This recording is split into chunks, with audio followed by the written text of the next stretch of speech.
Yeah, what's up, Bonk? You are, in fact, first. Hey, Twisted. Trying to finish sorting some stuff out here.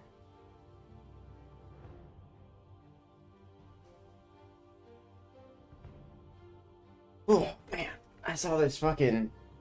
All this streaming lately has been making my back flare up because I'm not used to sitting for so long without taking breaks, man. Usually when I'm not streaming, it's like, oh, you know, fucking play for an hour, go take a break. Play for an hour, go take a break.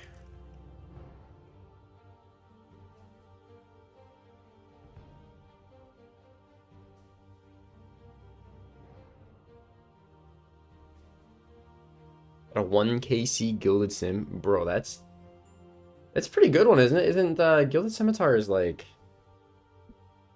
Gilded Scimitar is a pretty good item, isn't it? Like 10 mil or some shit?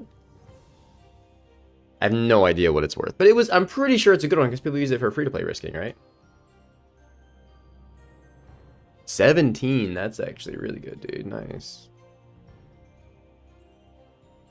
Let me do my bird run first, and then we'll get going.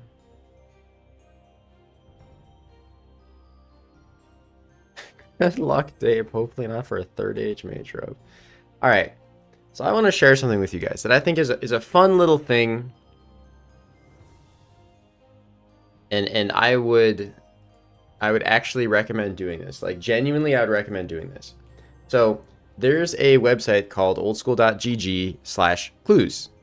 Now, you can go to that website, and you can actually set it to open 500 clue scrolls at a time every time you click, right? And I'm making a segment on this for my video. Like, I actually recorded a segment on this last night for the video that this is going to be a part of. Get a piece of third age on there. You can pick any piece you want. Obviously, you don't start counting until you pick the piece you want, right? And then click the 500 open caskets button until you get a duplicate of that same piece of third age. Because I did that last night. Just for fun. You know, just to see how it would feel. Knowing that every time I click that button, it's about the equivalent of like 100 efficient in-game hours.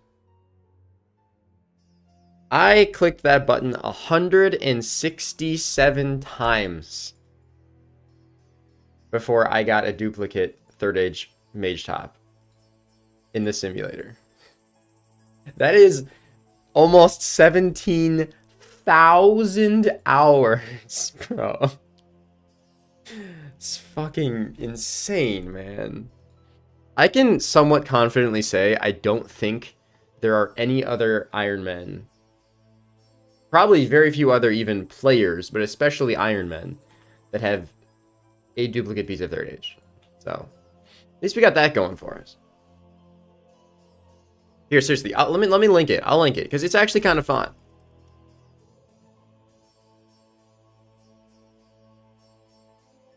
Let me see if this is this one. Yeah, this one. Okay. Okay, so seriously, I'll link this in the chat. So if you go to that site, you can click the 500x.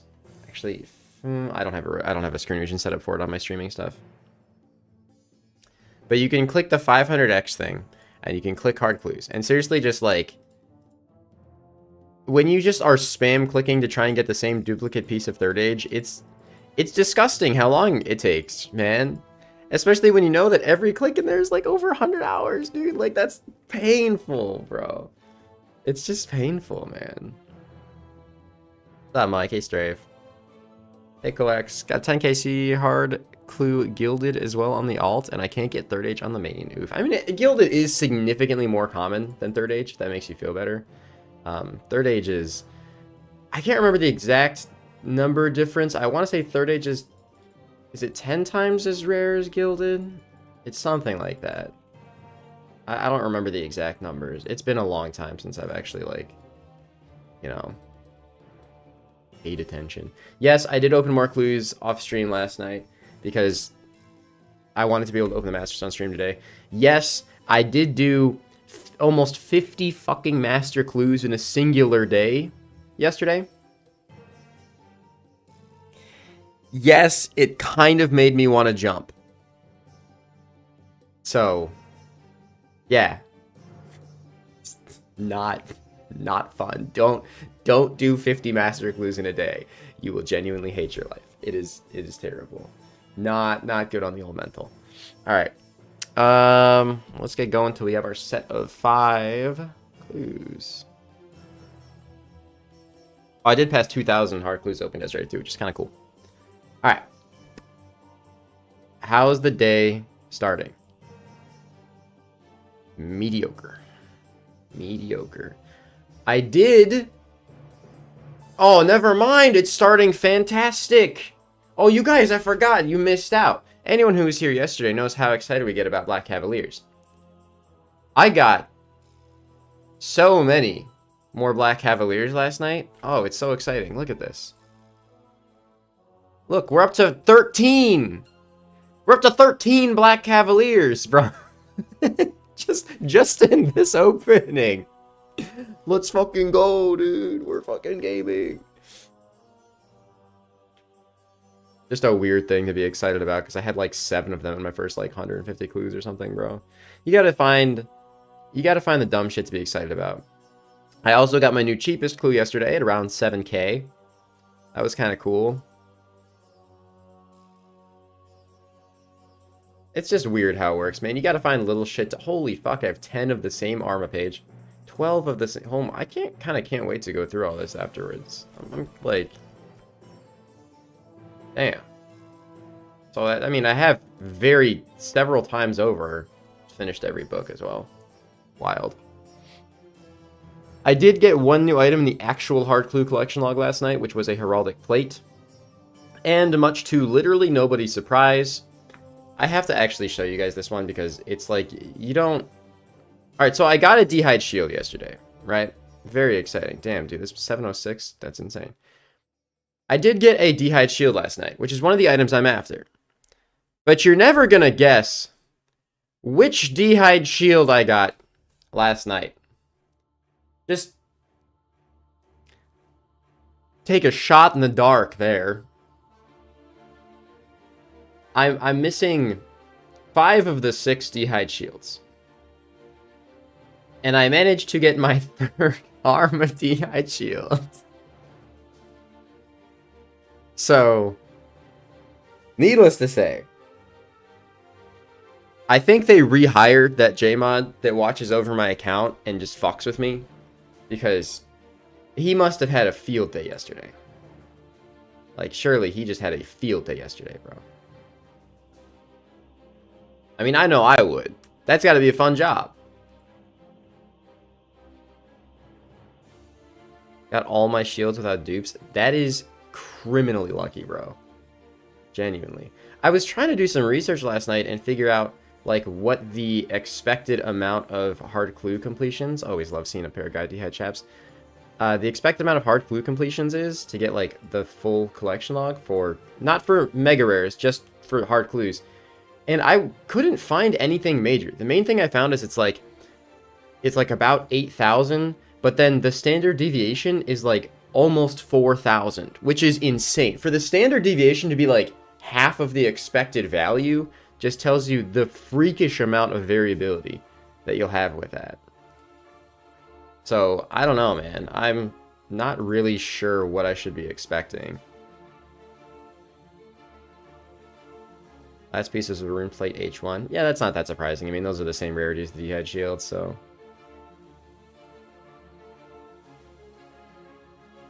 I wish I was better at understanding, like, probability enough to be able to, like, run my own simulations and figure out how long it would take to, like, full green log stuff, because I do find that stuff pretty interesting, but I don't have the time or energy to invest.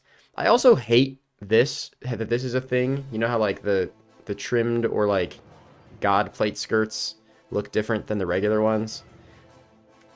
It just bugs me, bro. Resources do exist. I couldn't find any. I was looking around for a decent bit yesterday. So if they are, like, around, they aren't very positively promoted in search engines. Is this a rerun? Yeah, you got me. 100 looks clean. It does look pretty nice.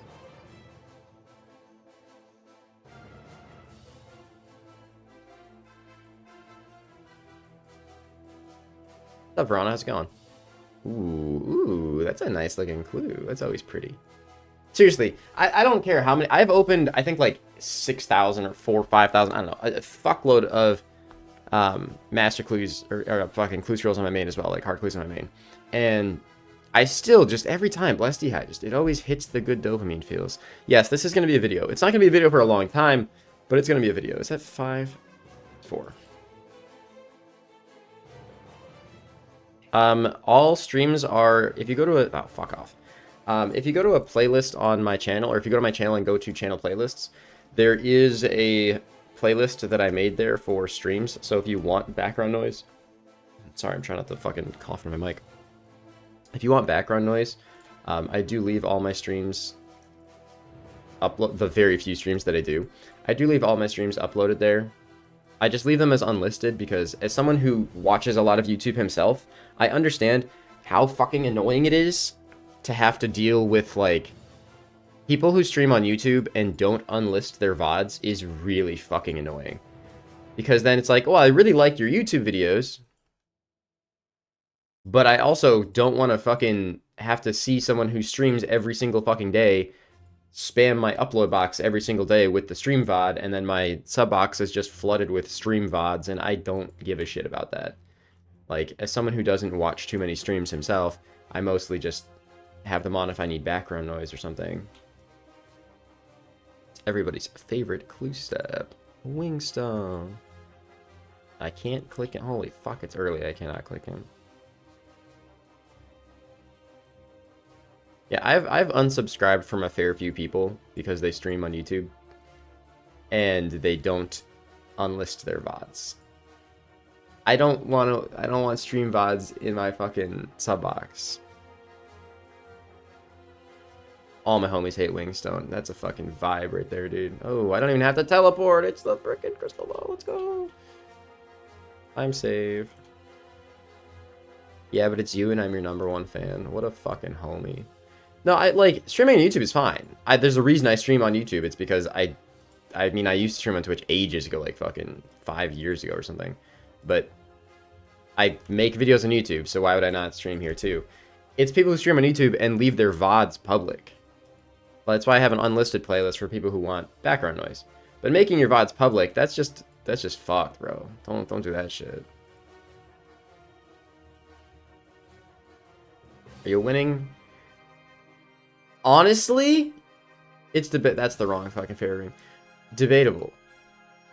I've technically gotten the amount of collection log slots, or like in the bracket of collection log slots that I was hoping to get from hard clues. That being said, I also feel like I've taken several hits to the chin here, you know, with the stuff that I got. Kind of hilarious when you joined, Phil. You're one of the like 3 OSRS content creators that's up to viewers. Well, hey, that's fucking sick, and I appreciate your continued support. Yeah, I mean, like, I was looking for a clan for a while. It's just, I've expressed this before, and this is nothing against Foe or any other clan specifically. Being in a clan and being a content creator don't always work. Like, a long time ago, before the clan system existed, I'm talking back in like 2014, 2015. I was in one other clan on Old School. I don't know if they're still around, but they were called, I think it was like Legacy 07 or something like that.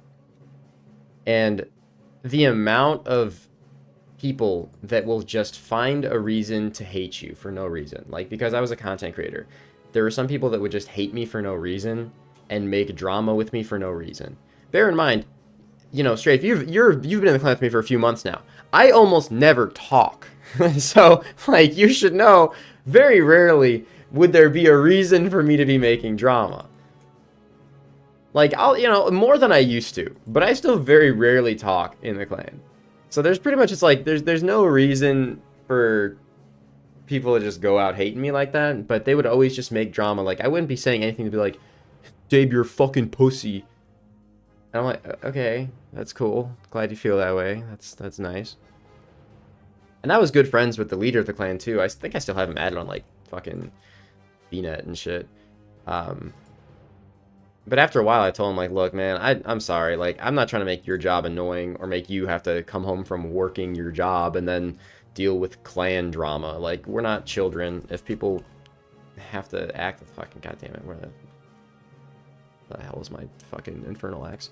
I don't know. I don't have time for that kind of shit. And that was 10 years ago. I didn't have time for that kind of shit. Imagine now, dude. So I just put a really bad taste in my mouth regarding clans. Plus, there's also a lot of people that, and luckily the people I've talked to in the clan, and like the ones that I boss with every now and then, seem to understand this, yourself included, that this is my job. So I can't always just like drop what I'm doing and do a random piece of content. Very frequently, it'll end up being like, hey, sorry, I can't do Yama until I'm done with the current thing I'm doing. Or hey, I can't do TOB until I'm done with the current like arc, you know? Don't throw my obby ring. And it's nice that people, I don't know if people just grew up and people understand it more, or if the dynamics surrounding content creators has changed. I'm not really sure, but whatever. Either way, it works out nice for me. Yo, Nightbot, relax, brother. What the fuck? Relax. What's up, Kevin? Log Chasers is a pretty good handful of content creators, though. Yeah, I mean, but that's the thing, too. And this is going to sound really, really messed up, so please don't try to, like, just try and understand the context of how I'm saying this. I also really don't like being around most other content creators. And the example I'll give is, what was it? What was the WoW clan? Was it OnlyFangs? Was that what it was? The WoW bullshit that happened where it's like, this is a classic WoW guild of basically just exclusively content creators. Yeah, where everyone is just clout chasing constantly, trying to one-up each other. You don't... The thing about being friends with other content creators is very frequently, you don't know... That's not how you spell basalt. You don't know if the people that are around you are your friends because they're actually your friend, or if they're your friend because they think that you'll give them a boost to their career, or if they're making drama with you because you've actually done something wrong, or if they're just trying to stir the pot because drama sells. Like, dude, I'm like 30. I'm married. I don't have time for that shit. Like, if people want to be children, I'll let them be children, but I won't be a part of it. So I tend to, the only content creator I really talk to, at least regularly, and would genuinely consider like a real friend is Guides for Us All. And like, I've met her a few times in real life, and she's been over my house a few times. She was here for 4th of July party, like this year. So, and that was fun. I got to meet her, not newborn, but newest child. And he is very cute. Egg on the drama for the content. Yeah, fuck that, man. What's up, furry? I can't be asked. Like, I can't be asked to deal with that. It's just not... It's not something that... I don't know. Everyone's had bad interactions, right? I don't like to attach myself to people who are, you know, drama fiends and shit. Her? Yes. We're all grown-ass adults. Why create the drama? Yeah, I don't know. I don't know, man. That's how people are.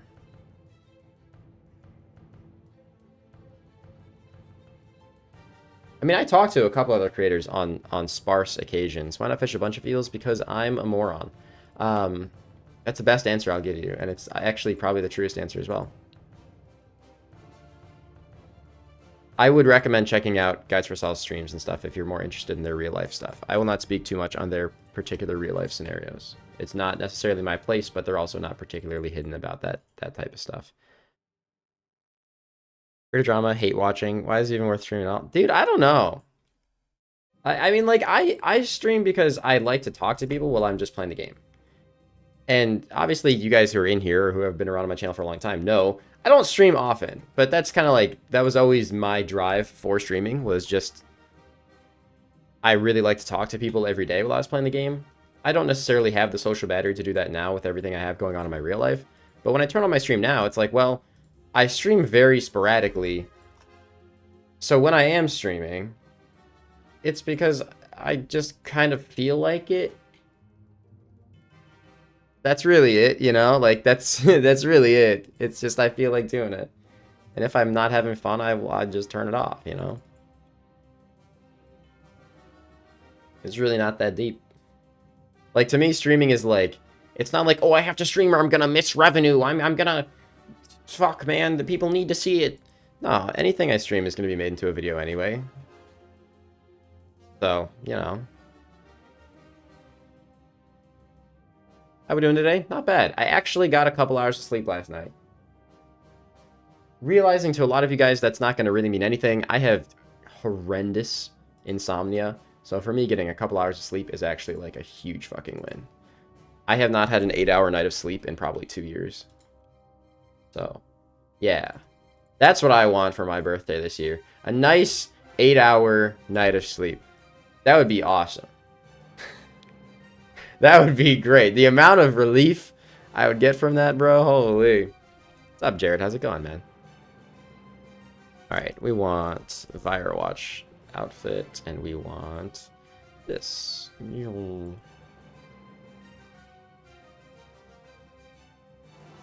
one of 3 streamers I like, and it's drama dodging and good conversation with someone who isn't always clip farming. Like, don't get me wrong, yeah, I like to ham up a reaction every once in a while, but not really. Like, if I get upset about something, it's not like, oh, I'm gonna fake a reaction. It's just, this is how I feel like naturally reacting, except in videos, I usually kind of like cut out the excessive reactions or have my editor cut out the excessive reactions kind of thing. Because it's kind of a weird dynamic, right? Some people, when they watch a video and they're like, holy fuck, this guy got so, like, the third age reaction, for example. I don't know how that's gonna look in a video. I watched it back a few times yesterday, and it's mostly just me screaming fuck with my mic peaking constantly.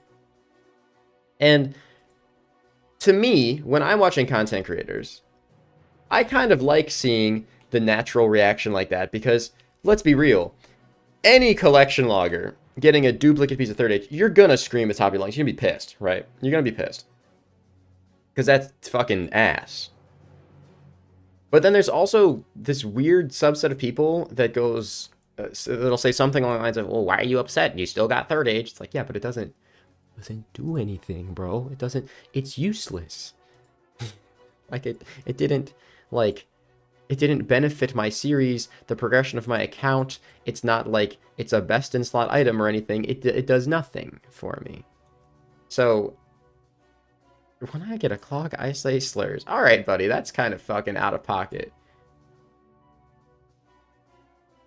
There's probably at least a couple, Marcus, but the number has to be so fucking low. Especially, okay, I will say with somewhat confidence, I've got to be the only Iron who has only one piece of third age and also has a duplicate. I am somewhat confident in that one. Because, again, the statistical chance of having the option of 13 third age pieces, hitting the third age table a second time, only to get the same piece of third age, is pretty fucked. Like, that's pretty fucked. But it is what it is. I mean, like I said, I think the reaction is kind of funny, but there's always people out there who are just really just weird about stuff like that. You have a dragon staff, you can't call yourself a clogger. I'm pretty sure I could get a gilded collection log staff within 10 hours from where I'm at right now. I have so many free collection logs that I haven't touched, dude. Being a content creator and being someone who's trying to progress his personal account are two vastly different things. Like, I have all the new free Slayer unlocks. I have not touched any of these yet. That's like 4 absolutely free slots. There's stuff in miscellaneous. I have a couple AFK items from Czar. I haven't touched that new fucking minigame yet. Like, I have pretty much a free slot at Soul Wars. I have so many free slots to go for. But I prioritize entertainment value in my videos over personal account progression.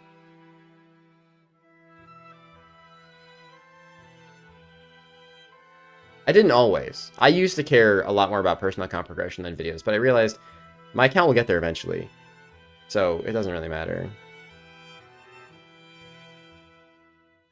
Gotta remember your human with human reactions. Dupe 30 should piss me off so bad. Yeah, but like I said, it's not just about like, it's not just about that. And in line with what I just said too. It's, I fucking hate this step so much. It's not that I'm like mad at myself for the reaction or anything like that. It's more so just like, people are very, very weird and peculiar in how they respond to particular scenarios. I have, like, some easy darts I can make here. Yeah, let's just do some rune ones. And I've learned that it's not worth the drama to argue with people about particular reactions and stuff, but at the same time, I can understand both sides of, like, heavy-handed reactions. Some people really like seeing them because they emphasize that it's part of the journey, and some people don't because maybe they're not as passionate about the game or something. So, I mean, it is what it is. Fish sack when? Honestly, it's on the list, but how many people didn't know you could take jewelry with you to this island? But I don't know for sure. It's hard for me to want to sit down and do a grind that is essentially going to provide me 0 video content, so...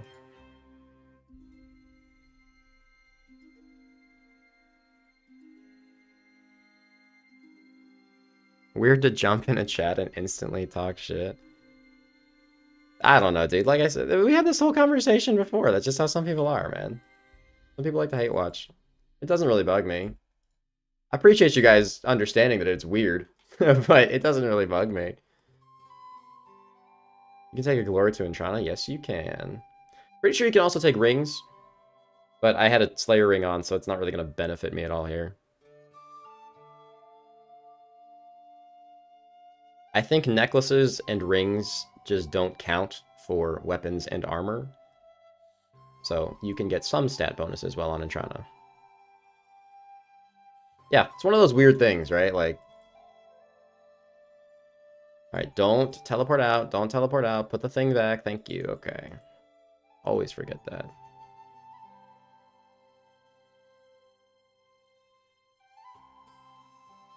Yeah, I used to think that too. I used to think it was anything that had offensive stats.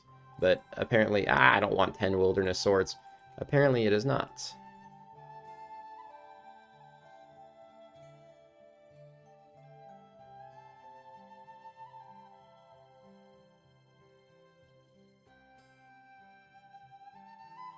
The monks respect the drip. Yeah, that's gotta be what it is. They're like, damn, y'all ever seen a necklace before?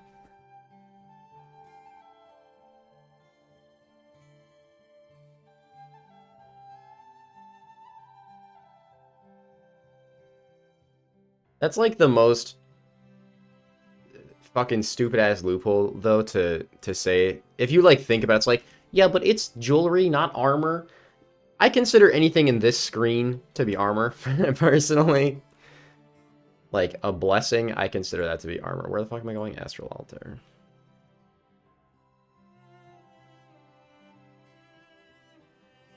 Yeah, Graceful you can because it has no stats on it. I think that, yeah, they made a change where it's most skilling outfits, I'm pretty sure. I don't know, that was an ages ago change, but... I always thought the dialogue about the monk smiling when he searches you, when you have runes, was him knowing what you're up to. Oh, he's like, oh, this boy's devious. I mean, I could see it. Oh, yo, I've safe spotted this one. Let's go. He's stuck. Oh, he's not stuck. How could I not shoot him from there? What the fuck? Wait, this isn't a visible angle? Really? That's crazy. How is that not a visible angle? Try out the melee master setup. I had a friend trying to get me to use it, but I preferred blowpipe bow for one. Oh, you mean like for clue scrolls? I don't know. I've just used this setup for fucking years. I didn't know that there was like an alternative option that a lot of people used. Wrong prayer, yeah, I realized. I just was not paying enough attention.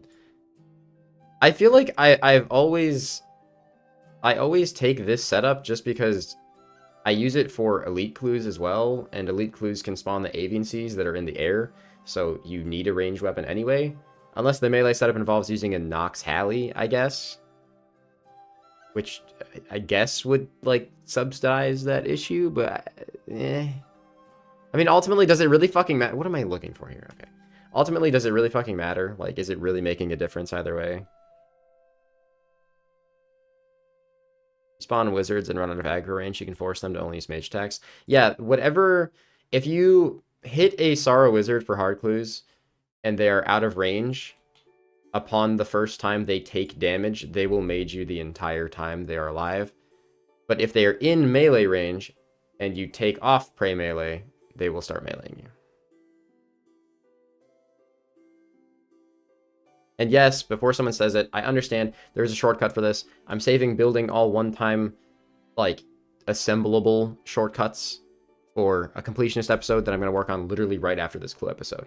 Is that bad order? Yes, it is. But shut up. Leave me alone.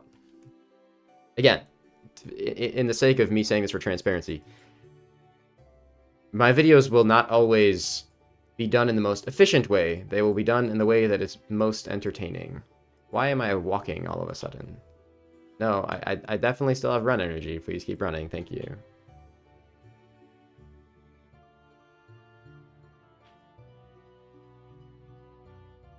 I think that's just always the hardest thing to explain to people. Subscribed inefficient. No, that's always like the hardest thing to explain to people, is that like sometimes there are better orders and better ways of doing things, but for the purposes of entertainment, people definitely don't like seeing someone bounce around back and forth between like 5 or 6 activities for a few different videos. They'd rather have 5 videos where each one is primarily focused on one goal and one activity. Using the old route is a war crime. It feels like it, bro. It feels... I don't even know where the shortcut actually is. Like, I'll have to actually go fucking find it.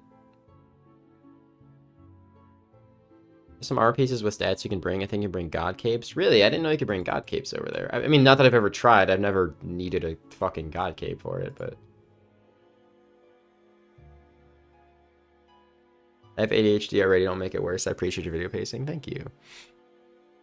Honestly, it took a lot of trial and error for me to figure out what works really well for these videos. And it was only over the past couple months that I realized the particular strategy of more, like, singular focused goals or singular focused titles and thumbnails worked a lot better. I mean, like, you can, if you look through the videos on my channel, you can kind of see the transition point where the thumbnail style starts changing, and then I start sticking with a consistent thumbnail style that works really well, and then the titles start being added instead of just like Iron Completionist 85. This is hateful behavior. This route is illegal. Similar to playing the game, efficiency scape can suck it. I mean, if I was just playing the game as just a player of the game, I would play so differently than how I do. I would be like, oh, y'all doing TOB tonight? Hell yeah, I'm down, let's go. Oh, some TOA with the boys? Fuck yeah. Like, but in a video sense, that just doesn't make any sense at all. To be like, hey, I'm doing this. Hey, here's 2 TOB chests. All right, back to Slayer. Hey, here's a TOA chest. Like, I don't like watching videos like that. And the general sentiment that I have for my own content is, especially since I have someone else editing it now, if I can't get through my own video without getting bored, it's not a good video and I won't upload it. I refuse to upload something that I can't even watch myself. No, don't make me go in the wilderness. The Bodhi schedule. Dude, Bodhi can make literally anything entertaining, though.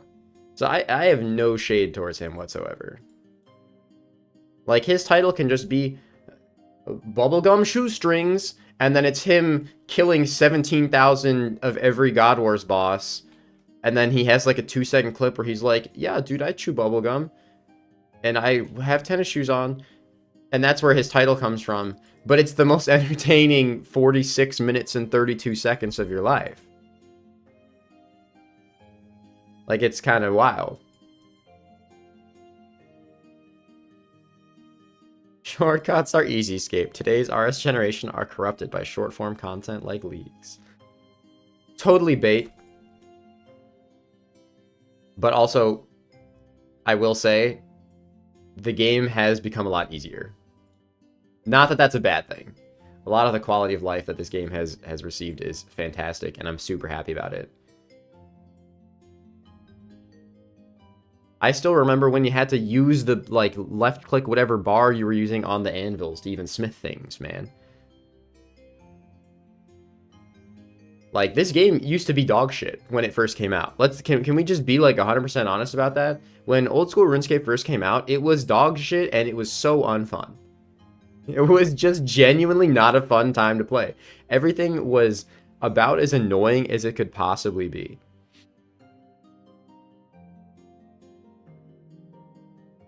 And it sucked. But they've made so many nice, positive changes, man. Sometimes they go a little too far. Sometimes they don't go far enough. That's just game development.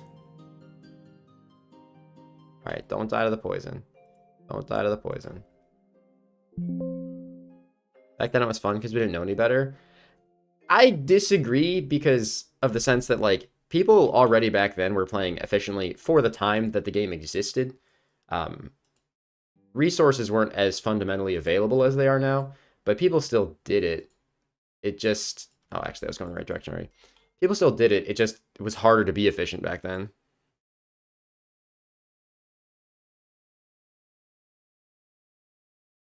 Every 30 minutes in Classic, you have to use a sleeping bag and then enter a CAPTCHA. Yeah, dude, that's just like Vardorvis, you know?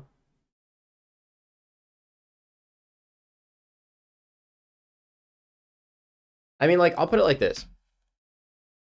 When I was trying to make money back then, I remember, ironic to what I'm currently doing, one of, like, the great methods to make money was doing hard clue scrolls. And back then, there were so many less steps, so many less, like, requirements, you know, the song steps and all that. That wasn't a thing, you know? That wasn't really a thing. But I would be getting these clue steps, and the clue steps would be like, hey, go to this quest area. And I'd be sitting there looking at my 1123 total level, thinking, well, shit, I can't do that. I need to do this. Like, getting 40 farming to be able to kill cave horrors back then. A lot of people didn't have that. And you're gonna laugh at that, genuinely, because that sounds so stupid and so trivial to get, like, level 40 farming to do that quest. Hey, Sam. But it wasn't hard.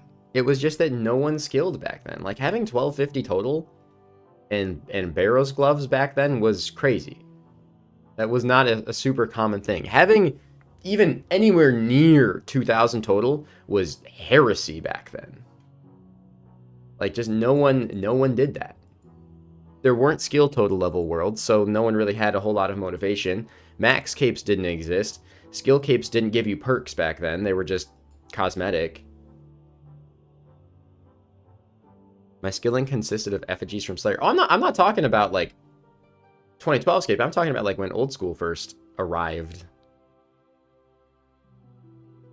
Even not even when it first arrived. This is even, like, up to the point where the GE got put in the game. Skilling was just hard because you had to go to Zybez or for a couple months the trading post and buy, like, small quantities of whatever skilling materials you needed from, like, 17 different people, and it took forever to gather the resources.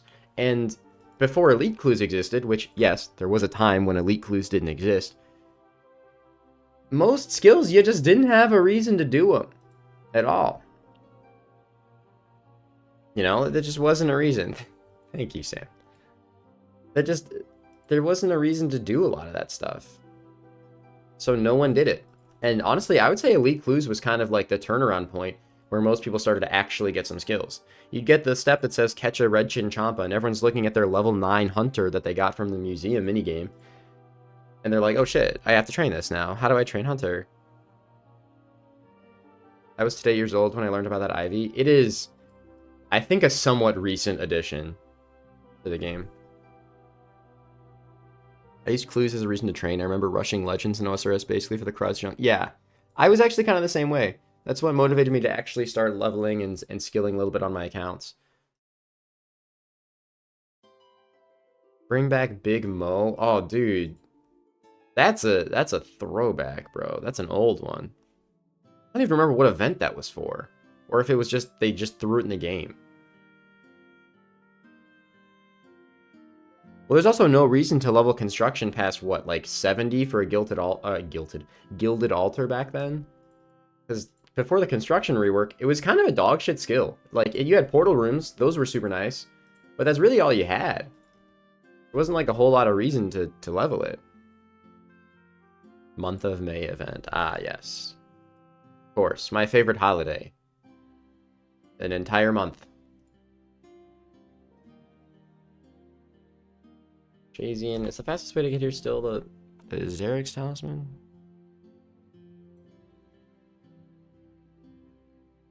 Sam, you're trying a little too hard, bud. Trying a little too hard. Game was a lot more social, so being able to flex was more important back then. I honestly think the game is a lot more social now than it used to be.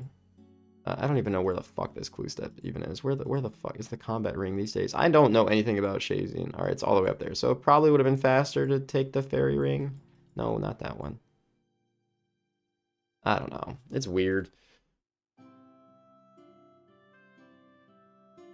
Used to camp Karamja docks and charter back and forth ports and sell raw fish to Garen. Oh my god.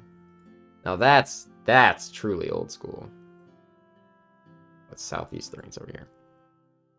Faster to minecart. Yeah, I honestly, full disclosure, don't really ever use the minecart system. Ever. I just don't. I know I should. And I think this is kind of just a product of the fact that Shazian got reworked Zaya got reworked so many fucking times that I've kind of just stopped trying to figure out how to properly traverse it. Like, I know some of it. I think my brain is just, like, not allowing me to learn some of it because it's like, look, yeah, they're just gonna change it again, bro.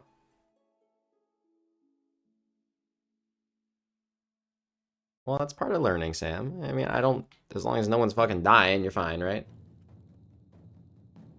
Might as well hit this one here. Boop. Alright, it's not on Zaya. Got it. Cool. They'd use it more if there's a close teleport to a minecart. The blessing is somewhat close, but it's not overly worth it. Yeah, there's like a couple of steps where I could see it being justified, but yeah, I agree.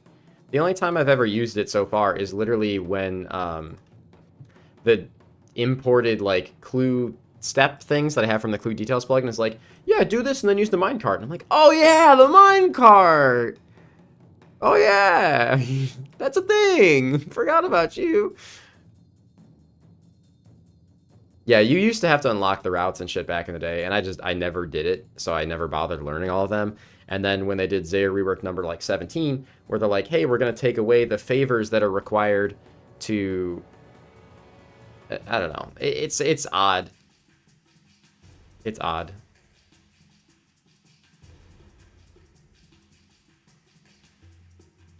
Ah, I see. But isn't that the surgeon's fault for having started before everything was ready, or am I tripping there? That kind of seems like that's not your fault. I'd be sick if that hard diaries move the woodland teleport closer to the minecart. Yeah, that would be nice. Can I use your achievement tire cape? Not nearly as much as I should. I don't generally cart it around with me. I don't know why. I think it's mostly because I don't do enough master clues consistently to justify it. And when you're doing hard clues, you just end up in the wilderness constantly. And I tend to not take it with me when I'm doing wilderness. I tend to not take like an overly large amount of stuff with me doing wilderness stuff. Not because like, oh, the 99k to get it back is expensive, but the inconvenience of having to rebuy your capes and items is just such a fucking headache.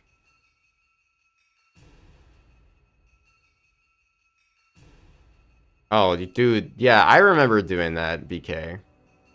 Making a duo Iron Man series ages before Group Iron Man existed. Like, that was like 2017 or something, man. That was a long time ago. I'm really sad that concept didn't do better. And then it's so ironic that that got turned into an actual game mode. Like, after so many people were so hateful about it. But that's just the way that the mentality of the game has changed. I mean, you know, there are people that were like mega anti-Grand Exchange back in the day, and I can't imagine the game without it currently. Yeah, in regard to the lack of social, interaction in the game. I kind of agree that it's something that's just bound to happen as you add more automation. I mean, like, yeah, of course people used to technically socialize more before the Grand Exchange existed, but at the same time, it's not really socializing. It was mostly just standing there trying to sell stuff, way more people trying to scam you, and then having to be like, hey, nobody trade this guy, he's a scammer. I don't know if I'd really necessarily call that socialization as much as it is just bartering, which is, yes, is a form, but you know what I mean. It wasn't active socialization. It was forced socialization, I guess. But everybody's also just age too, and people trying to make the most of their time. That's valid as well. Only anti-hero I am for this game is Quest Helper, but I'm an avid quest enjoyer. I think that I can understand your perspective, but I think that Quest Helper is one of the best things that has ever happened to this game because so many people were anti-quest for so long, and it would make them don't teleport, and it would make them hesitant to ever have new quests come into the game. But with Quest Helper, people aren't as scared of questing as they used to be. Like, questing doesn't feel like as much of a chore for the average player anymore, and I think that that overall is a net positive. Older as Tommy never trust someone on the internet. Yeah, dude, people who play RuneScape, much less likely to get scammed in real life.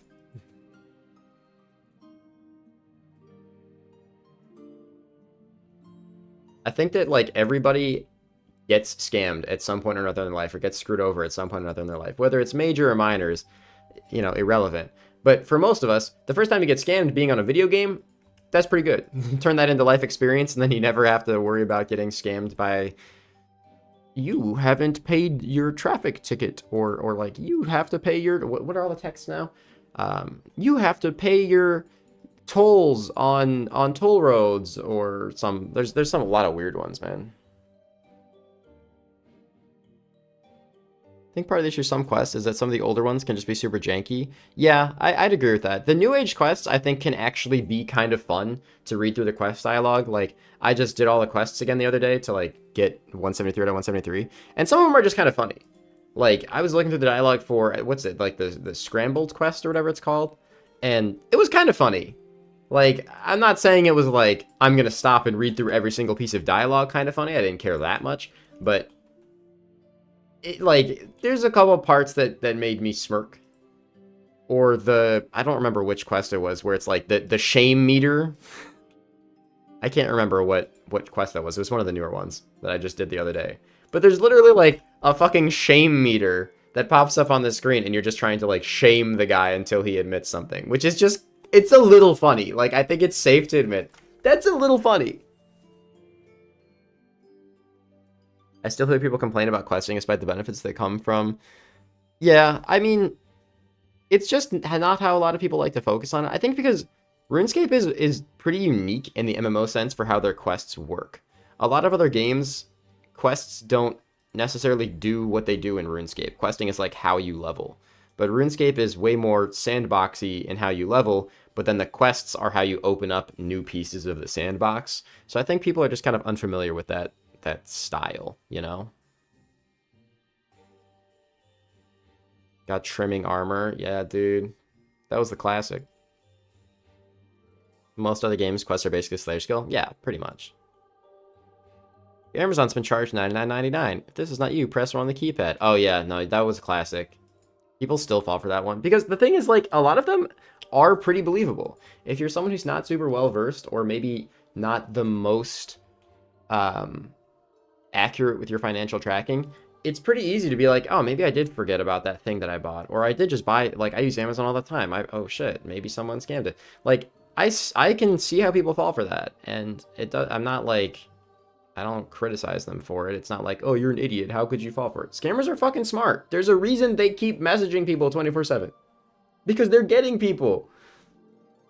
I'm not complimenting the scammers. I'm saying, like, if you keep getting phone calls and stuff, it's because it's working on other people, even if it's not working on you, you know?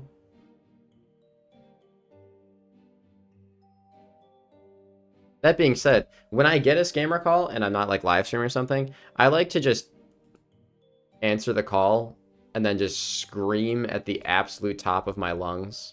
That's always a fun one. If the goal when you get called by a scammer is to make them hang up. That's the fun game I like to play. You never should say, like, never... Okay, the thing that I hate, you can't even say hello when you answer the phone because of all, like, the crazy AI voice tracking bullshit now. And it's insane. Like, I don't answer the phone and say, hello, and then they say, is this blah, blah, blah, blah? And then you say speaking or whatever, you know? Like, I don't even do that anymore when I answer the phone because I'm so fucking paranoid about fucking AI, like, ripping off shit with my voice to scammers.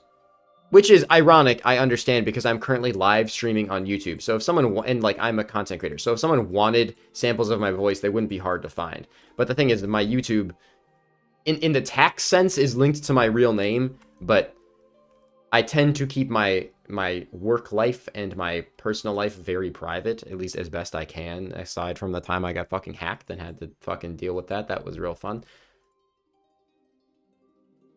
When it comes to someone handling, like, calling me in person or whatever, you know, I'll generally do my best to just not pick up the phone. Who is pinging me, bro? Is this you when you encounter a phone scam? I'm not gonna click that because I have my internal audio on, and I feel like if I click that, it's just gonna be someone screeching at the top of their lungs, and then the entire stream is gonna hear someone screeching at the top of their lungs, and I really don't want to subject you guys to that. But it would be funny. Yeah, you could always answer in a weird voice, or yeah, turn on recording functions. That works too. It's just, it's a little sad that we have to be so distrustful in the current era, but skepticism is always healthy. Can you claim lost revenue from your account being hacked as a tax deductible? You could probably try and swing it, but I didn't. It was also so early on into content creation for me that I hadn't really learned how to do my taxes and stuff properly with that.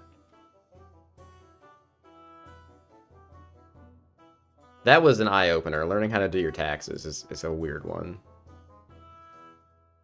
And it's something that I think a lot of content creators on many different platforms still don't do properly, is their taxes.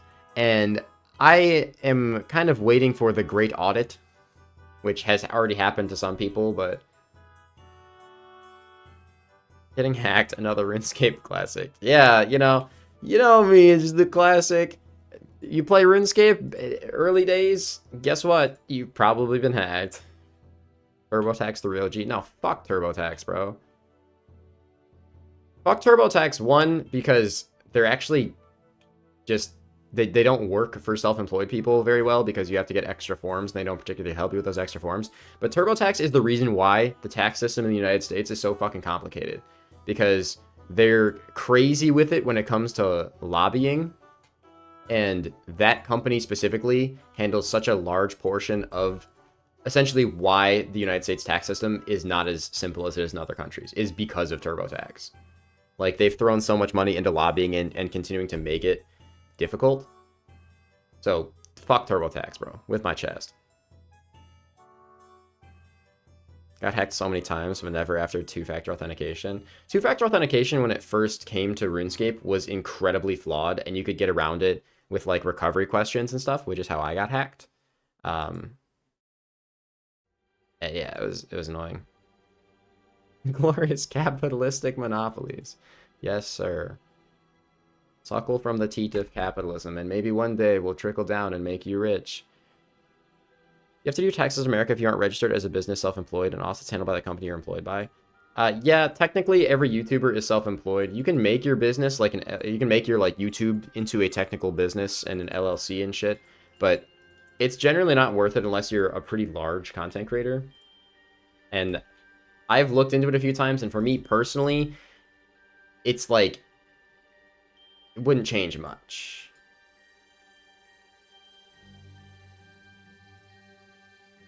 Did you see that Taco got rid of IRS free filing? I don't know what that is. What is Taco? Why are you filing your taxes on a taco? Am I old? Or am I just out of the loop? Damn, y'all can really do anything at fast food restaurants. Now you got Taco Bell filing your taxes, bro. Shit.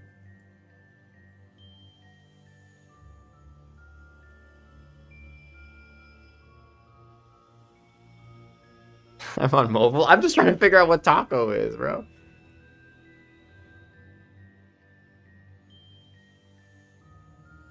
From RuneScape to taxes, the player base has really aged. Well, I mean, I think that, like... I think it's going to be really hard for the government to ever properly track content creators in terms of, like, their write-offs and stuff. Because what are you going to do? Hire someone to go through every single, like, stream VOD, every single video, or, like, get an AI to go through every single stream VOD, every single video? If you use AI, there's going to be so many flaws. Like, it's going to have so many false positives and so many times where it doesn't pick up, like, XYZ write-off, and that's going to be incredibly complicated. And if you use a person, it's just going to be incredibly expensive and time-consuming, and they can also make a bunch of mistakes throughout that. Or, like, are you going to expect every streamer to have, like, a timestamp on, like, and a link for every single write-off they have? I don't know. I just don't... I don't know how they're ever going to properly track that. I don't think that there is a real feasible way to do it, you know? Because, like, every way you try to look at it, it's pretty fucking complicated. The only thing they could do is basically force every content creator to make their, if they're going to try to make income, to make it into a business, and then they have to do their taxes separately as a business. This is the only way they could potentially do it, but... I'm an accountant. I'd be extremely surprised if most content creators are doing their taxes properly. Oh, God, no, they're not. They're not. A lot of them are trying to play the system incredibly hard. Not that the system isn't fucked, just saying, personal opinion, but if you have that much money where you're like a big content creator, just pay someone to do your taxes. You know, like, that's the part that I think is weird, that they always, like, you're trying to game the system, just pay someone, and they'll do it for you. I don't know. Conversation seems to be headed into dangerous territory. Not really. I mean, I think that being frustrated with a complicated tax system is a fair thing to be annoyed by. If you're not from the States, it's probably a lot simpler. I've heard that taxes in other countries is a lot easier than it is in the States. The States is just very stupid because it's like, they know how much money you're making and how much you're earning and how much you're spending. They know this because if you report it wrong, they come back and say, you were wrong, you owe us more money, and you get audited. But for some reason, they still make you self-report your own taxes, which I don't know. There's got to be a reason for that, and I'm not super deep into tax law and literacy, so I don't know. But like, they know, yeah, exactly. They know enough that you can get in trouble, but also, if they know that much, why do I still have to do it? Like, why is it not more automated? That's just the weird part. The money they'd save from getting audited, or even money they're missing out on, would be more than the cost to hire an accountant. Yeah, I agree with you. But not that many people are forward-thinking when it comes to stuff like that, I guess. You mean we aren't supposed to write off the two 5090 Ti's that I swear I need for my dual PC streaming setup? See, I don't really understand how taxes work if you're like somewhat of a casual streamer and you're maybe only bringing in like a couple $100 or like $1,000 a year. Do you still have to report income? Is it count as a side hustle? Because that's not a lot of money. That's the part where I feel like it's a weird area, but... They only know your income and withholdings. They don't know all the nuance like medical bills, house repairs. And that's valid. But they still make you add all this stuff that they should already know, and then if you fuck up, they're like, you owe us more money. Because if they know that stuff, and all the things that you're talking about would be things that would benefit the taxpayer, it's a little odd. That's all I'm saying. That's all I'm saying. Just a little odd.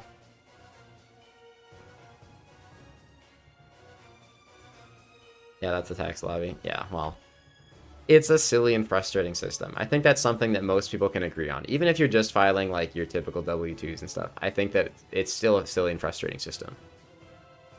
My friend's a business. The moment you make $650 to $1K from a source or more, you have to report. Yeah, I know the ballpark of the numbers. It's just, I'm confused how that works for, say, you're a casual content creator, and you are buying more stuff that is for the setup you're using for casual content creation, right? But if you're only making $1,000 a year, buying pretty much any kind of new computer, graphics card, whatever, is probably going to put you in the red. Do you then get to do that as a tax write-off because it's technically something that you're earning income with, or is that not how that would work? Because I feel like that's just it's kind of a weird situation. I guess for most people it's probably not worth it to even write that off at that point, but I don't know.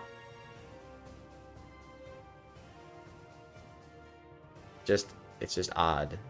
It's okay. I think, like I said, I think we can all agree it's just a complicated system. All right, it's a complicated system that probably shouldn't be as complicated as it is, or at the very least, should have more public education options available to just you know, the general populace instead of just kind of throwing you in the deep end.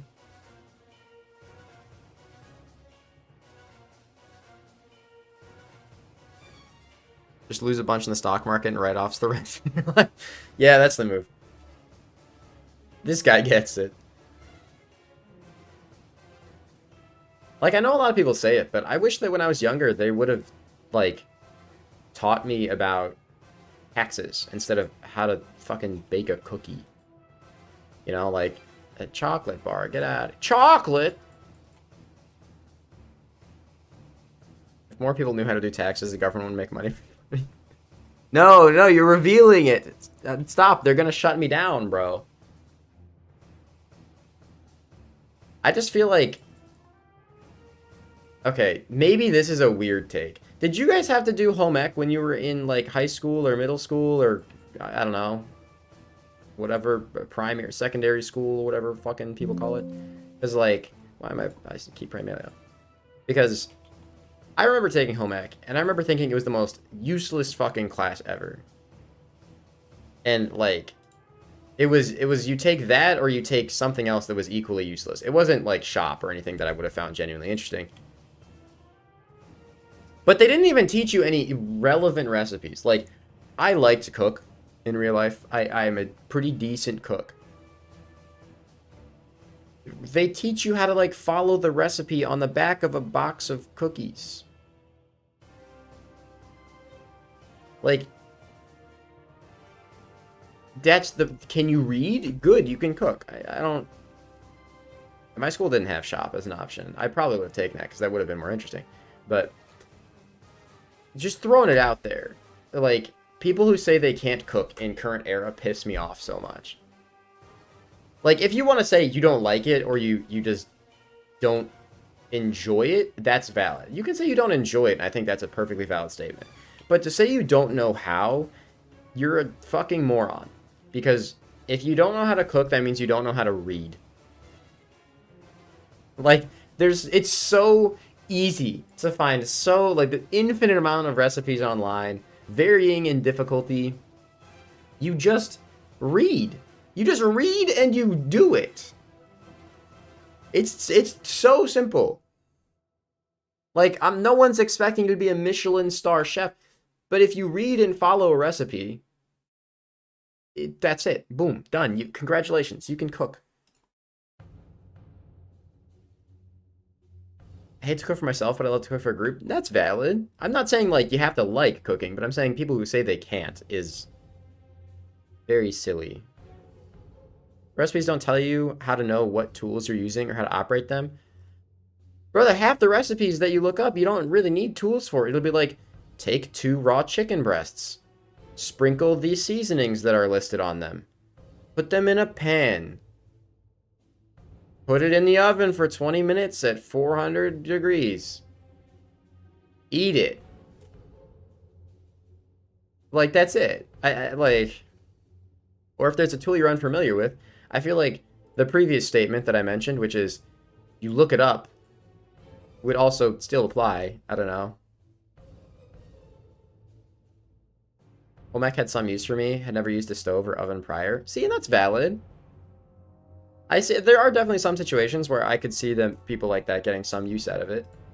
But I feel like nowadays it's like you could just Google anything. You Google anything, and as long as you're not reading the AI result on the top that is always going to give you the incorrect information, and you actually just click a link and read it, then you're probably fine.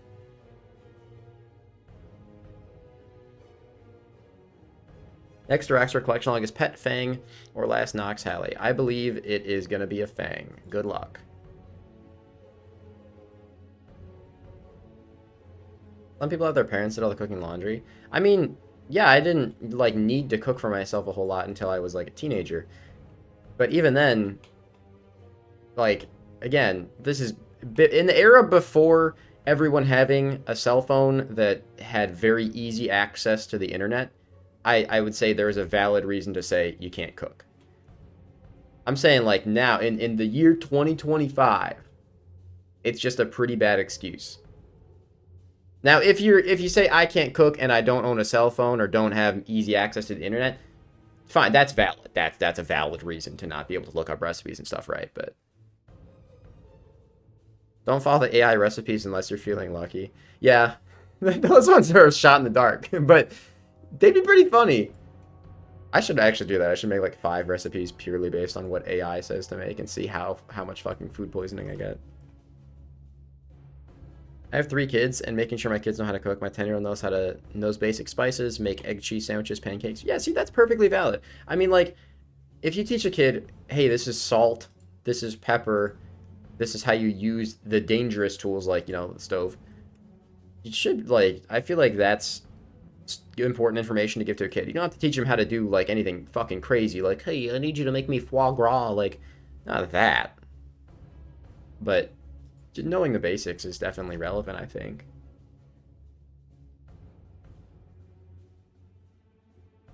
So I remember a guy at university not knowing the difference between laundry detergent and fabric softener.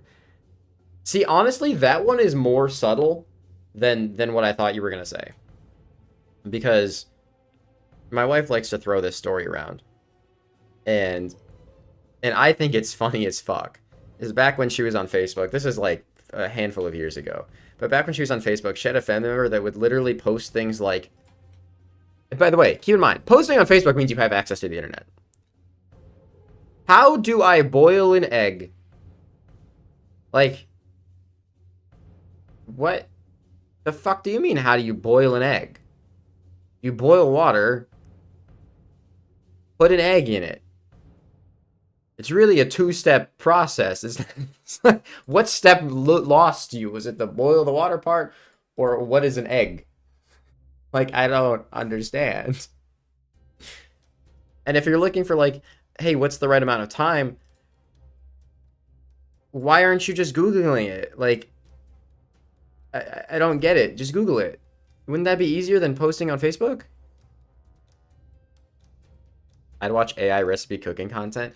Low-key, I feel like that'd be pretty entertaining. I feel like there's something there. I wonder if there's got to be a channel that does that, like strictly follows AI recipes and just sees like how fucked up they can get. My mother-in-law will ask my wife where places are when she's using her smartphone to text her. I give people that are older a bit more leeway because it's pretty much impossible to exist these days without a cell phone. So a lot of their phone companies like convince them to get a cell phone. So they get a cell phone, but they still don't know how to use a lot of the apps on it, and they just use it just as a phone. So I give a little, like, I'd say that's a little more techy to know how to use like map apps and stuff on your phone. Fine. That's just, I give a little more validity to that. Her mom works in IT. Okay, never mind. That's a little sad. If you work in IT and don't know how to, you know, use technology, I feel like there's a level of nepotism there that I can't quite put my finger on. But to be fair, when it comes to eggs done wrong, you have a bomb. How do you fuck up an egg that bad? Sort of Food did a video following an ARSB. But I want, like, a bunch of them. Because, like, some of them are probably going to turn out okay. And some of them are going to be like, take motor oil. It's like, some of them are just borderline, like, they'll kill you. Don't eat them. I feel like asking someone you could easily Google is not a bad thing. Sometimes it's quicker to get an answer. Oh, yeah, no, if they're, like, in front of you or in person, valid, right?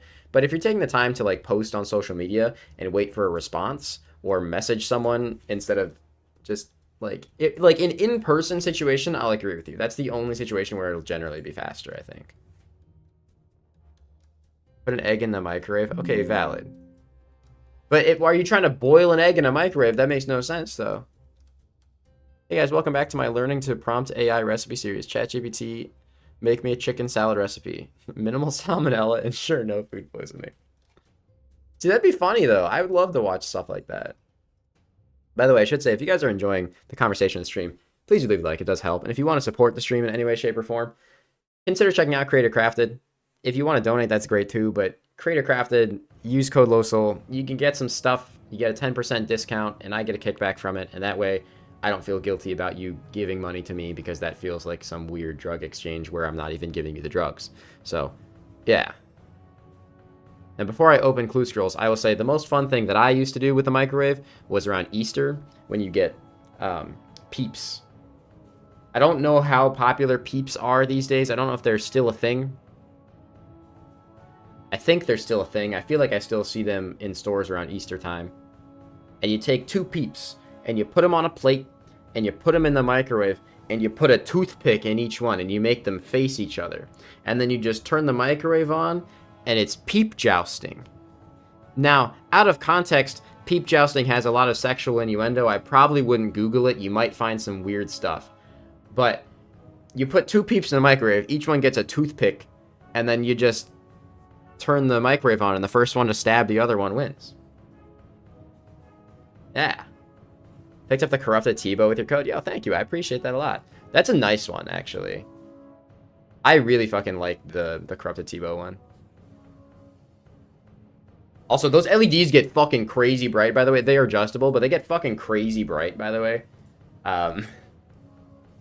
Just letting you know. You could literally put it in a room instead of a fucking lamp. Like a billboard, dude.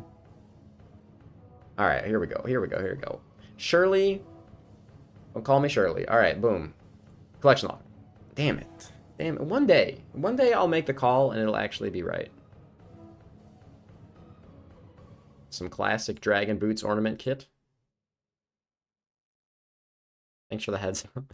No, they're really nice. I have the Ellie in my living room, and it's kind of cool. It's also a little bit of a conversation piece whenever I have like a friend over for the first time. Oh, so close to my lowest value clue. 87.79. I'll make sure to tell people I want Creator Crafted for Christmas and your code. Fuck yeah, brother. What a homie. What a homie. See you later, Strafe.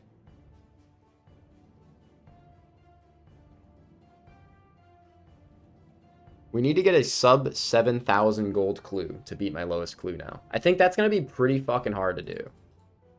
Like, it's definitely possible, but it's going to be pretty difficult, I think. Also, we're up to 55 masters now. Crazy.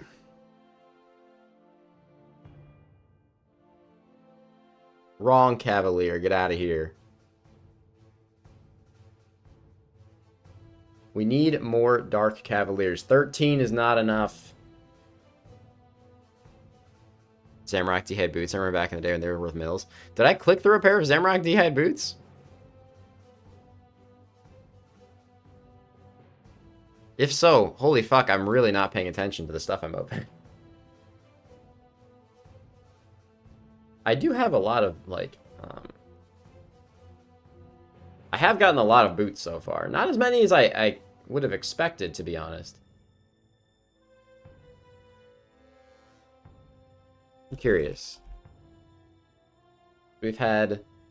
I'm pretty sure I've had just about a full set of every piece of Blessed D-Hide, actually.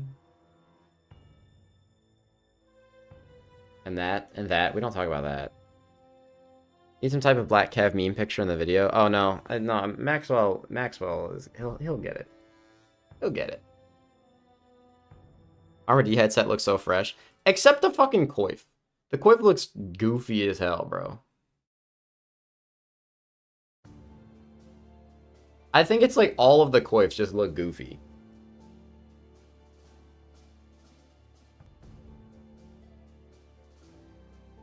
I think the classic is like the... I'm a big Zamrock or Saradomin D-Hide kind of guy. Ooh. This item, that holds some sentimental value back in old RuneScape. I remember getting that. It was like 3 mils, the most expensive item I'd ever had. Back when not everyone spammed clue scrolls, you know, and they were actually a distraction, diversion. I'm trying to think of the most generic commentary to give my editor here. Bandusty has the dumbest looking set. Need that dark color trim like a BGS hill. Yeah, I think Bandus looks a little awkward. Because it kind of just... It's just like fleshy looking. 18k, that's a low one. One more.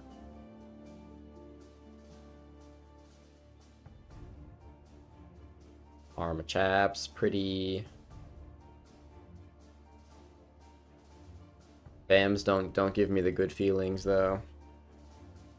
Sorry, head looks goofy ammo, looks so big in your player. Tony Hawk Pro Skater with big head sheet. I actually don't mind the Masori helmet. What?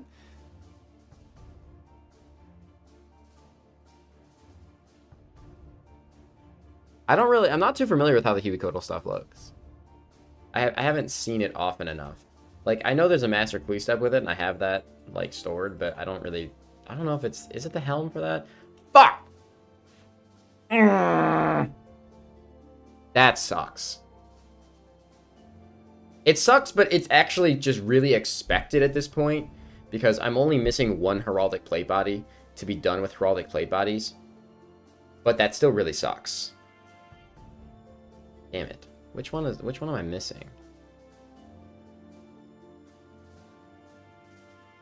I'm missing 3. What? Was that 4 that I got? How do I have 4 of this one? Damn it.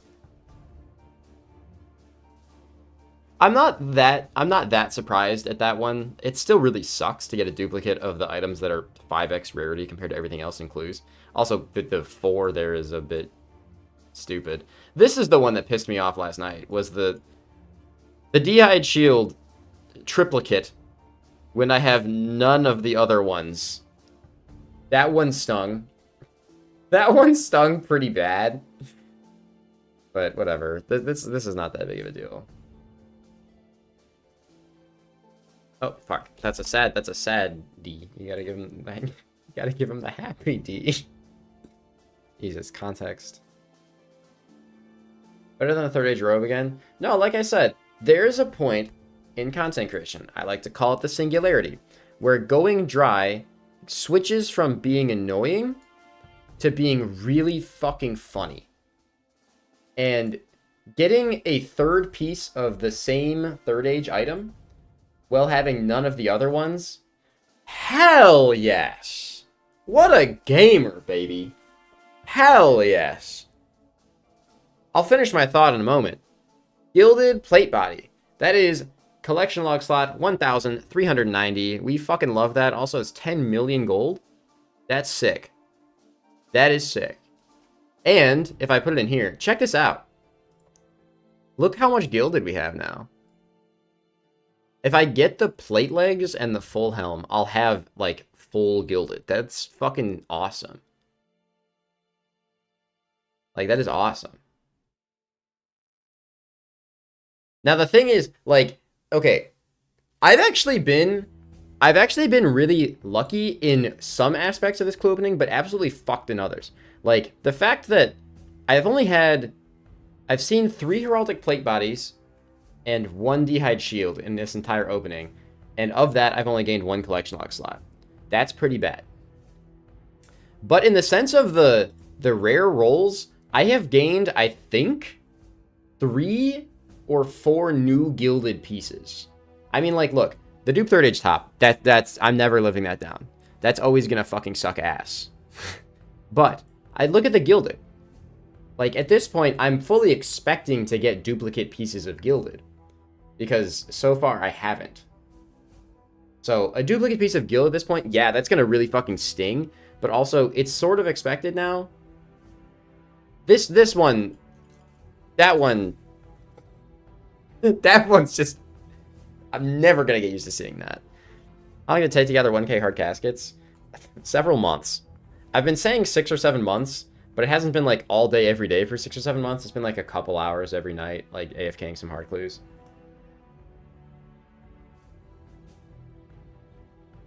But yeah, that's sick. I'm happy with that. That is awesome.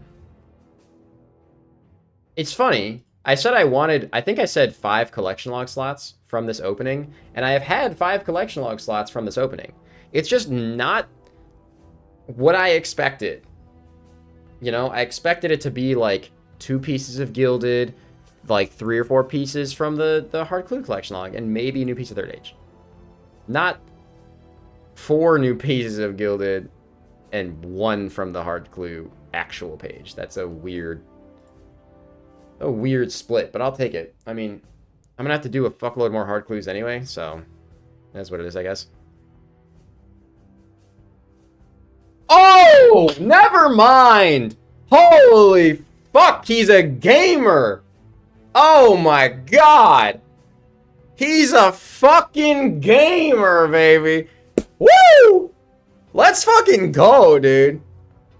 This is nice now. Now we're fucking, bro. Let's go. Now we're fucking chilling, baby. That was like 2 clues in between as well. Oh, fuck yeah, dude. That's fucking nice, man. Hell yes. Yeah, all you have to do is show up, bro, and now look at all these clips. Look at all these clips I'm getting you, Mr. Editor. All you had to do was be here, dude. All you had to do was be here. That's all it took, man. You show up, and you're here. Now, I can't wear this at the same time as my other piece of Third Age. That's kind of unfortunate. A little bit. Super cool, though. That is sick. Alright. I'm happy. I'm a happy gamer now.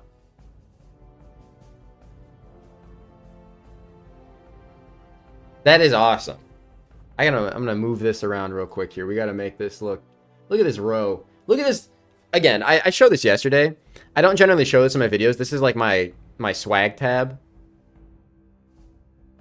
And this is the swag tab for sure. We got, you know, the Third Age, we got the Crystal Crown, the sigil placeholders that I'm never getting rid of because they're just really satisfying. The extra Infernal Capes I'm starting to work on. The 2, you know, special Serp Helms, the extra Mutagen, and then like just a bunch of like random trophy items, kits, a little Vag in there.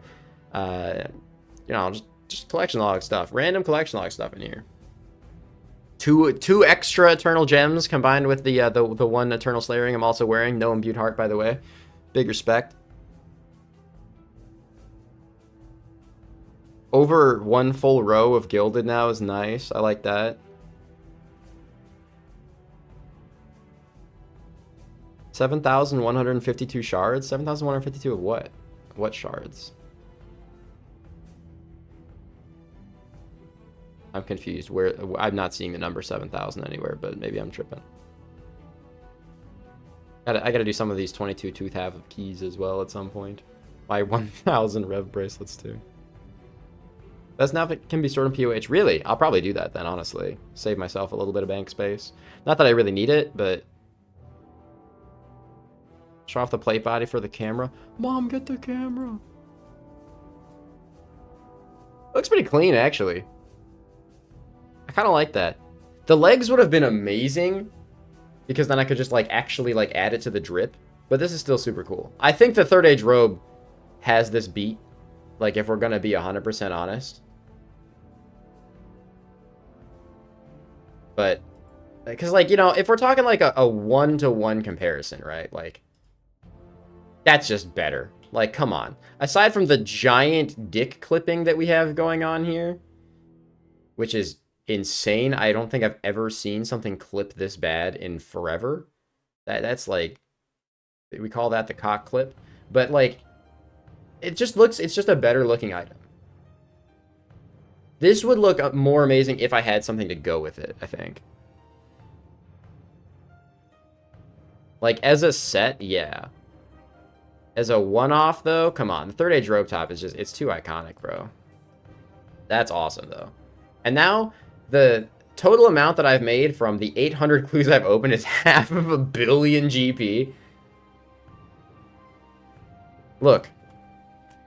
Last thing before I crack open a few more clues and get my last master before we do some more masters. Someone said to me, they said, Dabe, how do you ever... It was actually the hater yesterday, I think, that said this too. Like, how would you ever expect to be number 1, like, for Collection Log or for Iron Man, when all that other guy has left is clue scrolls?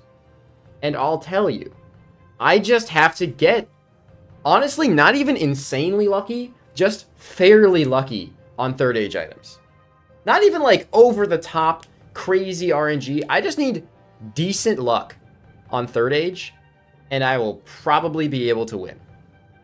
The actual likelihood of me winning is obviously very fucking small. I don't genuinely expect to, but still, like, I don't think people understand the amount of time it takes to get something like that. Like, me getting 2 third age items within 1,000 hard clues is bafflingly lucky. I'm still gonna bitch about other things because that's just in my blood, but that is insanely lucky. See, now there's a genuine chance that I can be rank 1. I just have to keep getting really lucky on third age. Boom, done. That is super cool. That's super fucking cool. There's not much else to say about that. It's awesome. I think it's the most expensive piece of third age from hard clues. I'm pretty sure, because the rope top is worth 160-ish. And yeah, the rope top's 160-ish, and this is 253 or 254. So I'm kind of surprised about that, but I guess when you have the full set, full third age melee does look pretty fucking dope. So that is awesome. That is awesome. All right. The opportunity to be the only player in the game to get back-to-back third age is right now. Right now, I could be... Here it is. Fuck. That could have been my legacy. That could have been my legacy, man. I could have been the guy that got back-to-back third age. Like, that could have been... It could have been me. It could have been me. I have the biggest shit-eating grin on my face right now, though, dude. Like, getting a new piece makes up for getting a duplicate piece. This is one of the few scenarios where I will say that. Didn't someone get double third age in a single clue? I think so. There's the 5th master. I think so. I'm sure it's happened by now. The amount of clues that have been opened in this game, there's no way it hasn't happened.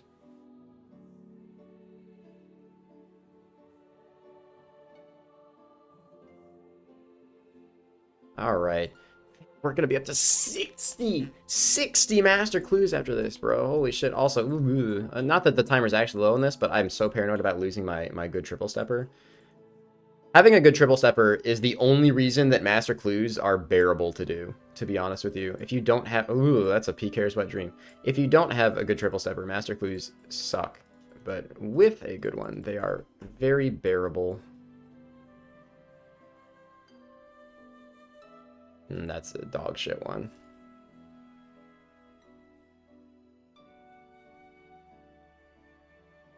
You don't have to bet. See you later, Turnover. Congrats on third age and good luck the rest of the opening. Thank you, thank you, thank you. Fuck, dude, what if I could get like a bloodhound on this opening too? Like, you know, I'm just saying. I'm just saying, you know, it could happen. It could happen. I think Bloodhound is one of the few pets in this game where if I get it, I will actually make like a genuine effort to take my pet with me at a lot of the places that I'm going. Like most pets, it's like, eh. Even Rifty, which I would say is my favorite pet. But Bloodhound is just such a fucking flex.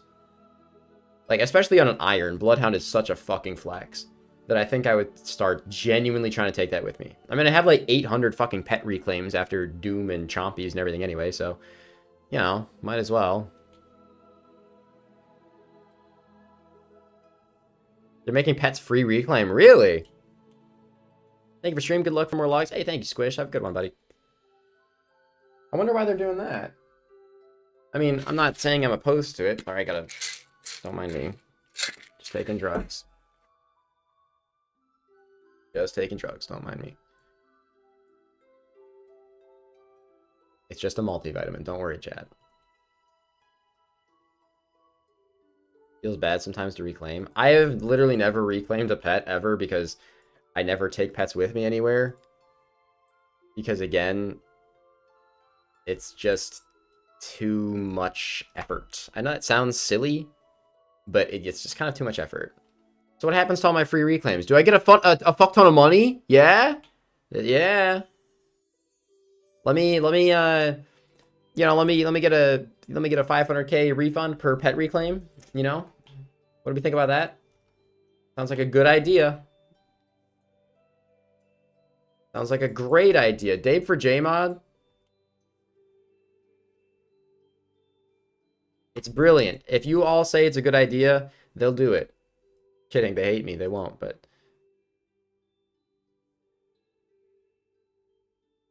Just imagine this, though. Let me run you guys a scenario, okay?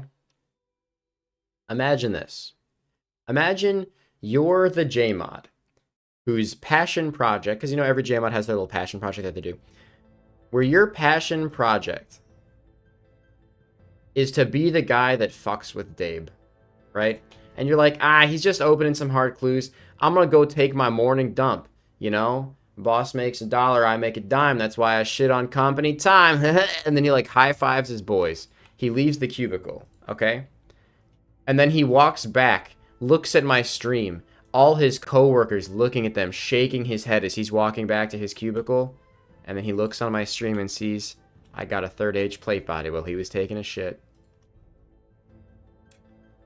He's getting fired, bro. Or he's at least getting a stern talking to from his boss. Poor guy. Where are my... What is it? Is it extended super anti-fire? That's what I want. Yeah, that's fine. That's all I need, I think, right? Must be brought more commonly if you didn't risk 1 mil death. Yeah, I mean, I genuinely agree. I've lost a pet to the follower being made invisible bug thing. That sucked. You just have to call your follower, and that usually fixes it. I'm just talking about, like, years and years ago where there was a genuine bug where you could lose your pet, like, actually lose your pet. But these days, it just gets bugged when you first get it and when you teleport and stuff, and you just have to hit the call follower button.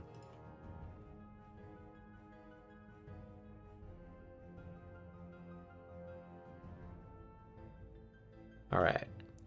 Where's the stash unit here? It's like this way, right? I think. Just went wilder without realizing I had a pet out. Yeah.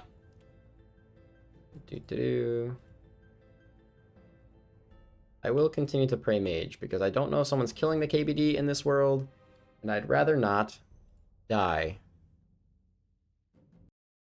No one is killing the KBD. I was actually just out of his range. That's kind of wild. You got PK'd seconds after getting KS like that. That's rough, buddy. I didn't even need the anti-fire. He just walked away from me. Look, he's like, oh, he's got a black dragon mask on. Brother! And then he just fucking left. Left me alone.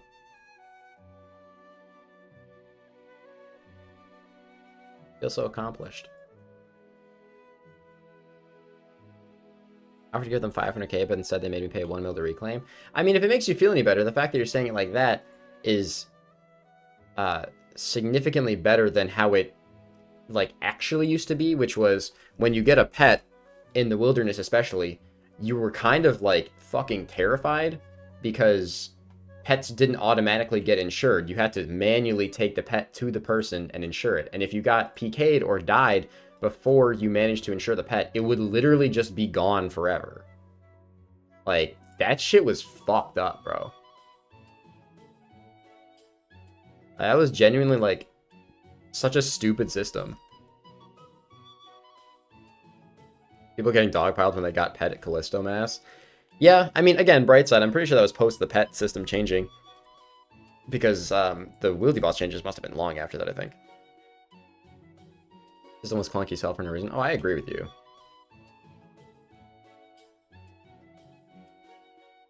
I'm not saying that it's a good system by any means. It was really bad. But I think the main problem too is at most bosses you can't even take a pet with you anymore. So, like, I don't know. I'm not that fussed about them changing it. I think it's like super, super minor, but...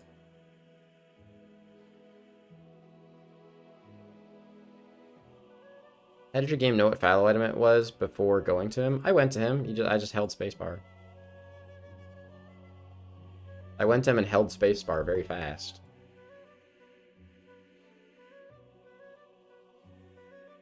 Oh, Mog Time killing his duo partner. See, that shit's cringe as fuck to me. I will say that. Like, and this is coming from the guy who has seen people get, like, you know, all the mega rares that I need in front of me and all the items in front of me.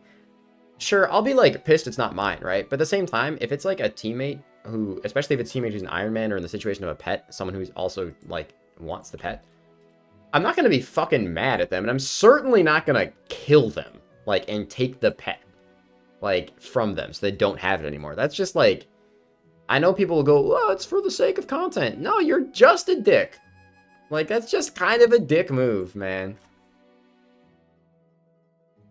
Like, I've had people get pets in front of me in the wilderness before. And my first instinct was not, oh my god, kill them. It was, holy shit, yo, get out before you lose that. Damn, you aren't a sociopath? Time to leave. Yeah, maybe this is why I don't fit in, bro. I'm a sociopath. I'm morally aware about it. I don't know if that still falls under the definition of sociopathy, though. Because I think the whole reason of being a sociopath is like... No, it's... Sociopath is you're aware of people's emotions and you still care about them. Psychopath is you're just don't give a shit. Hero trades too. I don't really care about that, to be honest with you. Maybe hot take, and maybe this is going to make more people come back and scream and go, see, this is confirmation that Dave real world traded. But I don't really give a shit about people real world trading, like, at all.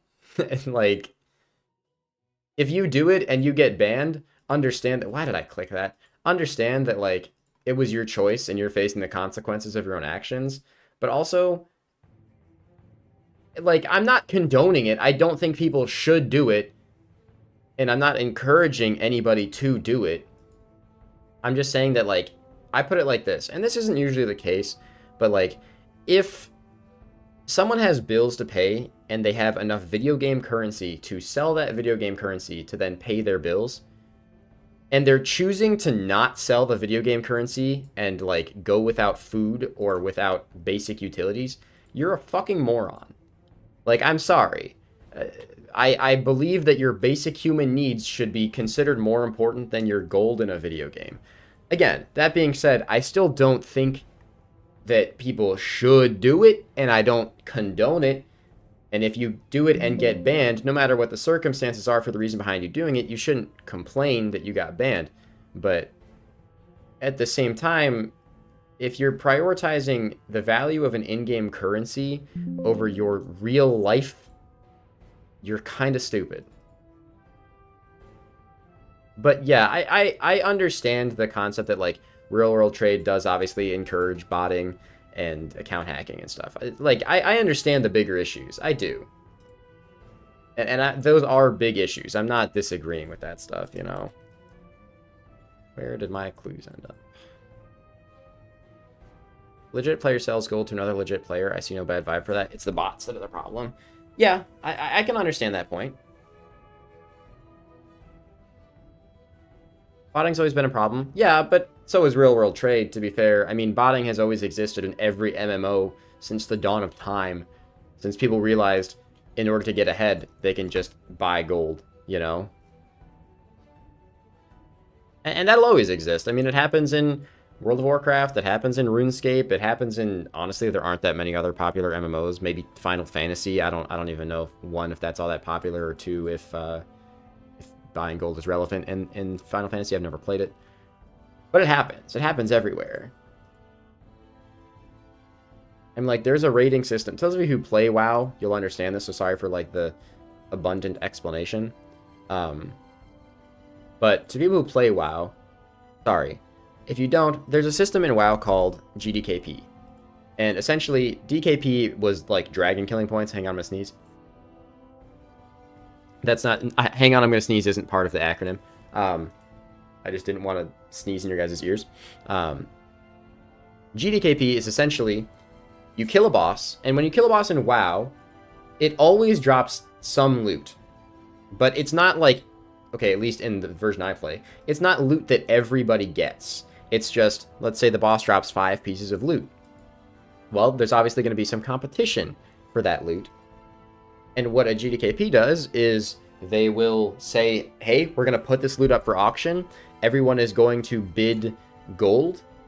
Whoever wins the item, they pay the runner, like they pay like whoever is handling the auctions, they hand them the gold. And then they get the item. And that happens for every item. And at the end of the run, there's obviously more detail to it than this, but at the end of the run, you then split the gold amongst all the people who are involved in the run. So you're either going in, spending money, and getting the gear you want, or you're going in, not really getting the gear you want because it either didn't drop or you didn't win it, and then you're walking out with a fuckload more gold than you walked in with, and if you do the run again next time, you'll probably have enough money to buy the item you want. Overall, in my opinion, and this is obviously biased as I run them very frequently, it's a pretty balanced system. Because if you have the credit card Andes that are swiping their cards and you know, blowing a shitload of gold on every item that maybe you also wanted, the pot and the amount of gold you're going to get at the end is so large and so inflated that when you go in next time, you're going to have a fuckload more money to be able to buy those items you want if you choose to spend that amount. It's a system that essentially balances itself out. Yeah, it's honestly splitting purples, basically. Now, a bit more work goes into it, and I'm not going to get into the nitty-gritty details, but people like to always equate that to giving a higher demand for real-world trading. In WoW, it's generally called RMT, real money trading, but like gold buying, basically. But the thing is, they tried banning it in one version of WoW. They tried banning those types of runs because they did it under the guise that this will make people not want to bot. This will make less bots. Well, guess what happened? There were still just as many bots because the bots, instead of making the money and selling it to players for doing those types of runs, they're now making the money and selling it to players to be able to buy potions and things. It just costs more. That was really it. It didn't really change anything at all, actually. So, like, it's always going to exist. You can try and remove the methods and the insinuations and saying, like, oh, well, if we remove this, there's no reason for people to bot.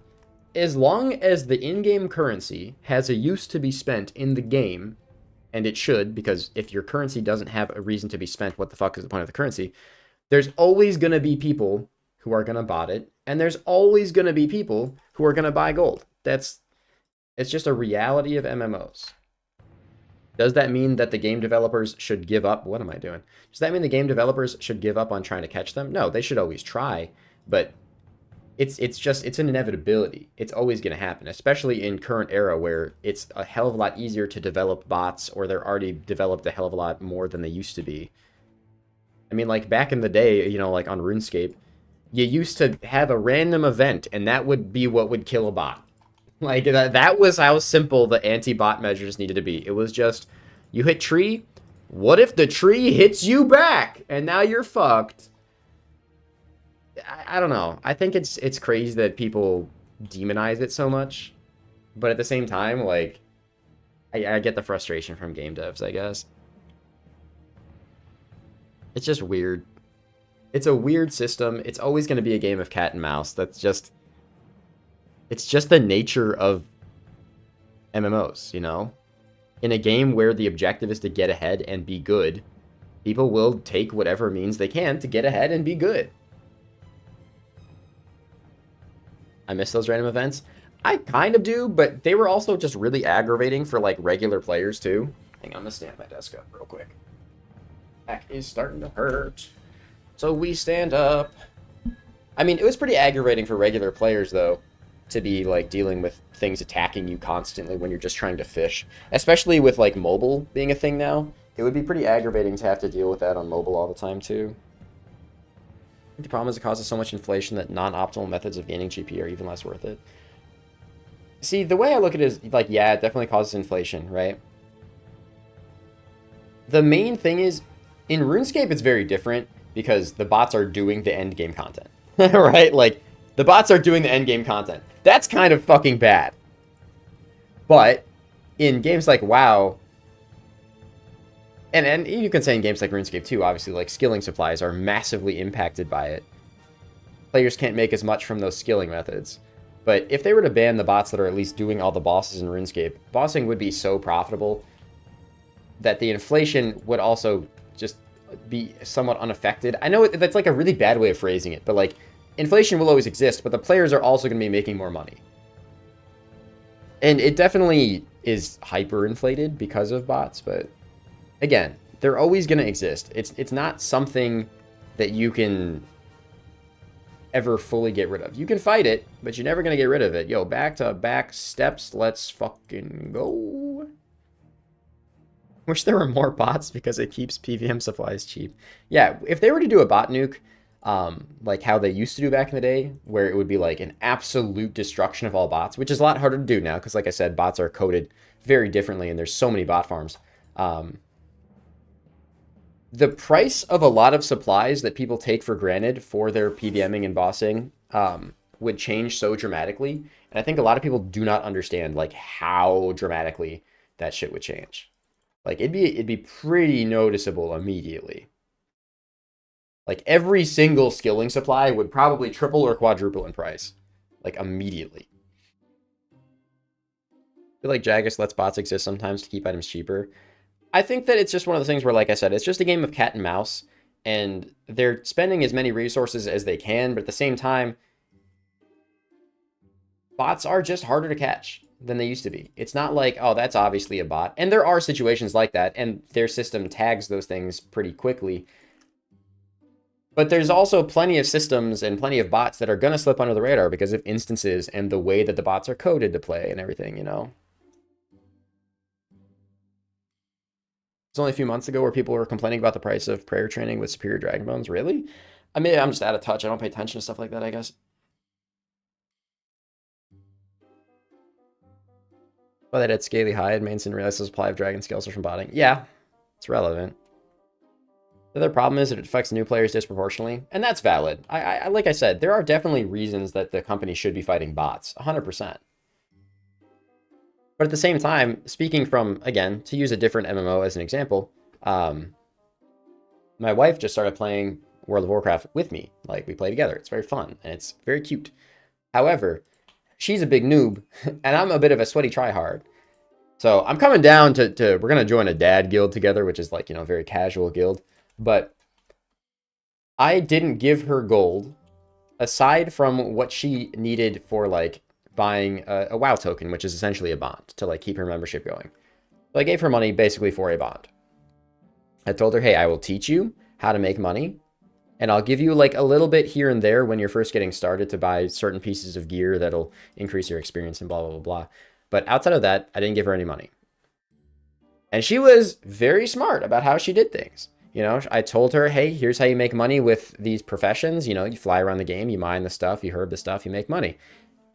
And even though there are so many bots in that game, she now makes money fast enough where in a couple of hours of her just playing, she'd be able to get a month of membership. That's it. Like, it would only take her a couple hours of grinding, you know, herbalism and mining in WoW, which is gathering professions to people who don't play it. Just fly around the game. Oh, hey, there's a rock. Mine the rock. Oh, hey, there's a herb. Pick the herb. And she's bought, like, all the other stuff she needs, like her faster mount speeds and some pretty mounts. And she still has plenty of money. Sounds better than OSRS bonds. OSRS bonds really aren't that different. I mean, even if you're a fresh player to the game, there's plenty of methods that don't require you to have played the game for a long time. Granted, they're boring as fuck methods. But things like, you know, buying items from shops and selling them on the Grand Exchange, charging rings of wealth, they're all very boring as fuck methods. But, I mean, if you look at, like, Reese's level 3 to 10 build series is a good example. He uses an absolutely fresh account. And a bond is what? 15 mil now. What the fuck is a bond these days? I'm out of touch. Hang on, let me look. What's a bond? The bond worth? About 15 mil. Actually, I was pretty much fucking spot on. Bond is like 15 mil now. So granted, it would take longer in RuneScape than it does in WoW to make that money, but even on a level 3 fresh account, there are already methods you can do to make like well over 1 million gold an hour. And even if you're playing, you know, like an hour or 2 hours a day, you'll get there. Yes, it's a lot shittier, and yes, bonds in this game only last 14 days compared to an entire month of a token, but like, I'm also saying 1 mil an hour is a very low moneymaker if you're actually just trying to make money. Like, other games definitely have it a little better, but it's a different in the sense that what am I Maxscape? It's different in the sense that like RuneScape 1 functionally is a very different game than a lot of other MMOs because of lateral progress and blah blah blah blah, blah and everything's buyable. But you can still do it. There's still plenty of moneymakers that are things like, hey, buy the herb and a vial of water and you make it into the unfinished potion. Boom. You're making 200 gold each. That's like 500k an hour or something like that. Or crushing birds' nests or whatever, you know, like they're shitty methods and they're not particularly fun, but you're also a super low level, and I mean this in the nicest way possible. You only really deserve to be making good money when you have a better account. I mean, you shouldn't expect to just start an MMO and then complain that you can't make enough money to self-sustain yourself with an in-game token when you just started playing the MMO. I feel like that's a pretty entitled opinion to have, but that's just me. I mean, like, I have a friend who just started somewhat recently, and when he first started, he was like, how do I make money? I told him, farming. If you do herb runs, even at like the basic herb patches you have access to, maybe do a couple quests to gain a few new herb patches and get some teleports, you can make a few million gold a day doing that. Like every day. It's pretty fucking easy.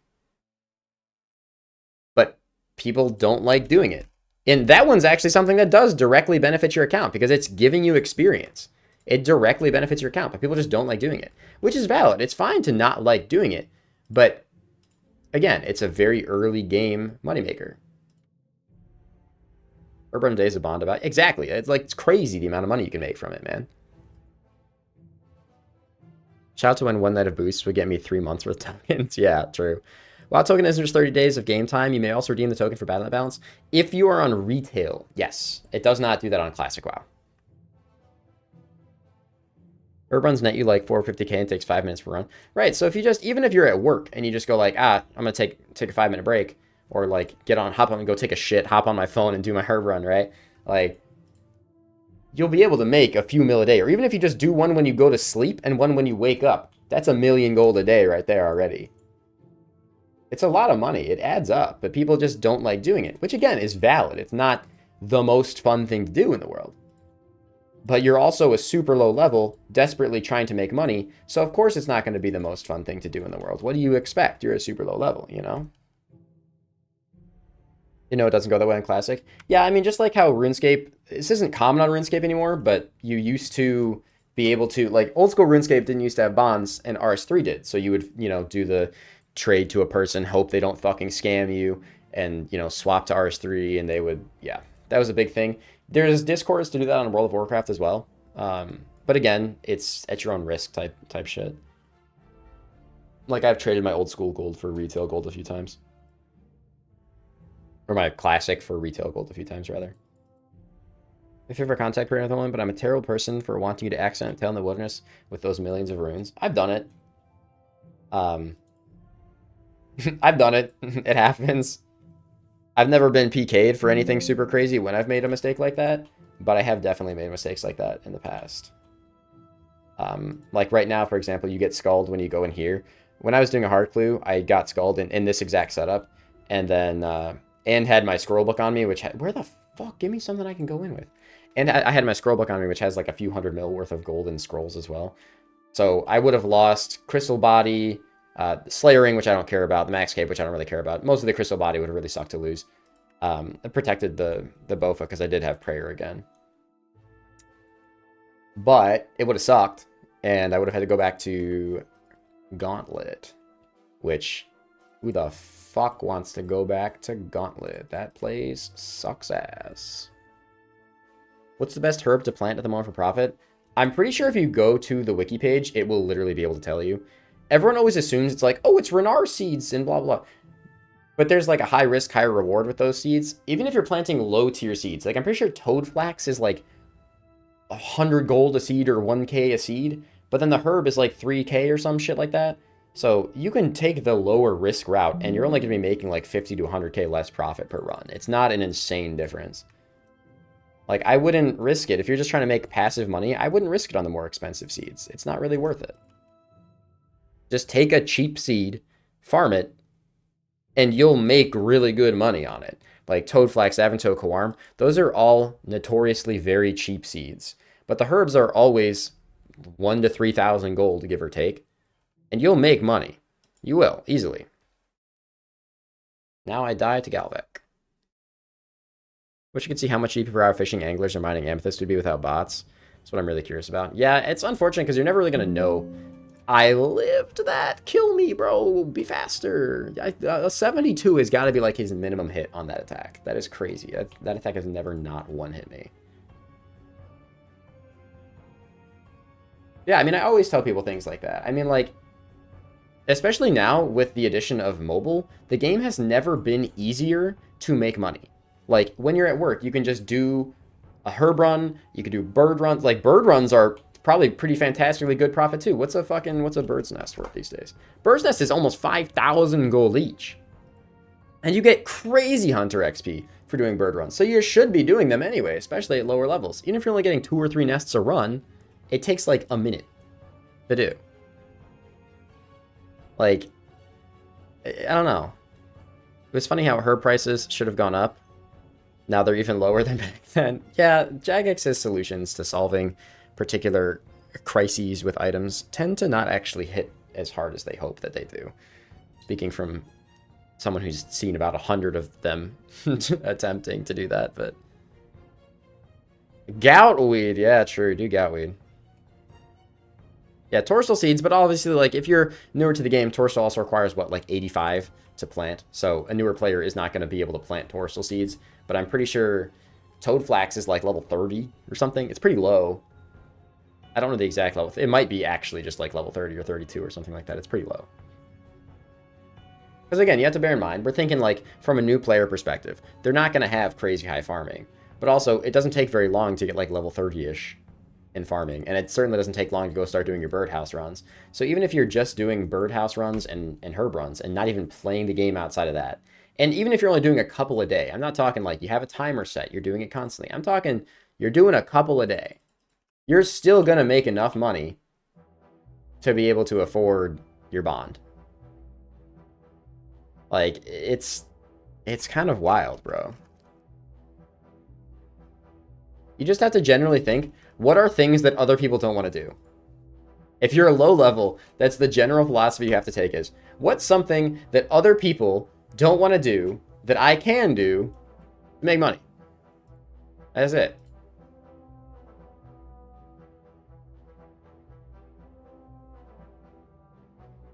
Any guild or third age from the Hards? Nah, man, we've been super unlucky today. Just waiting. I'm waiting for someone to screech at me because they're going to be mad that I'm lying.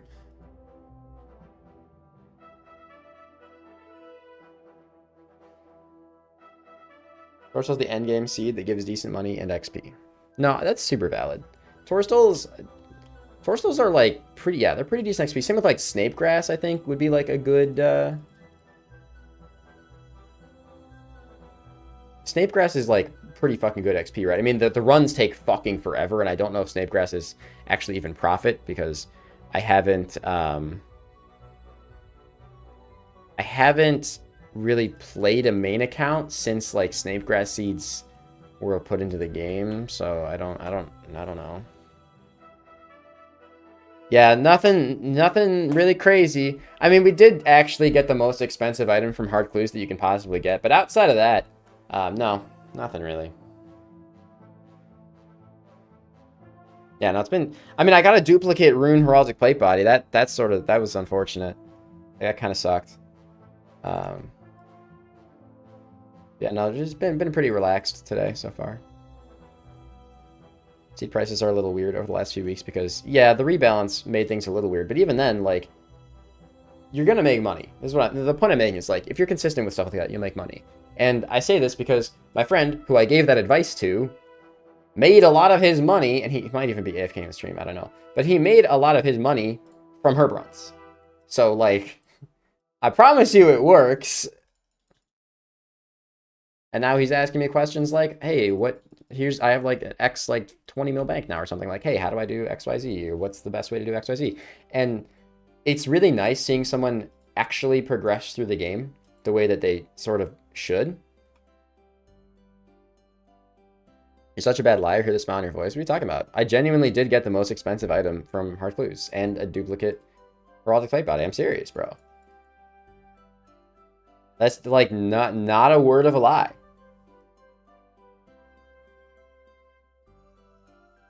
Eternal Glory when? I have 54,000 glories charged, give or take, right now, I think. So, whenever the game lets me have it, basically. It's kind of nice, though. Over the course of doing all these hard clues, every time I got a step that was near the Fountain of Ruin, or the Obelisk, or the Rogue's Den, I decided to charge up an entire inventory. I forgot to get my other 3 items. I decided to charge up an inventory of glories and just take it out there and do the clue step while I was out there. So I actually ended up charging like 4,000 or 5,000 glories while just doing my clue scrolls, because I was just doing it kind of passively. Unfortunately, it didn't result in me getting the Eternal Glory, but, you know, nice little passive kick to the totals. Someone with 20 plus million farming speed, do your herb runs and makes money.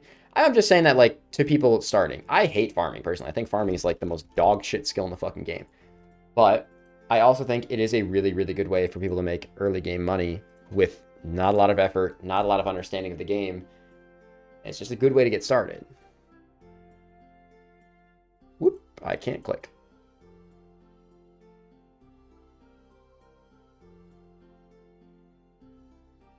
All right. The stash unit that I will never build because I'm very unlikely to ever get a duplicate. Well, okay, that's not true. I'm totally going to get a fucking duplicate BGS at some point, but... No way you got third age when I was in class? Yeah, I only got it because you left. We were waiting, actually. Yeah, Duncan, we were waiting until you were in class, and I was like, all right, he's gone, guys. Now we can get it.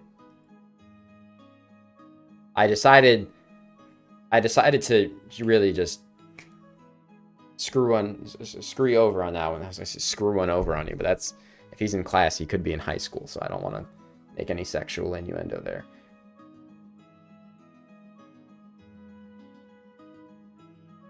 You know, I know I'm a YouTuber, but I really don't want to get caught with those kind of allegations, okay? What'd you get this time? Are we talking about the dupe mage top? It wasn't a duplicate. I did get another piece. And I'm stupidly happy that I did. What high school is playing old school? You'd actually be surprised. There's a good handful of people that are like in the younger crowd that do play this game. But you have to think too, compare old school RuneScape to any other game they would consider a mobile game. Alright, if you're talking mobile game, RuneScape is out of the fucking park. It is a phenomenal game if you're only playing on mobile, like in between class and shit. Every other mobile game is shit like, you know, it's a gacha, or the only other decent mobile game I can think of, which is also still a gacha, is Genshin. Or I guess Hearthstone. I don't know if Hearthstone's still really a thing. Heard you even away T-Bow to me, is this true? Yeah, it's true. If you can find it right next to the farming guild, I left it there for you. Just try it, see if you can pick it up.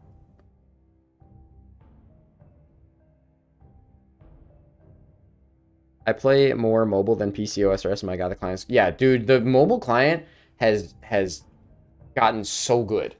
It, like... I remember when it came out, and it was, like, borderline unplayable. It was so fucking bad. But now it's, like, uncapped FPS. They have all those little plugins and trackers, and you can change your your short tap options and shit. Like... Mobile is genuinely like a very valid way to play the game now. I would say it's going to make a lot of endgame PVM content like incredibly difficult, but It's a really valid way to play, especially in the early to mid game, and any skilling or AFKing is super good. When it came out, it was exactly AFK fishing playable. Yeah, pretty much. Pretty much. I'm there now. Weirdly, it's not here. Oh, check it. I'm not. I hopped worlds. Yeah, I don't remember what world I put it there on. Just hop through the whole list. You should find it. By the way, once again, I should say, if you guys are enjoying the stream, please leave a like. And if you're somehow not subscribed, I think the YouTube discoverability on streams is dog shit. So I'd be amazed if you aren't subscribed to my channel. But subscribe if you're not. It does help. And if you want to support me, type !creatorcrafted and buy something. And use code LowSoul. It's a great way to support me. I get a kickback from it. You get something from it. So I feel like I'm not just panhandling by asking for donations like Nightbot is in the chat immediately upon me starting the spiel. Thanks a lot, Nightbot. Dick. Been a mobile primary since launch. No PC. Certainly has come a long way. Yeah, it's gotten pretty nice. Like, honestly. I genuinely tell people, like, if they ask, should I get into RuneScape? I always tell them no. Because it's not a game that I would, like, recommend to the average person. However, if they say, I need a decent mobile game to play, I will always say, yeah, RuneScape is a great mobile game. What remaining clogs are you not looking forward to besides clues? If I'm being honest, pet hunting, in general is going to be dog shit. Because I'm not someone who streams very often. Ironic, I understand I'm saying this on a live stream. But as someone who doesn't stream very often, pet hunting can be a very slow, tedious thing to do. And also doesn't always lend itself to making the most entertaining YouTube videos. Because, you know, you don't get the... Fuck off. You don't get the memes and stuff if it's just a YouTube video. And getting duplicates on an iron, it just doesn't really mean a whole lot. It's... you know? So I think pet hunting is probably going to be a frustrating part. He didn't even try and fight me. I said, let's fight, and then I ran away, and he was like, all right. Imbued heart grinding through his spears so far. Imbued heart grinding, I'm actually looking forward to. I mean, I should have one already. Let me actually, how many spears do I have? I understand it's not a linear thing. I have almost 500, I have 559 superiors with no imbued heart, if that makes you fucking feel better. But I've heard, and I think it was my editor actually who gave me the video, like, because of the Slayer changes, imbued heart grinding is so fucking much better now. Now, logically for me, I'll probably end up continuing to attempt to get it passively while doing things like Konar Slayer, try and finish off the Brimstone Key stuff.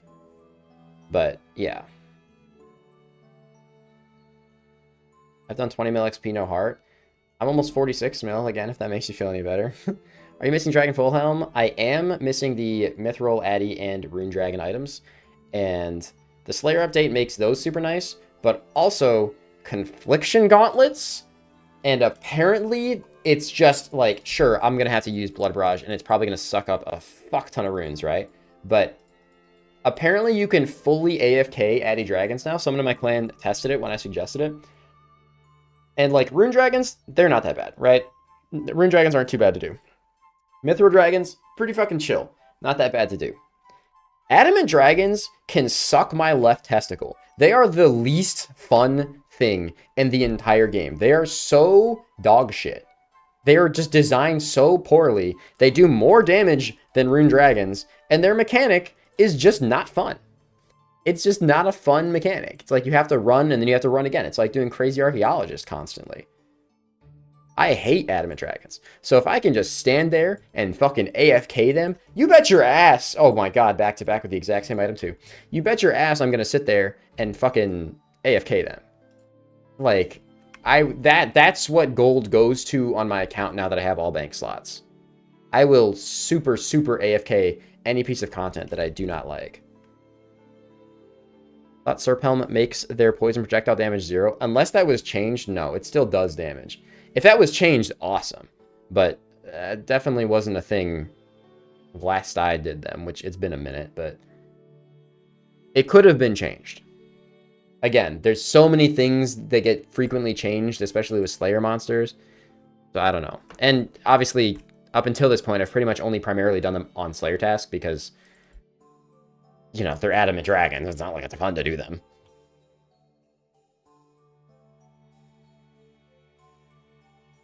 So when people were asking me, they're like, what are you going to spend your money on now that you have all bank tabs? Runes, bro. Runes to AFK. AFKing any boss I can AFK. AFKing any dragons, any Slayer NPCs I can AFK. Absolutely.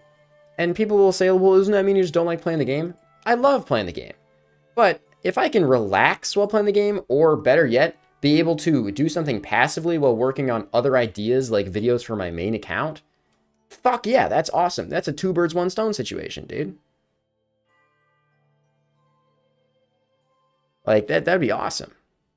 I mean, like, the pet video that I posted recently on my channel, that's actually doing so much better off its initial post than I thought. I thought it was going to get almost no views on being posted, and then it was going to be, like, a very slow burner video. But I'm surprised to say it's actually doing quite well, and I'm pretty happy about it. That was done entirely while I was finishing grinding the hard clues on this account. And in the interest of full disclosure, what's up, Rocky? How's it going?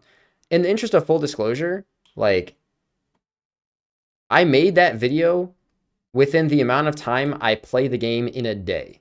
Like, including the 7-page script, including the editing instructions. Obviously, I did not edit the video myself. I gave that video to my editor. So technically, you could say that if you count his editing time, it took longer, right? But I'm talking for me personally, because I obviously don't, I pay him to edit my other videos too. But like, for me personally, the ability to write a 7-page script with editing instructions, to like full creation of the video, getting every clip, buying all the gear, using all the gear, going to the bosses, getting the B-roll, everything. It took me less than 10 hours to make an entire fully fledged, like get all the footage that I needed for a video. Like, that is insane. When I compare that to the fact that between today and yesterday, I have already streamed for 10 hours between those 2 days, and I'm not even done opening my fucking hard clues yet. Like, for me, the average video takes about 150 to 200 hours for the Iron Completionist series now. So, being able to make an entire video in 10 hours, yeah, that's pretty nice. And it's what I would argue a pretty high quality video too. It's not like it doesn't feel like a garbage quality video, you know? Kind of funny how Eddie Dragon Unique is worth 80 mil with a Rune Dragon one is only a few 100K. Yeah, the amount of people that AFK or bought Rune Dragons is pretty, or like alt them especially too, is pretty fucking high. Whereas again, that just shows Eddie Dragons are just not particularly AFKable. At least not until now.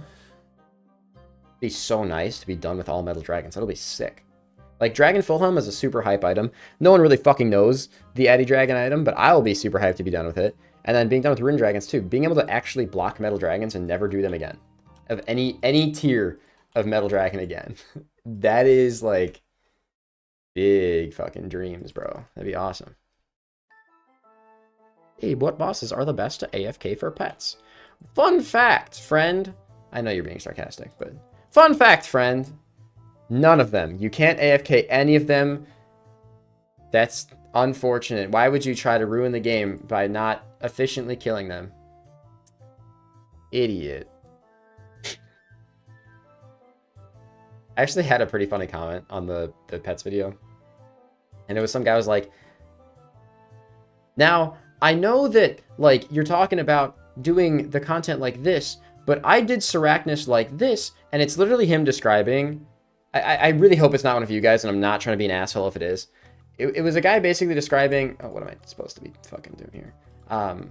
It's a guy describing how to not AFK Sarachnis, basically. He's like, yeah, I bring thralls, and I alch everything, and I keep piety on to do more damage and stuff. I'm sitting there, I'm like, okay, so you're just doing Sarachnis. Like, you're just doing Sarachnis the normal way. You're not AFKing it.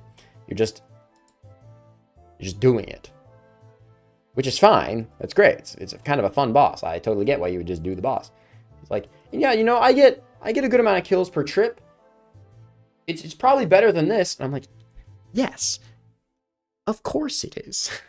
Because the point of this, though, is to fucking AFK. Like, yeah, if you're using thralls and camping piety, of course you're going to be killing it faster. That's... I feel like it's so obvious, bro. Myth Dragons dropping noted bars with Slayer unlocks. I wish that for adding rune. That would actually be really nice. I'm kind of surprised we didn't get that with the reworks. I kind of thought that they would give that as an option, you know, or like an unlockable. In Plunder Step, you can keep the Menophyte robes. I know, people told me that yesterday. But I'm weird. I would like to have the full stash stored there. I understand that, like, that means I'm taking 2 Ferroceptors with me, and it's a little awkward, but I'm weird. Agencies? Oh no, we're not saying just like getting noted Addy bars in general. We're saying Mithril Dragons can drop noted Mithril bars when you kill them on task. So it would be nice to have the option to, when you're killing Addy Dragons on task or Rune Dragons on task, have the bars always be noted. Because it's kind of in line with an existing Slayer perk that you can buy. AFK has such a weird meaning in OSRS versus any other game ever. Yeah, I hard agree with that statement. People in OSRS very frequently do not know what AFK actually fucking means. And I'm guilty of this myself too. Like, when people mean that something is low effort, they will frequently use the term AFK. Which is why when I was talking about in the video, like one of the first things I said was literally, now when I'm saying AFK for the rest of this video, I'm not talking about it's not a lot of work, or you don't have to click often. I'm saying you can get up and walk away for 5 to 7 minutes at a time. That's it. Like that, when I am talking about AFK, that is what I mean. Like literally, I can go take a piss and come back, and my character is still gonna be doing exactly what I need it to be doing, you know? Now Molgoth saying, and now AFK for 1 tick. Well, that's clearly kind of implied as a bit of a joke, but yeah. People say that rooftops are AFK, piss me off, and I agree with you so much. Yeah, like, again, I'm guilty of having done that a few times in the past as well, but yeah, there's a huge difference between low effort and AFK. Low effort is low effort, which is great. There's a lot of content in old school that is very, very low effort content, but low effort and AFK are still wildly different. Also, yes, Pog, God Egg. This is why we do our bird runs, maybe. I've decided I'm going to do bird runs until I run out of redwood logs, and then I'm going to open all the God Eggs then, which is going to be a while. So, hopefully by that time, I will have like a few hundred God Eggs saved up, and I'll get my last piece of the Evil Chicken outfit, because that would be sick. I'll probably still need to do bird runs at some point in the future, but right now I have like 5,000 4-dose brews, and then I also have like fucking 10,000, a little over 10,000, no, 12,000, 13,000 or so birth nests. So I'm not really like hurting for birth nests, but still, you know, brews are kind of one of those resources where it's like, I'm gonna need more at some point. You'll never not need brews unless they make a new one. Alright, I'll be right back really quick before I open these clues. I have to pee. But then we will continue opening clue scrolls after I pee. Not while I pee. Unfortunately, opening clue scrolls is not AFK.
Let me tell you. I did not know how cold my hands were until I just went to take a piss. Pretty sure I just scared myself. Felt like a turtle was in there, bro.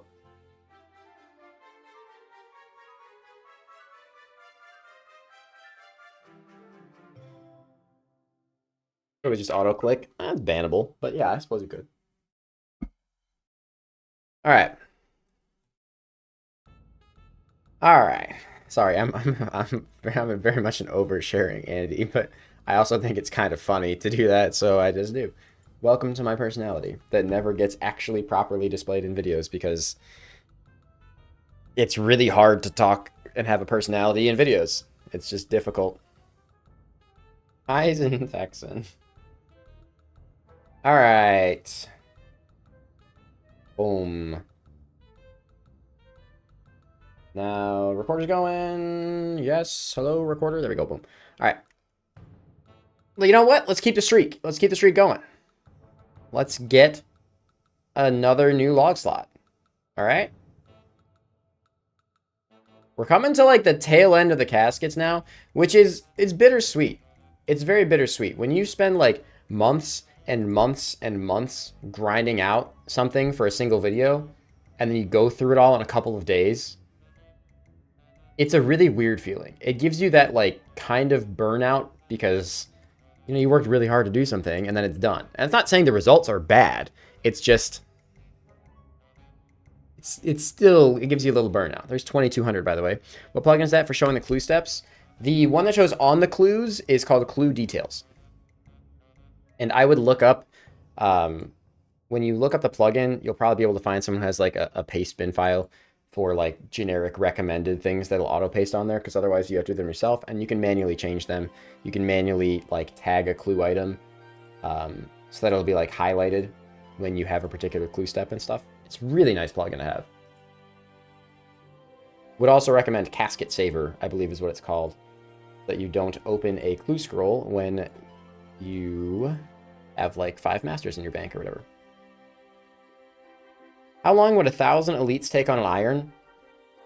Like over a year, honestly. Well over a year, probably. Most remarkable drops so far other than dupe third age? Nothing. It's been a pretty boring day. We haven't really had anything super exciting at all today. Actually, it's been pretty uneventful.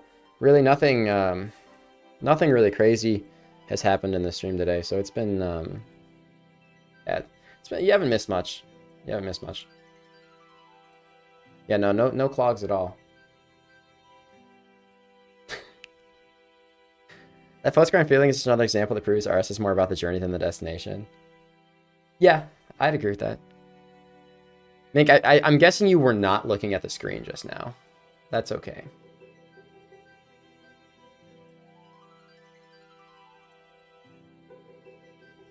A lot of people think you're serious. That's okay. This is getting made. It's getting made into a video. You know, I never like, ooh, hey, look at that. Robin Hood hat number, I want to say number 3 of the clues. Pretty sick. Always nice to see. Yeah, horrible for the flex, right? Only have a tick at a time to AFK my current task. Valid. We've had a couple Black Cavaliers. No, I've had some good stuff today. But yeah, nothing I stream is ever stream exclusive content, because this is only like the 3rd or 4th time I've even streamed this year. Because, you know, I just don't stream that often. It's just not really my shtick. Not these days, you know? Ready for the ranged one now? Dude, yeah, that'd be sick.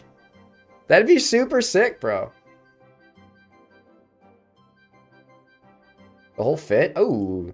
Hey, Mr. Editor, you still in here? It's going to be your favorite kind of clip. Hey, check it out. There's another pair of D-hide boots. I'm going to make my editor put that in the video, because he doesn't like it when I tell him to put the D-hide boots in the video. But you guys like seeing the D-hide boots, so we leave them in there.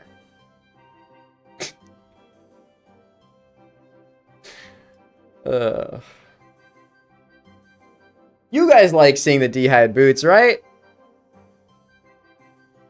I think when I watch clue openings, I love seeing the little like trinket, tiny little valuable items. You know, I don't like only seeing the super big highlights and then months of the creator's progress is gone. I like seeing the little trinkety things. You know. Honestly, no, fuck off. You guys are supposed to fucking agree with me. Don't worry, there's black calves in there too. There's black calves in there too. I have 13 of them. I like pretty clues. Any clue with D-hide boots in it is good. Like, that's ugly compared to D-hide boots. You guys are haters. You're supposed to always agree with the streamer you're watching. Don't you know that? That's how parasocial relationships work. You're supposed to let me be right all the time. Also, that was a 500k. That was the most depressing 500k clue ever. Seriously.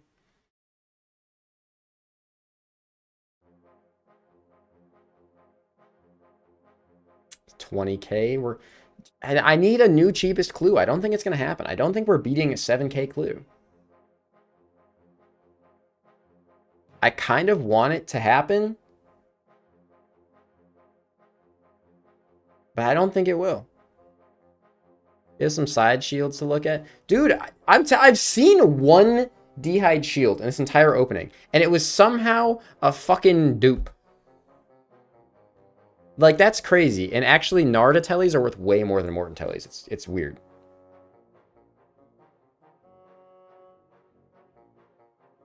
See, like, that's pretty. I don't tell my editor to put every pair of God D-hide chaps in there, but, like, do you guys really not get, like, at least a little, like, hit of excitement when you see a piece of Blessed D-hide in there? Or is it just because I'm such a fucking boomer that these items used to be worth a lot more?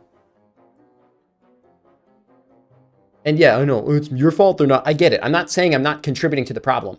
I'm simply saying, like, it's just still gives me the good dopamine, okay? Shut up. Resident 4 isn't even that hard to get. Ah, dude, Narda tellies are 50k each, so.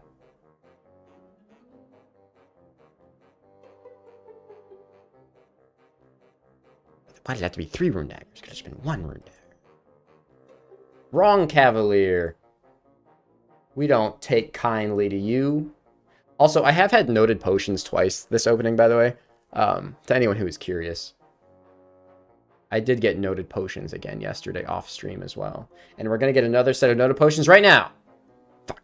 Okay, shouldn't be saying fuck. I should be pretty happy I was wrong with that call. But still. 10k. Take the coins out of there. It would have been good. Or I guess it would have been bad, but you know what I mean. Gonna be sub 100 clues left soon, bro. Like, how are Ironworth teleports so cheap? This is the part that I don't understand. Okay, like, you could argue, yeah, because once you're in Prifddinas, it's not that hard to get to Ironworth camp. Sure. But it's never hard to get to Narda. So why are Ironworth camp tellies 1,500 each? But Narda tellies are 50,000 gold. Are there that many bots doing the agility pyramid? Because, bro, if you're doing the agility pyramid, you're spending 5 full agility laps on 1 teleport just to get there as a bot? That doesn't seem worth it at all. And that's another pretty clue. Look at that. More Zammy D-hide boots. That's nice. That's nice. We like that. It's because you use the Narda altar instead of POH. Who's paying 50k for that, bro? 50k for that is crazy. Hang on, I had to sneeze. Whoa! I'm glad I made my mic for that one. Warp camping and whatnot? No shot. If you're spending 50k every time you want to teleport to Narda for Corp, dude, fuck, you're insane. You're losing money. Even if you get an Ellie, you're losing money, bro. That's just crazy. It's got to be something to do with bot farms. Or questing, I guess. But, like, I don't know.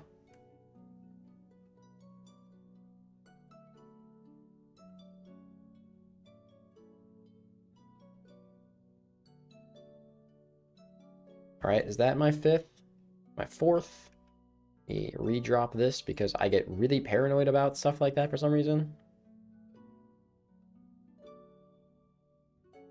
There's the 5th one. Alright, time to go do 5 more, and then we'll be at 65 masters. We are gaming. I'm really excited, but also really nervous to open up these masters, because master clues have they're kind of like elites. They are equal parts exciting, but insanely frustrating to open. Because, like, the potential for Master Clues is so high, but so is the letdown. The letdown for Master Clues is so high, dude. Might be part of a new account script before you have any fairings or whatever. Tell you to Naruto North. Yeah, maybe. But that's the thing. It's like, they've been 50k for ages. I'm talking like over a year. They've been... Oh, what? I'm just teleport from the music cave to the music cave, you fucking moron. They've been expensive for a long time. Seen some real bad openings from you and Shelby. Yeah, Master Clues are just... They're just weird. I'll hate elites until a third age bow appears on my screen. See, I like elites because guess where I got my... I can say this now. This is crazy. My first third age rope top was from an elite. It was actually... I remember it vividly. I was doing Bandos on this account. It was the Bandos grind. And back in the day, the Bandos grind sucked. You were doing like maybe 2 kill trips. You were killing it with a whip. It was terrible. I got hosted by the official RuneScape stream, which is insane and the only time that it ever happened, and this is back when I was streaming on Twitch. And this is also when the RuneScape stream had like 400 viewers. It wasn't insane. It was like 400 or 500 viewers that came over. Cool. A handful of like 150, maybe 200 of them stayed as I was opening an elite clue that I got from Bandos. It was from Cam the Camel, right in front of the Duel Arena, and it was still the Duel Arena back then. I open it, it had a third age robe top, and it had a Ranger's tunic in it, which was also pretty valuable back then. Third age wasn't nearly as valuable as it is now, but inflation, blah, blah, blah, blah. And the clue was worth 69,420,000 coins. It was just the perfect sequence of events. The 69,420 clue, the RuneScape post, everything. It was great. I remember that shit like the back of my fucking hand, and if I went through my old clips, I could probably find it. And I probably sound like everyone sounded like ass back then, bro. 70 Masters is 3% chance at third age. I just really want to get the Bloodhound, honestly. Bloodhound would be awesome. The thing is, like, in the grand scheme of things, right, you have... When you look at things like the Bloodhound, and you look at things like just any of those like sort of rare items, like for example the D-Head shields and stuff, and then you compare them to how rare third age is, it's like, well, I'm gonna end up getting them by the time I get all of the third age. That being said, the first Bloodhound will still be incredibly exciting, and again, like I said earlier, it's just such a massive fucking flex, you know? See so many people at G with Bloodhound 700 Masters? Yeah, it follows the same logic as the conversation I had the other day when talking about dry protection and stuff. And I'm like, look, the amount of people that are going to get lucky on rare items like the Bloodhound and the Twisted Bow is always going to dramatically exceed the people who end up on the other end of the bell curve and get unlucky. Simply because those items take so long to actually get to the drop rate of, it's never going to happen. It's never going to balance out, you know? I was watching 40 minutes behind. I pressed live, literally same location, same step. Dude, that's crazy. You're a fucking wizard, bro. Seeing how many Bloodhound Sparkmac has made my jaw drop. Didn't he get donated a bunch of Implings, though? Or I think it was him and a few other people got donated a fuckload of Dragon Implings and stuff. And I tend to, and this is going to be somewhat of a judgmental take. People that take crazy donations like that, in my opinion, don't have a right to complain if they go dry. Just saying. Like, obviously, you know, on specific items that they're taking the donations for. That's my opinion. Because the average player is not ever going to be in a position where they have, not even the average, even like the high-end collection loggers are never going to be in a position where they have, you know, 50,000 Dragon Implings, right? It's just not going to happen. It'll never happen. So I think there was like a few other content creators at the time when like Masters were like a real big deal and people used to watch people just run around complete Masters all the time. He says as he's running around and people are watching him complete Masters, where people would just take a ton of Dragon Impling location or donations. And that's not an insult to them. I've never taken donations, but if you choose to, that's fine. I'm not criticizing that. I just feel like if you then take those donations and go dry on the pet, you don't have a right to complain about going dry on the pet. Because, you know, you didn't really get there yourself. I don't know. It's the same kind of logic I have with people who do, you know, the 17 alt bullshit at bosses, you know? And then, of course, there's the other side of it, which is, like, the people who staked or real world traded or whatever the fuck and have trillions, literally, like, trillions of gold, right? Like, it's an anomaly. Donation smells a little too close to real trade. I don't think so. Taking an in-game donation, I don't do it. I don't think it's like real world trade. But I mean, there have been, if you look at the price of Dragon Implings, if someone donates someone else, you know, even just a fair amount of Dragon Implings, would you fuck off, you stupid dragon? It's a lot. Like, they're very expensive, and people donating that, it's a lot of fucking money that they will be giving this other person. I'm talking, like, in some cases, it's like billions of gold. So, yeah, I feel like the average person, or again, even a super high-end person, is not going to be spending billions of gold on Dragon Implings. It's pretty unlikely. This is almost a good triple. Lavada is pretty good. Port Sarim Docks is really good, but then the middle one sucks ass. I almost debating switching the triple for that one. I'm going to donate you a shadow on this account. Fuck, bro. Yeah, donate me that shadow. That'd be sick. Come trade me, bro.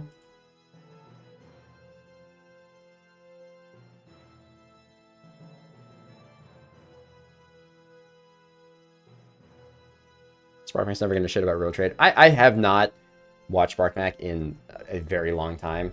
That's not necessarily an insult to him. I just don't really watch a whole lot of content creators to begin with. But I know that back in the day when Duel Arena was a big thing, he was a huge Duel Arena guy. So I wouldn't have been surprised, even if he took no donations, if he had, like, you know, essentially infinite money from staking. So that's a whole different argument. I'm not as vehemently opposed as other people, but I'm very happy the Duel Arena is gone. And I don't want them to bring that back. I'm very happy that that is no longer a part of the game.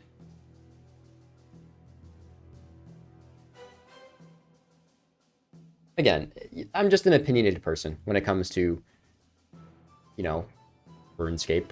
I guess in general, but when it comes to RuneScape. And I think a lot of people don't necessarily appreciate the positions that they have, or like the unique positions they have, like content creators especially, sometimes forget how lucky they are to even have people running up and like searching for them in game to give them donations or to help them get boss pets and stuff. Like, the average player is never going to experience anything even close to that, you know? So it's a very unique situation, but, you know, when you see someone getting tens of billions of gold in donations and then going dry and complaining about it, it's like, well, you wouldn't have even had the opportunity to go dry if not for the people giving you tens of billions of gold worth of stuff, you know? I understand. It's a weird take. It's just my opinion, though. All kinds of gambling's better off staying off the game. Yeah, I agree with that. I mean, like, I understand that there were some upsides to the Duel Arena. Like, it was fun if you got a cheap item from, let's say, raids with your friends, and then you're like, fuck it, you guys want to chuck it? And then you just chuck it a few times, and the hype and the cheering. Like, I do remember that stuff, and that aspect of it was very fun, but it does get heavily outweighed by just how severely, like, negatively impactful it was on the game. Like, it was very, very bad for the game, you know? How many masters can be stored with elites by stacking now? Honestly, I don't even know. Because like, you can have 5 of every clue scroll. You store the one in Watson, and then you can have the 5 masters themselves. So I would imagine it's somewhere in the ballpark of like 12-ish, technically. 11 or 12, probably. Assuming you're not juggling them on the ground.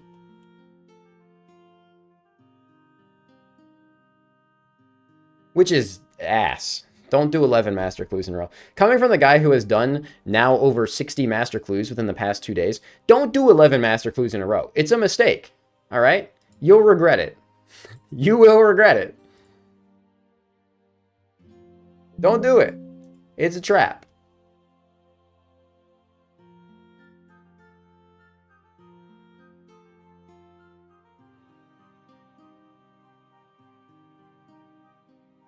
So dude, I think people, and you guys can obviously see it being in the stream, I think people severely underestimate the amount of time that goes into like a clue opening. Just like it's not even like gathering, like I'm not even talking about gathering the hard clues. It's like the amount of time it takes to like do the side bullshit. Like all of what I'm doing right now is like 90% of what the content is just running around doing fucking masters constantly, man. And the people who don't watch streams and stuff, and no shade on that, I don't watch a lot of streams. Unless a content creator like explicitly tells me, I'm also guilty of kind of forgetting about it. But it's a it's a long time. Man, I really should have just taken a different teleport, huh? Yeah, that is way closer to the fucking monastery. I should have done that. Well, I will for the future. Surely you will not regret 13 master clues. Yeah, never watch someone doing master clues on stream. That's so cringe. That's like God, it's so cringe. Like, just go do them yourself, you know? Imagine watching someone else just do master clues. God. Fucking idiots, man. Strive for greatness. Eat whole cake, not just slice. Do 14 masters. Bro, I love the fact that, like, my wife can come home from work and tell me, like, the fucking most insane stories about the shit that she encountered. She's a surgical nurse now, but she used to work, like, as a floor nurse. And she came home one day and she tells me, she's like, okay, so I had this patient today. Patient ate a whole sheet cake. Like, the whole cake. Okay? The entire thing. Because she was sad. And then she said, well, my stomach hurt, so I ate another one. Physically, I don't understand how it's possible, even like remotely possible, to sit down and eat 2 entire sheet cakes by yourself. Like, my brain physically can't comprehend where it's going. And she's like, the woman was like big, but she wasn't like the craziest, biggest one. She's like 2 whole cakes, bro. I don't understand. Better than doing hardcore drugs? Honestly, probably about the same impact on your body as doing hardcore drugs, if we're being 100% honest. Eating 2 whole sheet cakes is like, that's gonna fuck you up pretty bad. Second one was for a flex. It's just weird, man. Like, and that she just thought that was normal behavior. She's like, what, you guys can't just eat a whole sheet cake? Like, no! What the fucking no! Normal people can't do that!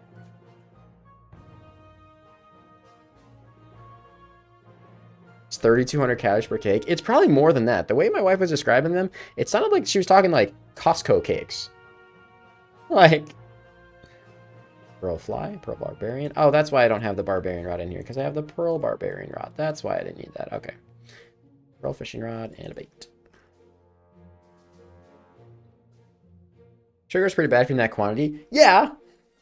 It's also, I don't understand how that would not absolutely massacre your insides, having 2 whole fucking sheet cakes shoved inside of your like, it wouldn't all even fit in your stomach. I don't understand, like, unless you have a freakishly large stomach, I don't understand where it would go. Like, this is just wild, bro. One doesn't form an addiction. Actually, sugar has been proven to be more addictive than any hard drug in existence, so I disagree with that. My wife runs a bakery. It's so much more than 3,200. Yeah, it's pretty bad. Competitive eater? No, she was just a freelance eater.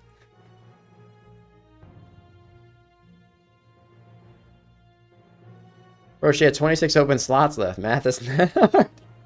Fuck off. Fuck off, bro.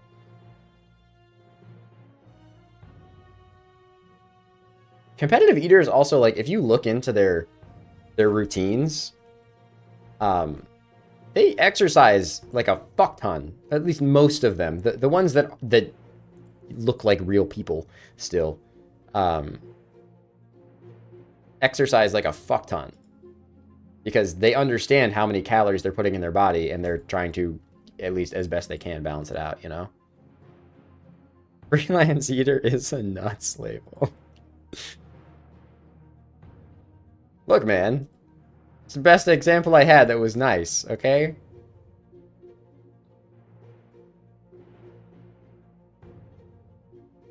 Can I pickpocket you? No. Can I pickpocket you? Yes. Give me a seed. Fuck. Sheet cake for icing alone is about 8 sticks of butter and 4 pounds of powdered sugar. I can feel my arteries closing just reading that, bro. That's insane. Oh, yeah. Since Nightbot's saying it, check out creatorcrafted. Use code LowSoul, 10% off. Helps channel. Cool stuff in there. There's no sheet cakes in there, unfortunately.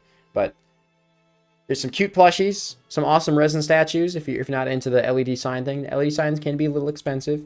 But there's some cute plushies in there that don't run too much. Just saying. Can't get a pet in game. Get a cute plushie, you know. Like, I used to watch, fucking, what was his name? Matt Stoney for a while. I haven't watched a Matt Stoney video in a long time. But he's a competitive eater. And, like, he had a few videos where he would talk about his routine. And it was like, you know, when you're preparing for a competition, you do this. When you're in, like, post-competition, the exercise routine goes crazy. Because you're trying to, you know, keep your body at least somewhat normal between the weirdly large influxes of calories, you know? Like, there are things that go into it that I guess I never really thought about until, like, hearing some more perspective about it. But if you were to see him just walking down the street, you wouldn't be like, ah, yeah, that's a competitive eater. He looks like a normal guy. Just looks like a really normal person. So it's kind of interesting hearing, like, I like hearing the ins and outs. Okay, maybe bad time to say ins and outs when you're talking about literal digestion, but I like hearing the ins and outs of hobbies that I don't personally have, like, time invested or, like, I guess, like, an interest in, because that alone I find to be kind of interesting. You know, like, how XYZ sport works, or, like, what's the aftermath of this or this or this situation. I find that stuff kind of interesting. Cheesecake lady just trying to free the Lumberjee guide. Yeah, yo, she's a homie. Waiting for my Jad Pet plushie. Dude, the plushies are so fucking cute, dude.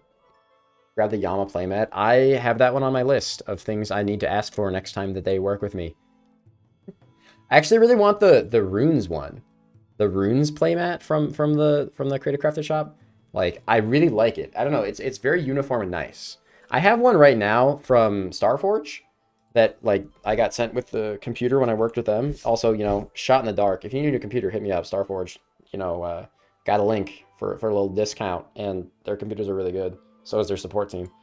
And this one's really nice. It's like the login screen. I'm like, sorry, I'm lifting up my keyboard to look at it. It's like the login screen with, like, person in Crystal, person in Ancestral, and person in Torva, and it looks really nice. I'm a big fan. Like, I just, I don't know. Having a little art on the playmat is always, it's like, it's just a little hit of dopamine, you know? It's like, ooh, that's nice every time you look down. Still waiting for my giant squirrel statue to get in because I fucking want that thing so bad, bro. Love the new Slayer mat they added. Creator Crafted? I'm trying to think of what it looks like off the top of my head. I don't think I remember it off the top of my head. I know the Yama one. The Yama one is fucking hot.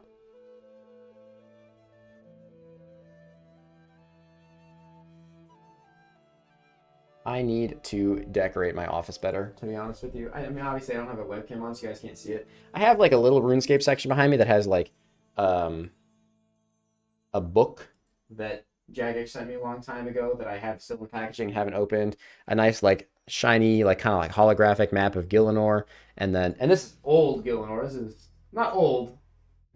It has Varlamor on there actually. Now that I'm looking at it, but this is definitely significantly before Varlamor existed. And then nice little poster that I also got from Starforce, like a metal poster. I have a large razor mat and I want a new one. Check out the store. Just saying. Shameless plug there, but check out the store. Again, most of their stuff, in my opinion, is pretty reasonably priced. I'd like to get the Jad statue. Yeah, dude, you gotta be like on top of buying that stuff though, because that shit sells out so fucking fast. There's been so many times where like, and I said this the other day too, but like so many times where like I wanted something, and when the person who owns the company, he'll like message me when I'm doing an ad, and he'll be like, hey, you want us to send you anything like with this ad? And I'll tell him, be like, yeah, how about this one? He'll be like, oh, you're gonna have to wait for that one to be back in stock again. I'm like, all right, how about this? He's like, ooh, hey, sorry, buddy. That one also gonna have to wait a minute. My brother was at a Ren fair, and a dude was selling hand-drawn old-timey mats of RuneScape, and he got it from me for Christmas. That's pretty sick. I missed... There's a Ren fair kind of close to where I live. I missed it this year, though, because I've just been so... Like, this summer I was so goddamn busy this year. Which I'm not complaining about. It was good busy. It was like, I was just always hanging out with people and doing stuff. I just didn't have time to end up going. And then the one weekend that I could have gone, it was like... fucking 110 degrees, and the location that the Ren Fair is at is just like there's no shade. So I'm like, you know, I'm okay. I'm okay on that. I'm not trying to die. For the record, 110 degrees where I live is not the norm. I know some fucker from Arizona is gonna type in, oh, 110 degrees isn't even that hot. Okay, it is for normal people. Okay, for normal people, 110 degrees is very hot. Like dangerous, very dangerously warm, okay? There's always someone. There's always some naysayer, bro. This upcoming third age is gonna hit so hard, dude. Please, it'd be sick.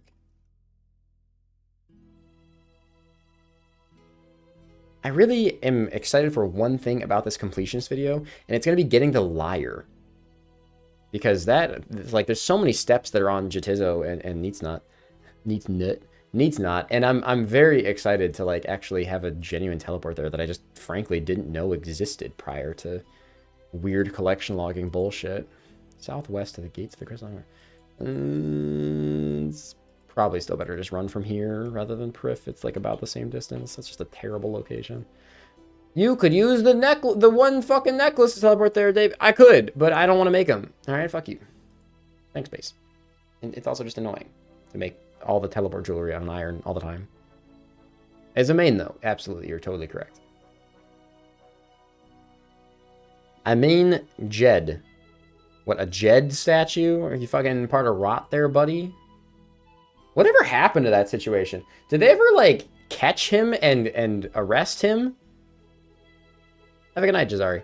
Did they ever, like, catch that guy and arrest him? Because wasn't he, like, on the fucking lam for a while? Like, he was, like, running or some shit? Okay, erasing that necklace comment. Dude, I've done this long enough. I know when people are gonna be snarky and say something, man. I know it. It's predictable. You guys have become predictable. Alright, this one's an interesting one, because it says mage or wizards. I'm guessing that means if I find where the single line is here. There's single line around here. Is this all multi? Ah, here's the single line. Alright, so if I'm standing here, it'll spawn a Braskin mage. If I'm standing here, it'll spawn the wizards. And obviously, I prefer the Braskin mage, so I'm gonna stand here, and it should... Yeah, nice. That's how that works, by the way, in case anyone was curious. If you're in multi, it'll always spawn the wizards. If you're in singles, it'll always spawn the cabbage guy, the Cabbage Patch Kid. So if there's ever one that's like on a multi-line, you should always run to single, because it's just a little bit easier to deal with. They increase the number of charges the Liar holds. I think it can be unlimited if you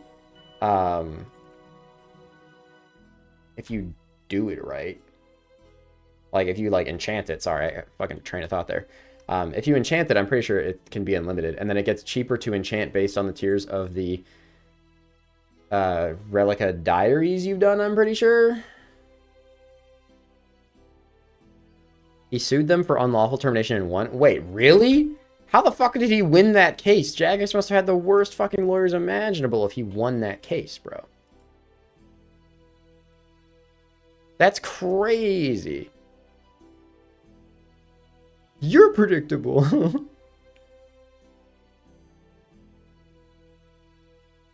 How the fuck could he possibly have won that? He literally, like, used insider information from working at the company to help his friends win a tournament that involved a large sum of money. If Jagex didn't win that case, they must have just not shown up. Like, I feel like a toddler could win that case. What the fuck? That's fucking insane, bro. Marking that tile myself. You just have to look and see where the multi-line is. Yeah, there's a lot of weird stuff I found since starting to take a look at that completionist spreadsheet that I think a lot of you guys, at first I was a little nervous, but now when that video comes out, it's going to be a while. But when that video comes out, I think you guys will really like it too, because there's so much just like, I don't know, if you're anything like me, you kind of, this sounds like the start of a fucking ad read. But if you're anything like me, and someone kind of tells you some weird RuneScape information that maybe it's useful, maybe it's not, it's still interesting. And it's like, it's kind of captivating. And that whole video is me just finding all these really fucking weird, like, RuneScape things that I just didn't know existed, you know? And I'm kind of excited for that. It's just an entire video of just, hey, I'm going to go do this, because apparently doing this is one-time repeatable, and then this NPC disappears, or setting up this particular thing, or there's this one-time payment method. Like, it's just so much weird stuff. Like, I didn't know that there was a one-time payment method for drift net fishing. And I'm going to level with you. I didn't know that because who the fuck does drift net fishing? Okay? It doesn't. No one does. And if you do, you're a freak. All right? No one drift net fishes. Okay? You're weird for that one. But apparently there's a one-time payment of like 20,000 Numulites to do that, which is weird, bro. They got more POH stuff also. See, that one's a weird one because a lot of it isn't true completionist by my definition. If something can be genuinely repeated and it doesn't impact something, like cross something off a list or remove something, it's not one time. Like the POH bookcase is, I think, technically one time. However, I'm sorry, I said this the other day, I am not going to, in a video form, I'll obviously, like, I'll do it, or at least do it when we get an actual completionist cape list. I'm not going to sit there in a video and be like, okay, there are 145 books that you can add to your play-around house bookshelf. Let's go through them all one by one. Oh, there's book number 1, book number 2, book number 3. Like, that's ass. That's some ass content, if we're being real. Okay? Like, come on. You wouldn't watch it. Leagues, yeah. Leagues is a way that a lot of people discovered a bunch of weird shit. Because Jagex was like, oh, hey, look at this weird thing that we just found in our own code. You guys should go do it too for 20 points or 10 points or 40 points, whatever the fuck the margins were. There's a lot of stuff that I think people only found out via Leagues because of that exact reason. Be a good April Fool's joke. What, an entire video of me just going around collecting books? That'd be awful, bro. I know it's not a real holiday, but if I have to pick my least favorite holiday, it's probably April Fool's. Because you have, like, there's two kinds of people, right? You have the kind of people that know how to just make a genuinely good joke, but it's still a little annoying. And then you have the kind of people that go so fucking far, like you're so out of pocket. And then they'll hit you with the April Fools, and you're like, dude, fuck you. That was really messed up. Like, that, you did a really messed up thing. They're like, what do you, but it was April Fools, bro. Like, no. You're a fucking psycho for that, man. What the hell? Just weird people that like to push boundaries, man. It's not even true. I like to push boundaries. I mean, like, clearly overstepping boundaries, I should say, is probably a better way of expressing that. Like, someone will call you, like, help, I fucking, like, I'll wake up and, fuck, man, I need help, I need a place to stay, I hurt someone. I'm like, whoa, what happened? Then they'll go through this whole fucking scenario, and they'll hit you with the April Fools after fucking 15 minutes or some shit, man. Fuck, man, that shit's awful. Wife made cereal the night before and froze it and gave it to the kids for breakfast. Okay, see, that's cute. Like, that's funny. That's what I mean. Like, it can be funny, but I feel like the amount of people that are, like, insanely excessive about it outweighs the funny ones. In my opinion. I mean, I also don't have kids, so I can, like, freeze the milk in the cereal. That is funny, though. Until one of the kids has a meltdown because they really wanted the cereal and you use the last of it. But, you know, hey, they're not my kids, not my problem.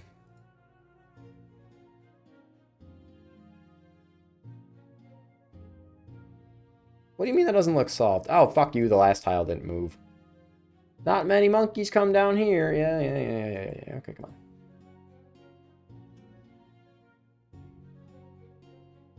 Okay, go. I'm trying to get as fast, like, through these master clues as fast as possible because I really want to finish this opening, bro. I'm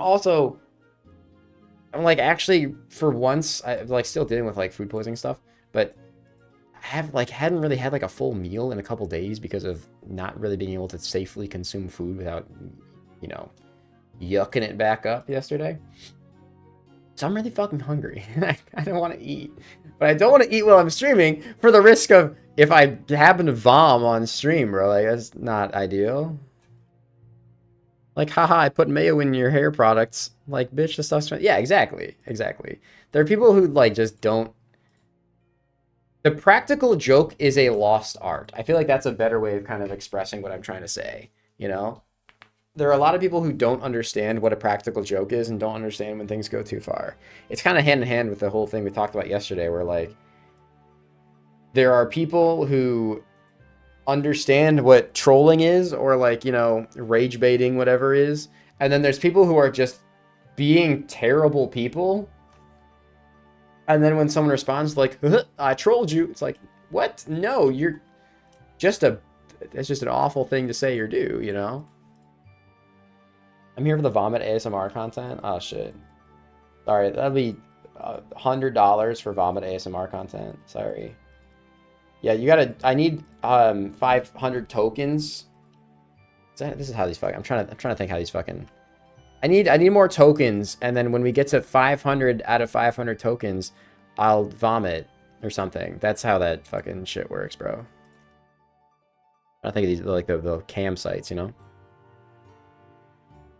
Especially with recording nowadays. Yeah, dude, people are just wild. I think it's like, I'm kind of waiting to see what, like, the great equalizer becomes, because there's going to be some point where, like, eventually we bounce back from everyone being kind of, like, insanely selfish and return to just, I don't know, people being normal people again. I'm kind of looking forward to that, you know? Everyone just, you know, being good people. And it's not as bad as I make it out to be, because in reality, like, outside of the scope of the internet, I'll very rarely have such a crazy encounter with someone in person. And when I do, it's usually so rare that you actually, like, want to tell a story about it because it's really an uncommon thing. Like, I don't get along super well with one of my neighbors. One of them we get along very, very well. He's a really cool guy. He's a veteran. He comes over to my house every now and then. We have a crack a beer together and just chat. He's a great guy. Super nice. People on the other side are, like, vehemently racist. Vehemently racist. And I'm not friends with them by any means. But even then, in real life,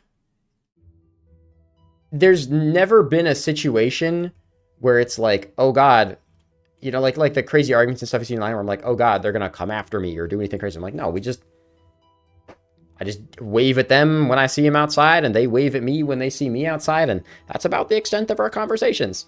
That's it. Because in real life, people are generally not as crazy as they are online. Now, there definitely are crazy-ass people in real life, too, but you're less likely to encounter them. Unless you go looking for them, I guess, then you probably will find them frequently, but I tend to try to avoid conflicts, so. That'll never happen on the internet. In real life, it's pretty common. What, to fucking fight? Dude, people argue on the internet constantly. Like this. Unless that was your point, in which case, well played.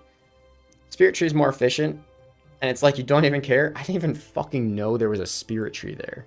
There's a spirit tree there? Wait, really? How can I play the game so much and know so little about it?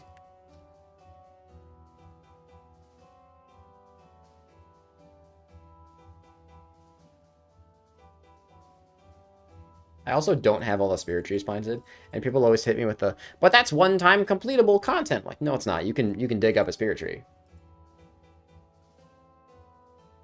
What's the plugin tells you what item to use? It's called Clue Details. You'll have to look for an import to get the text on it. Otherwise, you kind of just do it yourself. But you can probably just Google it, and you'll find an import for it. And then you can also change them. Like, if I shift right click it, I can go to the clue details and like type my own stuff in there, or I can click an item and then say like clue details, mark it, and then the item gets marked. So it's convenient. In an apartment building, just do the bare minimum to keep peace. Yeah, like, okay, dude, I remember apartment living, and oh, I hated it. I hope you have good neighbors in your apartment, because I hated it, bro. I had these people that were just like, they would blast their music 24/7. Yo, that's a fucking big ass centaur. Like, they would blast their music fucking 24/7. And then on Valentine's Day, and they also, we were in a like no smoking apartments. Like, no one was supposed to smoke anything in any of the apartments. And you can think that, oh, you're a little pussy tattletale for this one. But like, if you live in an apartment and the person in the apartment next to you smokes, you're gonna smell it. Like, you're gonna smell it. And I fucking hate the smell of smoke. My wife has like some lung issues, so obviously not trying to be around people that are doing that. And these people, I swear to God, they were lighting up like fucking the entire day, every day. Like, I hate that shit. Piss me off. It's like, this isn't just about you losing your fucking security deposit. We get a no smoking apartment for a reason, you know? Valentine's Day was the funniest fucking one ever, because I kind of lost my shit at them on Valentine's Day. They pulled the... Oh, I gotta feed the squirrels after this. Hang on. After this clue step, hang on. I gotta feed the squirrels. He's looking at me. I forgot to put out peanuts for him this morning. He's looking at me from the lawn chair that I can see from my office window, and he's staring at me like, bruh, how could you forget? I'm a Disney princess in real life. A lot of the animals that are near my home, I can hand feed them. So, I'll be right back. Hang on.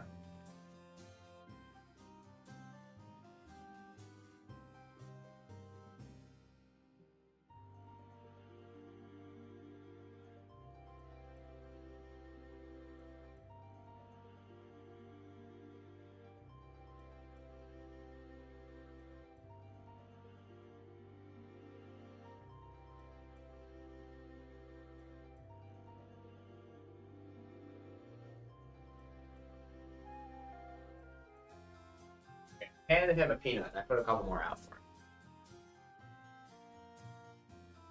Yeah, so Valentine's Day, I kind of lost it on these people. Like, my office was also like right up against the wall, like where, you know, you could hear all the shit from their apartment, whatever. And they were playing R&B music for, I'm not kidding, like 6 straight hours. And I'm sorry. You're just lying at that point. 6 hours? Who are you trying to impress? All right, we heard them. They were like the kind of couple that like loudly fighted. Jesus Christ, I'm burnt. They would like loudly fight with each other every day. They would scream. This guy definitely had other girls over when his girlfriend wasn't home, and the girl would do the same. So maybe that was an agreement in their situation. But considering how often we heard them argue about cheating, we're pretty sure that wasn't an agreement in their situation. And they were like playing R&B music for 6 hours. The assumption, of course, being that they're fucking for 6 hours. And I remember after a while, I just hit the wall a couple times, and I like smacked the wall a couple times, and I'm like, look, we know everyone around you who lives around this apartment hears you arguing all the time. We know you're not still going. Just turn it off. You're not impressing anybody. Within like 15 seconds, you hear the music turn off. I'm like, yeah, all right. That worked. And I get it. Well, Dave, you're being a Karen. Calling someone out for being selfish doesn't make you a fucking Karen, all right? I feel like people throw around those like insults so often these days. Like, if you live in an apartment, you should be respectful of the people living around you. That's it. If you want to be a little bit louder, you know, try and live in a duplex if you can. And I understand that's a bit more difficult. Or, you know, get your own house, or just fucking be respectful and go fuck somewhere else, or fuck more quietly, or put soundproofing up. Like, just be respectful of people around you. I don't know.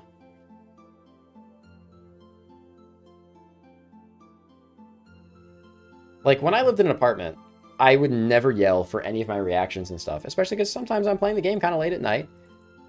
I'm never going to scream and wake up the people around me. I don't even do that now because I don't want to wake my wife up if I'm playing late at night and something cool happens. It's just like it's crazy to me that there are people who just actually exist in the world that are so oblivious to the feelings and the needs of the people around them. It's insane. Like, that's just crazy to me. I can't imagine living life like that. Make her kids apologize to the below neighbors on occasions for being loud pieces of shit. See, that's good parenting. Like, if my neighbor's kids misbehave, I don't scream at the parents, and I don't scream at the kids either. I'll tell the kids. And if the kids keep doing it, I'll be like, all right, look, I'm not trying to parent them, so I'll tell the parents and let the parents handle it. I'm never, like, pissed off at the parents. I mean, like, maybe a little, if something keeps happening over and over again, right? But, like, kids are going to be kids. They're going to misbehave. I'm not going to start hating the parents because their kids are being kids. Unless they start, like, damaging my property. You start fucking damaging my property, I'm gonna fucking hate you, but... Everyone's their own main character. Bro, you see it. Why is my neighbor screaming T-bro with the... Yeah, fucking get it twisted. Well, yo, fucking T-bro! Like, top of my lungs. Yeah. I could never be that kind of person, man. I just couldn't. But yeah, in regard to the everyone's their own main character thing, you see it the most driving. And my wife and I talk about this all the time. People are insanely, like, scarily selfish when they drive. Like, not realizing that, like, bro, the 5 seconds you're going to save by driving like a fucking maniac or cutting someone off aren't worth the risk of, 1, death, and 2, like, an hour of having to deal with a cop and a ticket and then paying a fine. Like, I never understood that. I'm like, you'll get there. You don't need to speed and cut off everybody else and be like a maniac on the road. Just, so many people forget how dangerous driving is, man. Can't make my toddler walk quieter, but I can punish my older too. It's a valid take. I think that, like, as much as some people might be, like, kind of pissy about that, I think teaching your kids to be, like, empathic and respectful of others is really relevant, especially if you do it at a young age. They'll internalize that and it'll make them better people. So my neighbor would sit outside on her porch shouting at her phone until 2 a.m. Oh god, people like that, dude. People like that. Ugh.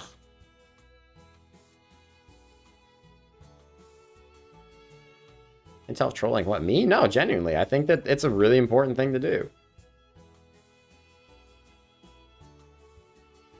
I also think, unrelated to that, I think one of the coolest fucking things ever is that somebody figured out that you can just teach your kids fucking sign language.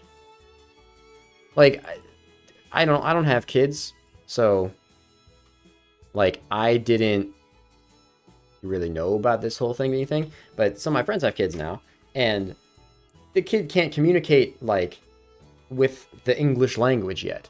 But they'll be sitting there, like, signing when they're hungry or when they need something. And I'm like, what the fuck? That's insane. Like, that's so fucking cool. And I guess that's something that's just been known for a good handful of years, and I've just didn't know about it, but I find it fascinating. I mean, like, the kids are also generally significantly more well-behaved because they actually feel like they're being listened to, and they're not throwing tantrums because no one understands what the fuck they want. So, I think it's fucking awesome, dude. Oh, gotta drop this first.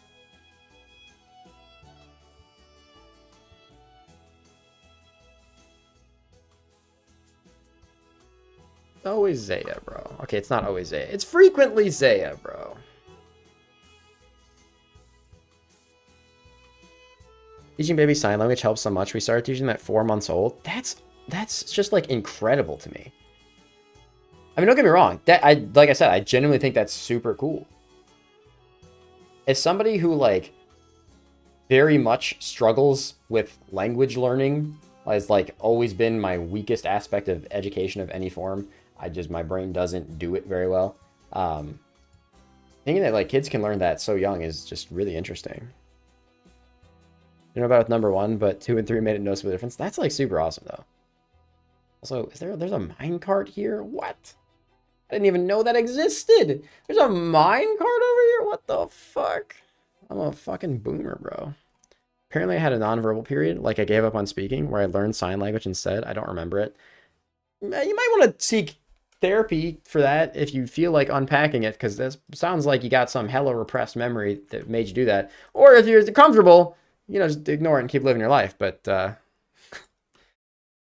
I would, that sounds like a pretty textbook case of some kind of heavily repressed memory, man.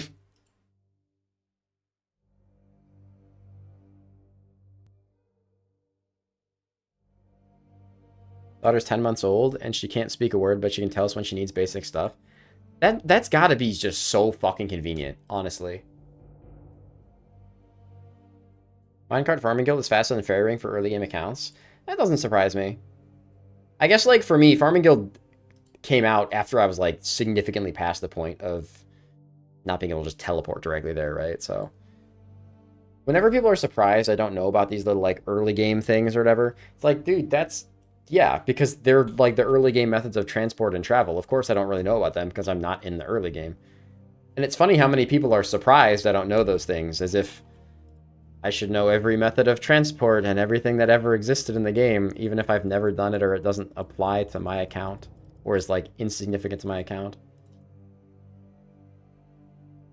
I'm just autistic and picked up words too early to use them as well as signing. Alright, valid. How do we sign to caskets that we want mega rares? You just have to be really dry everywhere else in the game. I don't remember what signs mean anymore. Okay, that makes more sense. Not having all green logs is early. Yeah, true. If you don't have everything green logged, are you really playing RuneScape?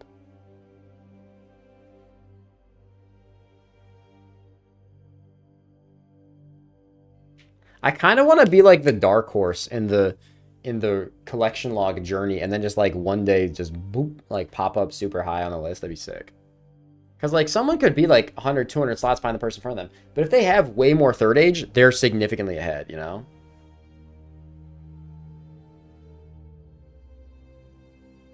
Didn't always like doing the puzzles without helper. I used to, all the time. I mean, like, I've played this game long enough to have existed long before Clue Helper and that stuff existed.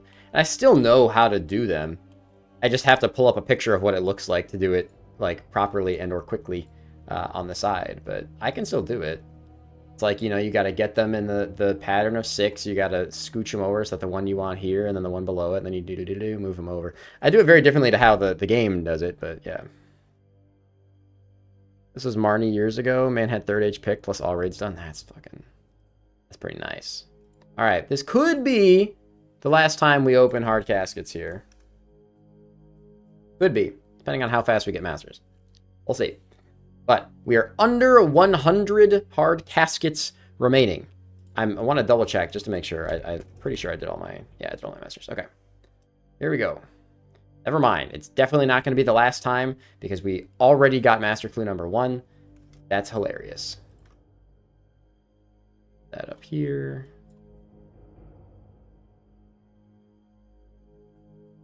I have hard clue puzzle memorized and then do them on mobile without issue. Yeah, valid. I can definitely do all the hard ones on mobile pretty easily. The elite ones and master ones, not so much. That's master clue number 2 already. Actually, wait, are there elite puzzle boxes? Now that I'm thinking about it, I can't remember. I want to say yes.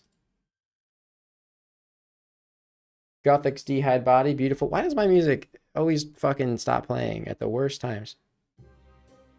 So I'm just trying to have some background music, bro. Come on.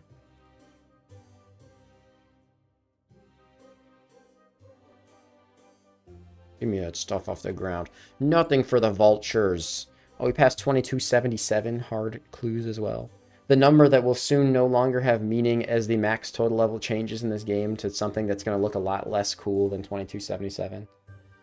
Armady head chaps, nice.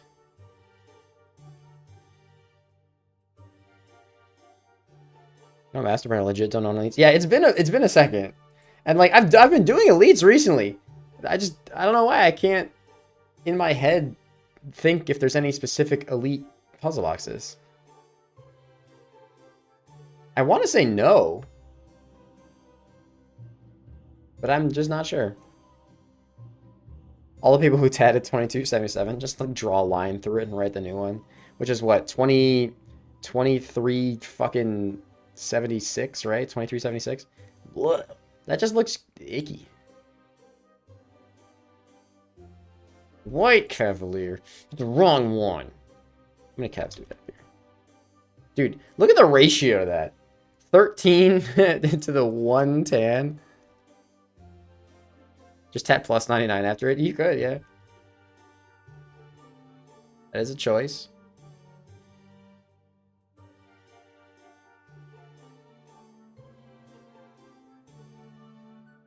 Alright, this is going to be the last, like, big milestone number we hit with this clue opening. That is 2,300 hard treasure trails.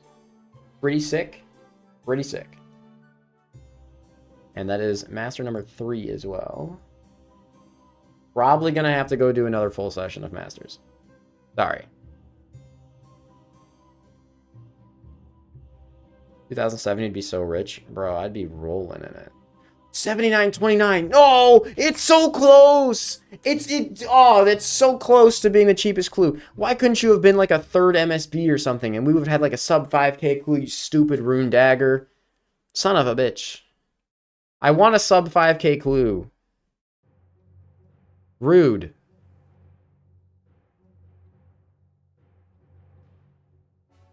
That's fucking rude, bro.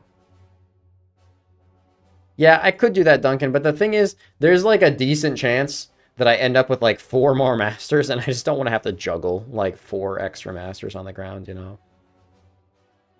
Not worth the effort, in my opinion.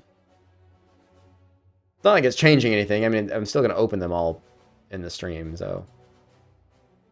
That is a beautiful clue. It's not great value-wise, but it just looks nice. There's no, master number 5. Trimmed glory, the Bandos full helm, a god page, a teleport. That just looks nice. And something about that clue. It's just appealing. 50 more to go. Well, this is going to put us over 70 masters, which is what my estimation was in the title. So, fuck yeah, I'm correct in that regard. Streamer is always right. Where are we going? To the triple steps. Got it.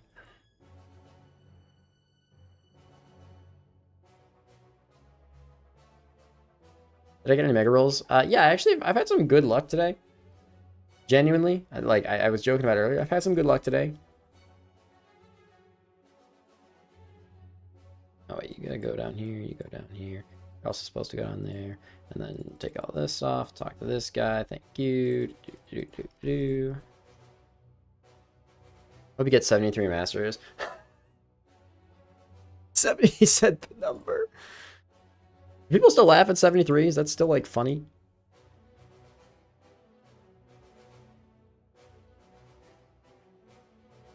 Having an uncommon name and hearing someone else say it, not referring to me is weird. What? Duncan? I feel like Duncan's not that uncommon of a name. I feel like I've known a few Duncans in my life. Also, you know, are you not used to hearing the word Duncan with Dunkin' Donuts existing? Like, I feel like I'd be pretty used to hearing the word at that point.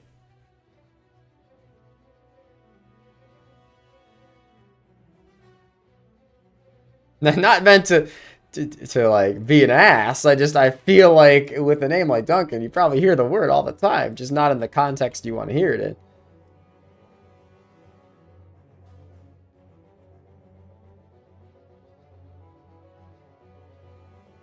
I'm in Scotland or wherever else. Well, I live in the States, but kill a lizard man shaman. I tune out Dunkin' Donuts when I hear it. I mean, that's valid. I feel like, yeah, I feel like that would kind of tilt me too.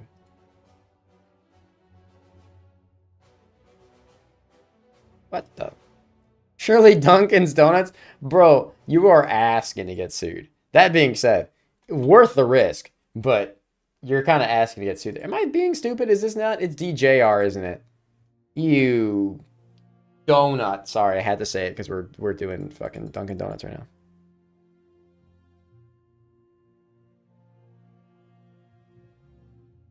Fuck, now I just really want donuts. God damn it.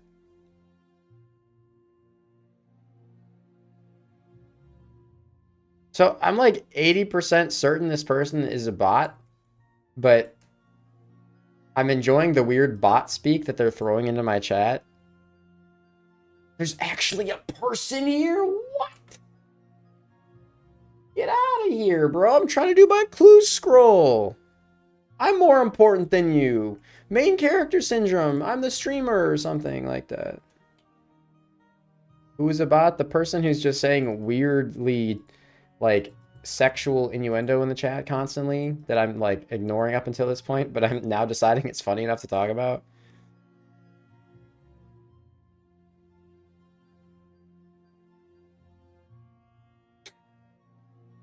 But like 80% certain it's a bot, but not 100. Not a bot. That sounds like something a bot would say. What do we think? I just have problems. Okay, valid. Never mind. Should crash verify while you're here. Is he going for a Dragon Warhammer on his chunk account? I haven't watched his chunk account in a hot minute. I'm gonna be honest. Chunk accounts make me kind of fucking depressed. Never mind, I'm a bot. Oh, you got me.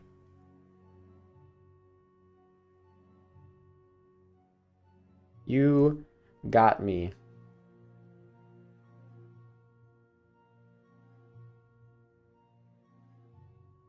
Just haven't kept up with Verify. Is he still just doing his chunk stuff? Like I haven't seen too many uploads from him lately.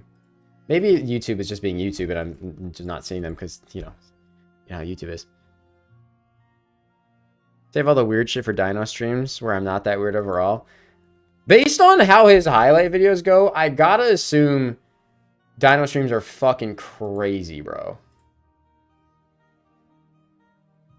But honestly, I think he probably has a fairly similar personality to me because of the fact that, like, I hear him just talking about random out-of-pocket shit, and I'm like, you know, honestly, that sounds like something I would say. Just, like, not caring all that much what you say in stream kind of thing. Watching people who are just willing to be out of pocket is the best. You know, fuck the status quo, bro. Best of Skidler's chat. Oh god, yeah. I've never seen a normal clip that involves Skidler ever. It's always the fucking weirdest shit you've ever seen. And then I'm sitting there and I'm like, what's the context here? And half the time, there is no context. He just says shit, bro. And honestly, that kind of makes it a little funnier. I watched 3 streamers, Dino, a card game person, and now you. Well, hey, I feel blessed then. First cave cracking task, big one or small ones. If you're a main, do the boss. It's super chill. If you're an iron, do the small ones to try and get your trident first. Although I guess these days that doesn't really matter that much because there's like 8 billion other options for mage weapons now, but probably still do the small ones to try to get your trident first. Maybe if you already have like a twin flame staff, you probably just kill the big boss. I don't actually know. I don't know anymore, man.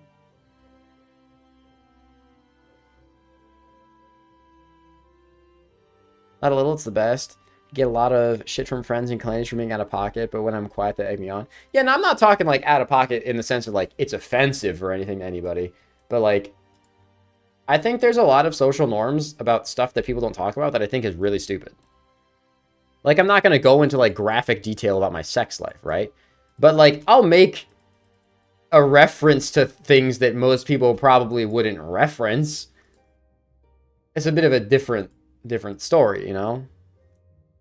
Then I wrote All-Stars Dino Nugget team with Skid Coxie. I actually watched that shit. That's the only team that I watched because I just thought, like, first of all, you watch every team, it's going to be nothing but constantly repeating content over and over again. But their shit was so fucking funny. And I'm not even usually the kind of guy that, like, goes for that type of content. Like, I don't usually enjoy people who are just, like, you know, kind of memeing the entire time. But that, you know, at least a handful of members in that group made it work very well. Game modes like that, though, from my understanding, fell apart pretty... Not that team, I don't think specifically, but, like, I remember earlier I was talking about the whole content creation thing and, like, why I don't generally associate too much with other content creators. There was a lot of drama in that, if I remember correctly. And that's kind of what happens when you get a bunch of content creators together. I feel like there's just always drama, bro. Whatever it is, I'm down. You a freak, huh? Sometimes you just have to call your buddy your little ketchup bottle so you can flip them over, hit it from the back, and watch the ketchup come out. Yeah, that's pretty out of pocket, bro. Drama equals content, not surprised. I can't be around drama farmers, bro. I just can't. It's just not something that I enjoy, you know? I don't want to, like, end a hangout or, like, a stream or whatever feeling stressed. Like, that's terrible. Fuck, I actually have a quest point cape now. I should have genuinely used it. I mean, I've had it, but I actually have access to it again for the first time in forever. A lot of fun games till your uncle locks you in a soup closet at 3 a.m. That sounds like that's still fun in games, bro. I don't know. See, this is just like, you're trying too hard, man. You gotta just relax. Relax.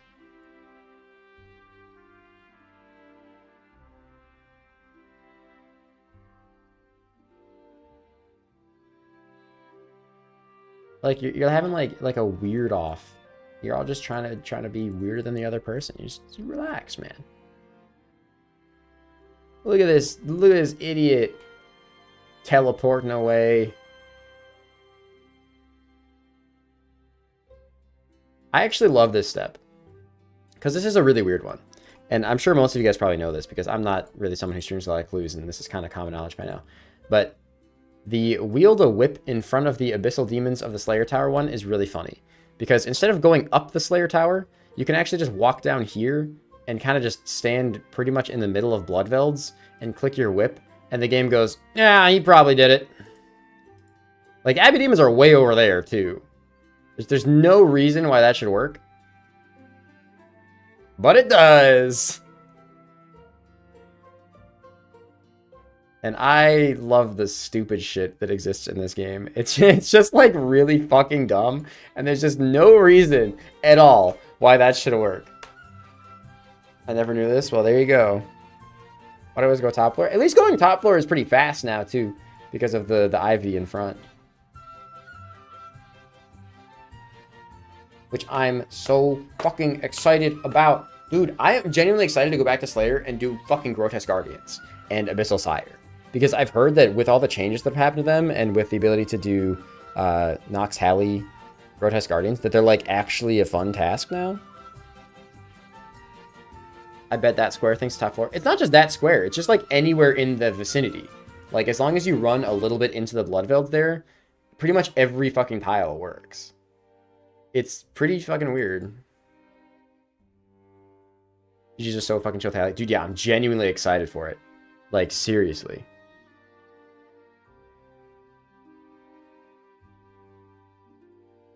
Feet on ceiling content. Because, like, I was doing Grotesque Guardians somewhat recently with the Venibo, and that was pretty cool. But, like, I've heard that with the Halley, it's like, it's just chill. You don't have to do fuck all. You just click it and you're hanging out. And then because you're in melee armor, you're also going to be taking way less damage from just, like, the chip damage there. So, like, that's kind of nice, man. Fun is pushing it, but anything's an improvement. I don't know. I already have, like, 1,200 kills on this account, and that was doing it with the dog shit way, so... They're not a combat task channel, but where are you on them? Not, like, horrendously deep, but pretty far. I'm pretty sure the elite task that I'm missing is a fucking Whisperer speed task that I actually probably can do now that I have the Ivy Ock, but, like... The task was literally, it's like, it's impossible to do certain speed tasks without certain weapons unless you have thousands of hours to invest in them. Hello, briefly. Hello. I was trying to think of a funny name because it's like you called me briefly as if it was my name, but I got nothing.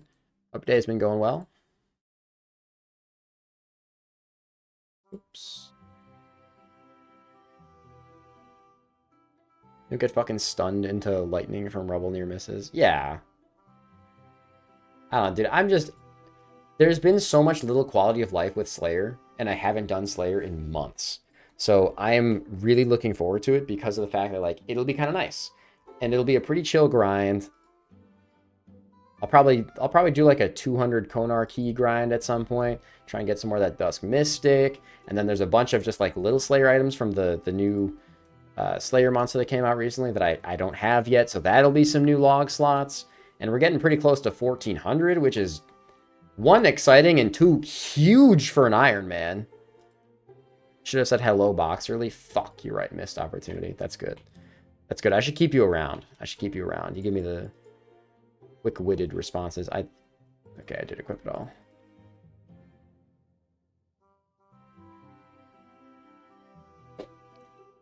Quality of life changes can make me genuinely very excited about this game if it's content that I've already experienced. Like, maybe I'll go do fucking Coliseum again because of all the stupid little cheesy bullshit methods that exist now. And I'll do that until I get my Sunfire chest cuirass, whatever the fuck it's actually called. And I won't think about the fact that this is exclusive to stream information. All right? Exclusive to stream information.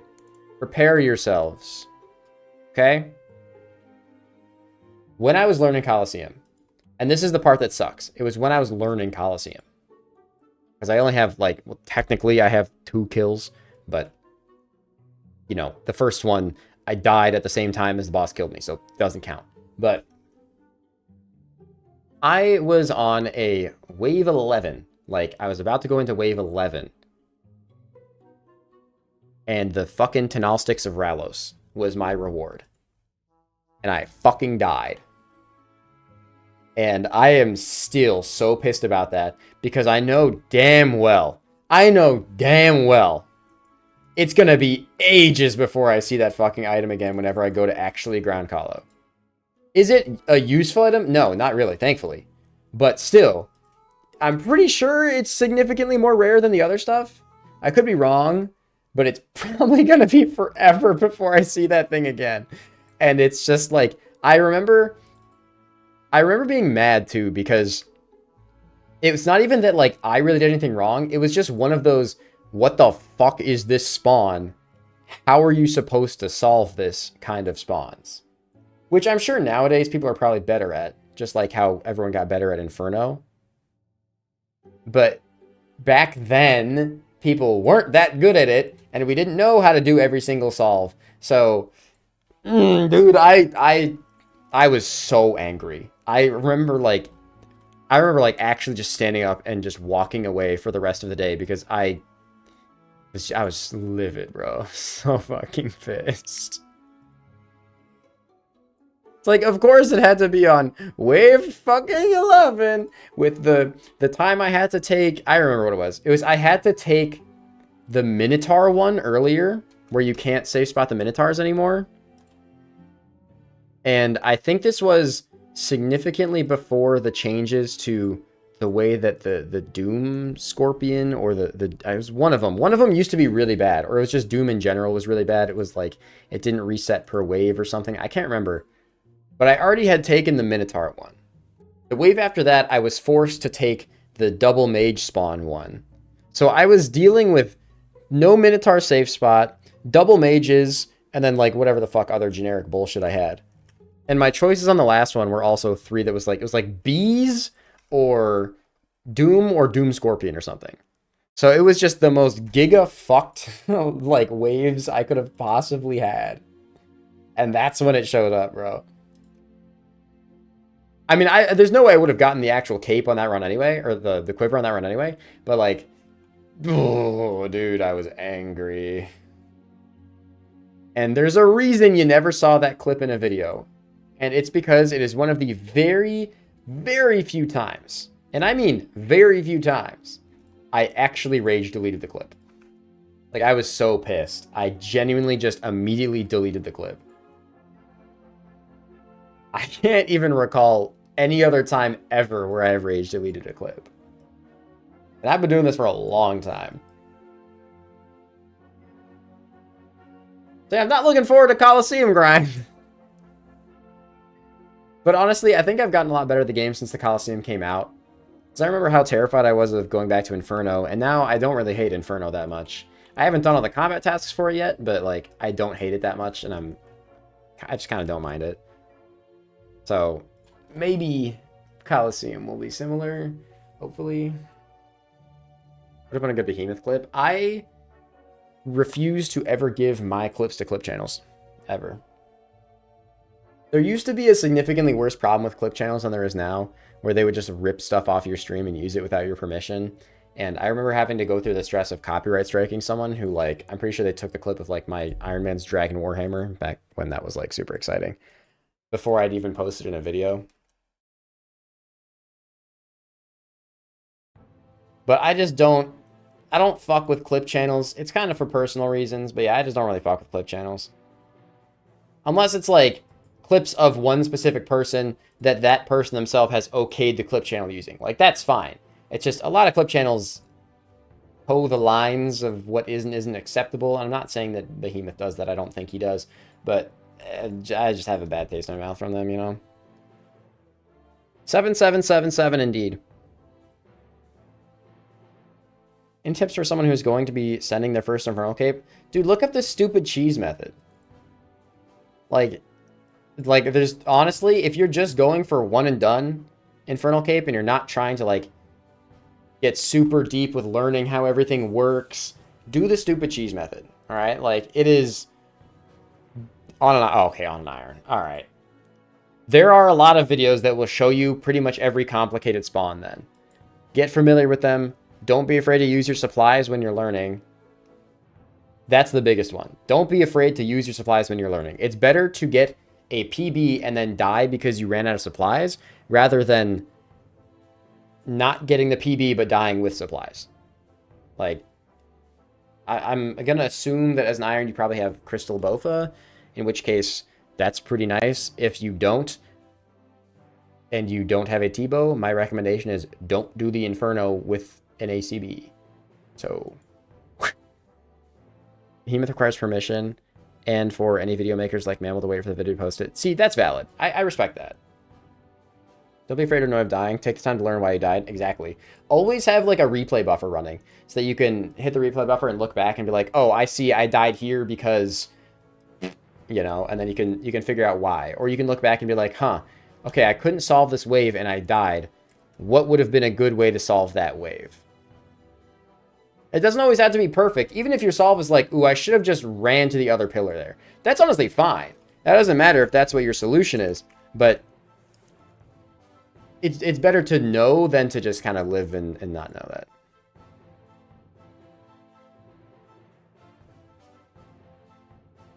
Friends or clannies give advice and may have done it. Listen, yeah, like if you manage to get to Zuck, having a friend keep track of the timing for you can be incredibly helpful. Because when you're not used to the cadence of how things spawn and the timings on Zuck, it's really awkward. Zuck itself is not the most inherently difficult boss in the world, but it's the most punishing in terms of mistakes. So if you have someone else keeping track of timers for you, you avoid a big part of the potential mistakes.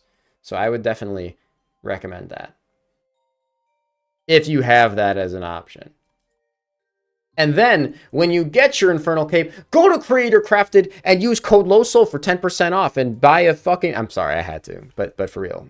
This is about the time. It's been a while since I plugged it. So if you guys are enjoying the stream, leave a like. Would appreciate that. And if you want to support, go check out creatorcrafted. Use code LowSoul. 10% off. I get a kickback. It's good. Everybody wins. Big dick energy. All right. What do we need for Inferno? Set up an off tick and then one tick alternate. Yeah, that's the big thing to learn. The blobs are the most fucking stupid and overwhelming garbage you will ever deal with. I will say that. Out of every NPC in the Inferno, the blobs are going to be the dumbest, and they are probably going to be the thing that kills you the most. Don't get frustrated at that. They make you want to inherently play incorrectly. They're fucking weird. Blobs are genuinely the most frustrating NPC in all of existence in this game. Seriously.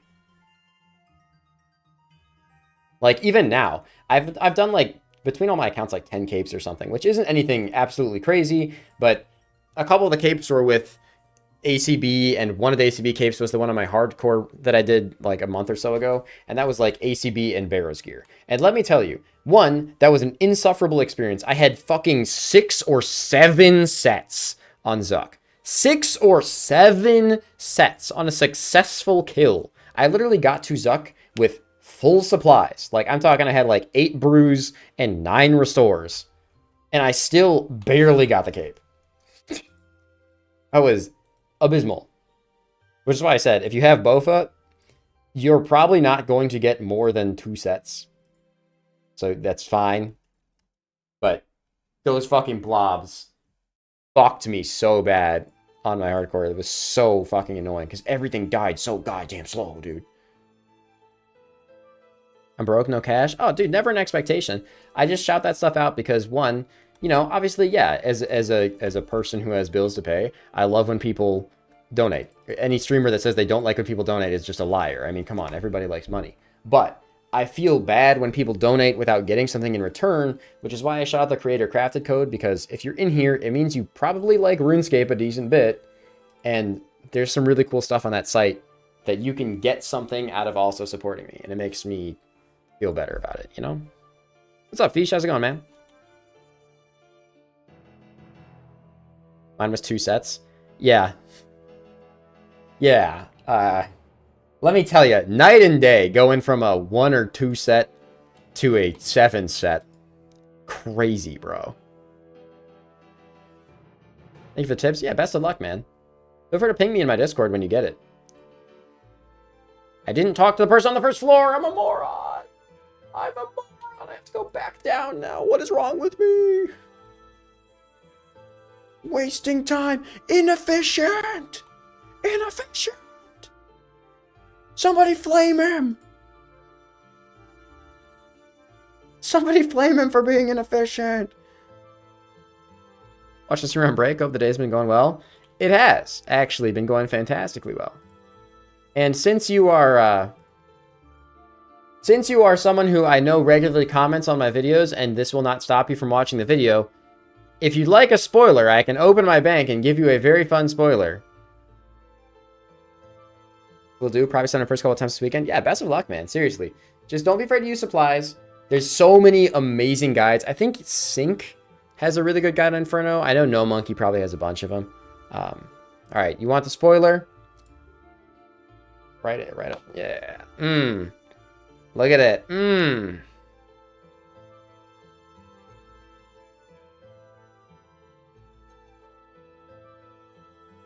Yeah, it's a pretty good day so far.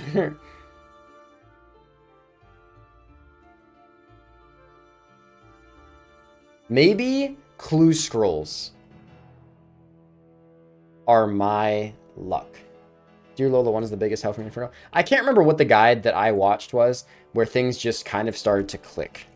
There was one that just like explained a lot of the pillar stuff and the off-ticking and then also because of how much other things in the game have changed, I just remember it being so much easier to come back to it now.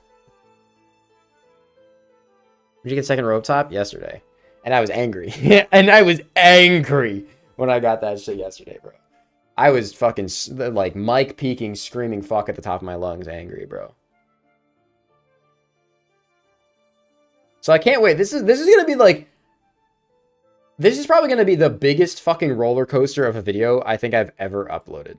Genuinely ever. Prayer Regions made Inferno a lot nicer, too. I'll be honest. I think prayer regens are borderline unnecessary. I think much more important than that, if you have a fucking light bearer. Light bearer made Inferno so much better. Like, it is an insane quality of life improvement to have a light bearer, especially if you have an SGS. But it's so fucking nice, man. Like, light bearer goes crazy hard there. Any good drops? Yes. I'll say this, since I don't want to show it every time, I'll say this. In the 951 hard clues that I've opened, okay, 951, we're almost done. We're on the tail end, and then it's the Masters. I have made over 500 million gold. Do with that what you will.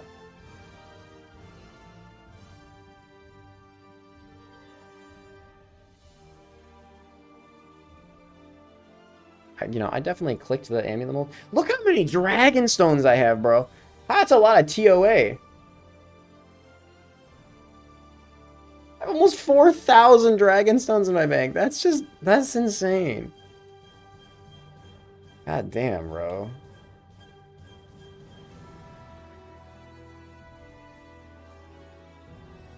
Game is crazy. Dry streaks go crazy at this game as an iron. This shit builds up in your bank. You peek at the loot tracker? Nah. Also, genuinely, that's kind of annoying for me to put on the screen. Alright, we got to bank this, because this step is pretty fucking annoying. We need a lockpick.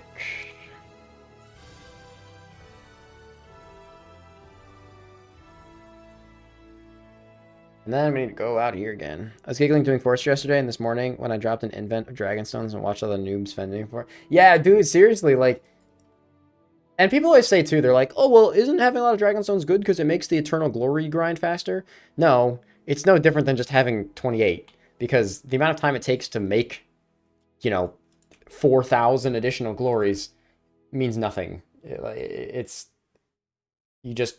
The way that you do... Eternal Glory grind on iron is you literally go out there, you charge, you go back to the bank, and then you use one charge on every single fucking glory, which, by the way, is a miserable experience, especially because I'm over 2 times fucking dry. Yo, someone's cannon's in here. Who was doing this? Who does a magic axes task? Especially with the way block lists work now, who's doing a magic axes task? You're fucking criminal for that. Bro, block list just got updated so hard, and someone said, you know what sounds fun? Magic axes. Crazy, bro. So many good wieldy tasks now, too. Actually, thinking about it, I don't even know what I would block if I was doing wieldy tasks these days.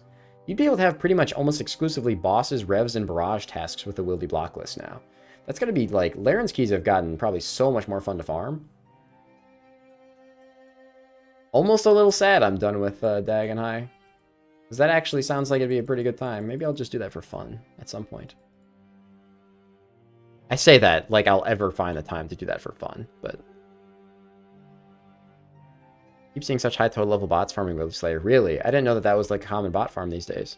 I mean, it makes sense. Laren's keys are really expensive. Wieldy Slayer takes you to a lot of really low traffic areas, you know?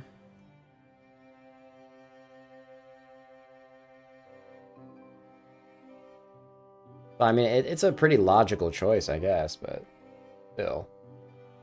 Alright, how many more do I have? Is it 3 more? 2 more. Nice. What the fuck? Get out of here. Get out of here. I gotta get this stuff out too. Oh, I don't need 12 ancient staves, man. Staves. 12 ancient staves. Ooh, not a Zeo one. Let's go. Crazy, crazy. I'm talking 1600 plus total, well-dispersed levels. Just looks like average player, but always wear the same gear. I mean, there's 2 answers to that. The more obvious one is it's probably a bot farm that's made to look like real players. And there's actually a lot of those these days that are like made to train variable skills. And the other one is it's probably hacked accounts, you know. Hacked accounts is pretty common. Or someone had a bot. More likely, though, is someone just had a bot farm running, doing very specific quest lines to get someone to a particular total level. It looks more... Okay, that was weird. My character ran for so long before he teleported. Yeah, it's not the most uncommon thing in the world. Like I said, and we were having this huge conversation about earlier, like, botting has become so advanced these days that it's almost impossible to tell when someone is a hacked account or just a good bot. Like, a good bot will be almost indistinguishable from a regular player unless they're running a giant farm and you start to notice patterns in the bot farm. Which is kind of wild. Hey, it's this one. Nice.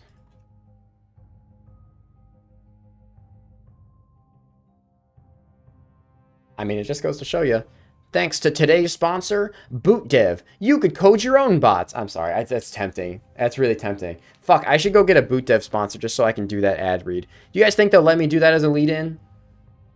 You think that BootDev would be cool with that one? I feel like on a bot busting video, hit him with the, are you sick of bots? Why not make your own with BootDev? Learn how to code. Honestly, they probably wouldn't fucking care. I got recommended a bot subreddit the other day. Bots use AI. It seems to literally generate a personality play.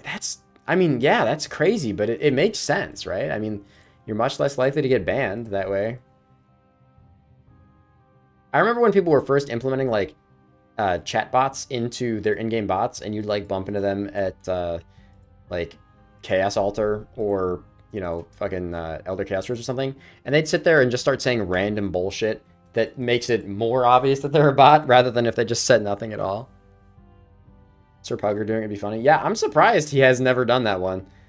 The highest likelihood reason is because if I had to guess, I've never worked with BootDev, but based on the frequency I'm seeing them, especially from American creators, at a time when we aren't seeing a lot of other sponsors due to the world issues and stuff that are going on right now. Shout out tariffs. I'm pretty sure BootDev is probably a affiliation sponsor, kind of like what my creator-crafted link that I currently have up right now is, where it's like you get X amount of money per person you get to sign up rather than a flat rate fee, which is probably why a lot of people aren't doing it, because those sponsors are not particularly lucrative, at least not in a video scenario. So make a bot to find bots. I'm pretty sure those exist. I mean that unironically. I think there are plenty, like there's PKing bots that kill bots in the Rev Cave, right? Like that's a thing. So I don't know, man. There's people unironically are like street justicing bots by making other bots to kill the bots. It's not even people who are doing it to make farms. They're literally just like, yeah, I did this because I was getting annoyed with them. Are you sick of your bots being busted? Learn to make better ones with today's sponsor, BootDev. PK bots that hunt black chin bots. Yeah, I've seen that, like a lot of the people who just like log in immediately after, like the chin protectors and stuff too. Kind of weird, man.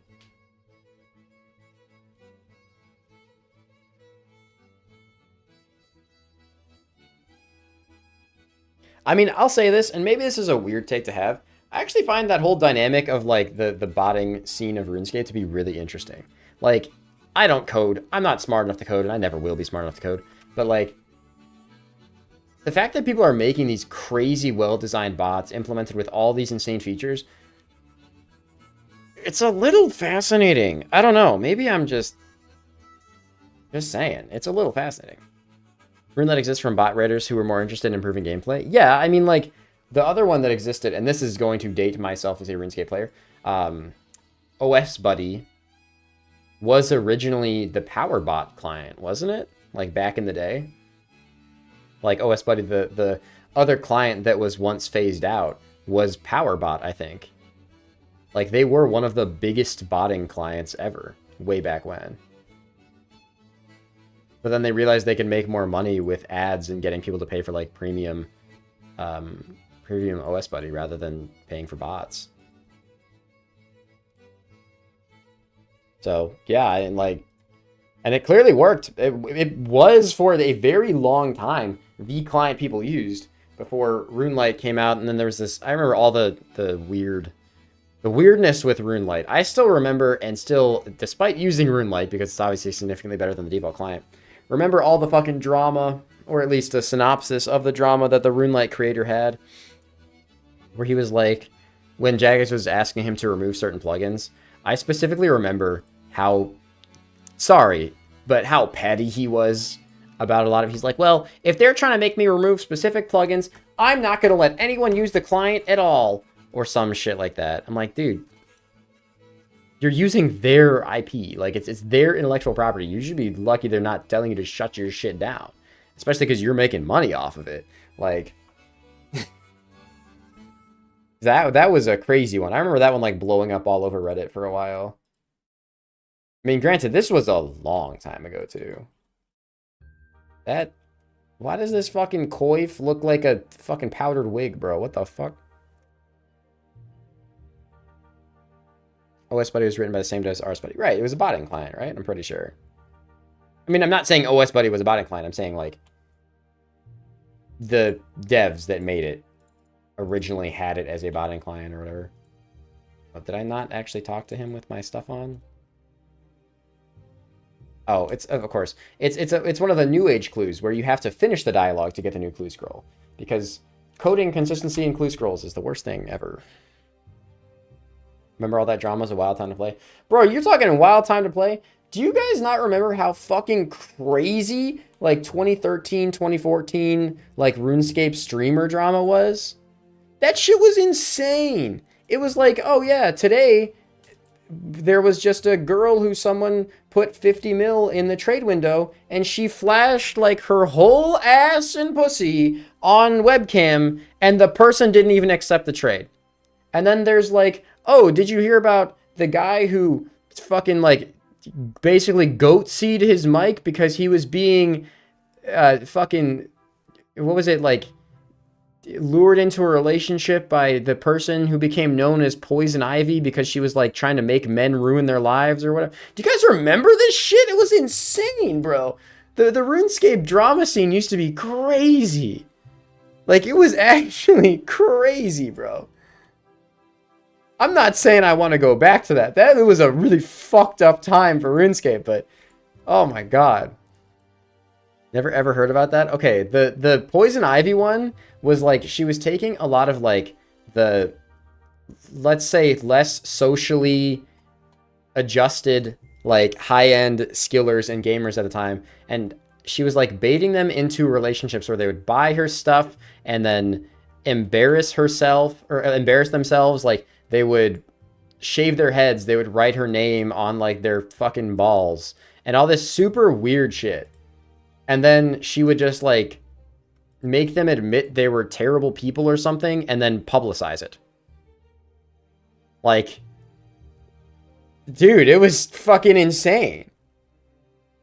It was such a fucking weird time to, wow, how the hell did I do that? It was such a weird time to exist in the RuneScape community, bro. Because, like, one day you would just wake up and then everyone's talking about it, like, oh my god, check Reddit, it's crazy. And there would just be, like, a picture of a nutsack. And you're like, what's the context here? And then you're like, oh no, it says Ivy on their nuts. Oh, okay, I get it. How does that work after one person? You severely underestimate the level of desperation that some people, especially on a game like RuneScape, have. There are people who are willing to do a lot of things for the attention of an attractive person. It's pretty nuts, man. Ah, pretty nuts.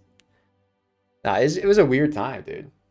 Like, again, to be clear, I don't approve of any of that. I don't remember if these guys were, like, actually really bad people or if this person was just a manipulative person trying to get her rocks off by just being a bad person. I don't know. I don't remember the context to all of the situation.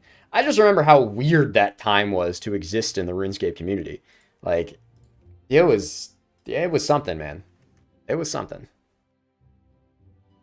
I mean, then there was the whole, like, Ice Poseidon era, the like rampant fits of like fucking racist tirades that I guess that kind of still happens whenever a pride event happens in RuneScape. But you know, like there's a lot of weird stuff that's happened in RuneScape's community. It's a chronically online single chat. I can see it. Thankfully, I have enough sense. But yeah, definitely understand it. Yeah, people get desperate and people get lonely, and that's like one of the desire for human companionship and like fighting off loneliness is one of the most powerful emotions that people can experience. So yeah, some people are willing to take advantage of that, whether that's for good or bad, and they're willing to take advantage of it. It's pretty wild, man. Ice Poseidon era was gross. I don't disagree. I do not disagree with that. It was not a great look for RuneScape at the time. Other things aren't still crazy. 2 years ago, someone poured hot coffee on his asshole because someone got a pet. All right, I haven't heard about that one. I haven't heard about that one. That's what the fuck? Maybe I'm just more out of touch. Creepy torturous hate stuff still exists on Kick. It's alleged stuff still exists on Kick. Yeah, there's a reason that I don't watch anyone on that platform. I'm not saying there aren't still really good streamers on that platform. There are a good amount of good streamers on that platform. But the bad ones are pretty bad. Like, I'll be scrolling through Twitter every now and then, and it'll be like, oh, this fucking Kick streamer literally just like had sex with a prostitute on their live stream, and it's just, here it is, here's just sex with a prostitute. I'm like, what the fuck? What? This is just allowed? Or like, hey, here's a streamer viciously beating his partner. What? Why do we allow this? Like, what the fuck? That platform just has no fucking moderation, bro. The coffee thing, I mean. Oh, no, that one's not like... I mean, I guess it's hurting someone. But, yeah, that's just weird. I'm talking about, like, the genuinely, like, fucked up and dangerous stuff that exists over there is... not good. I feel like streaming as a whole has had, like, such a weird... I don't want to say shift. Oh, wait a minute. What was the first? Fuck. If this first step wasn't Thorgal, this would be really good. Rogue's Den, Shiloh Furnace. Shiloh Furnace is like one of the best ones, I think. Rogue's Den is pretty good. The dwarf one is ass because you get skulled every time you do that. Damn. That could have been a really good one. Joined at a weird time. No, honestly, you joined at a pretty normal time. My stream is always pretty fucking weird, if I'm being honest with you. I just streaming like has been strange for a while. I mean, like, you know, not to sound like a boomer, but like it used to be about video games, and then the just chatting section I don't really have a huge issue with. But then it turned into like, how far can we go before it's like this is just a softcore porn site now, and then it turned into people doing like, this is definitely in line with the softcore porn part, but like body paint where they're just like straight up genitals just out on stream, but it's because it's art, and then they get mad when they get banned for that, even though it's like, look, I'm sorry, bro, but like, come on. And then the migrations to Kick, which was like heavily advocating staking, and then gambling, sports betting and stuff became a huge thing on Twitch. And I don't know, I just feel like streaming's in such a weird spot compared to what it used to be. Like, it used to be, if you tell someone you're a streamer, they're like, oh, so you play video games. Now, if you tell someone you're a streamer, they kind of just don't know what the fuck to say, because that could mean anything from you do OnlyFans content to you fucking, like, abuse animals. Like, there's no, like, I don't know, man. It's just bad. Why I always tell people I work in advertising. Whenever someone asks what I do for a living in real life, if I don't know them that well, I always just tell them, yeah, I work in advertising. And no one questions that, because that's boring as fuck. It's technically the truth, though. That's how I make my money, is through ads and, you know, in-video sponsors, which are also just ads. So it's not a lie, but it's definitely not the whole truth. Twitch admins are enjoying themselves. Yeah. But the thing is, like, I don't... The problem is, like, we've seen it happen with YouTube, where they let things get really lax on their content policy, and then the people that are paying for the ad spaces are like, yo, we're not cool with this, and then they clap back, and once... I swear to God, I thought I was tripping. I thought I was tripping because this guy just starts talking, and there's just a fucking gnome in front of me, and I thought the little fucking gnome was talking to me, bro. Like, we saw it happen with YouTube, when you, like, everyone refers to, like, the YouTube adpocalypse, and then the era where everybody was worried about getting demonetized all the time. Which, by the way, if people still say they're worried about getting demonetized for swearing, they're lying to you for pity. You don't really get demonetized for swearing. But it's because YouTube kept putting ads for, like, Pepsi on these graphic pieces of content that Pepsi outright said, like, hey, we don't want our stuff on that. YouTube said, where else are you going to advertise?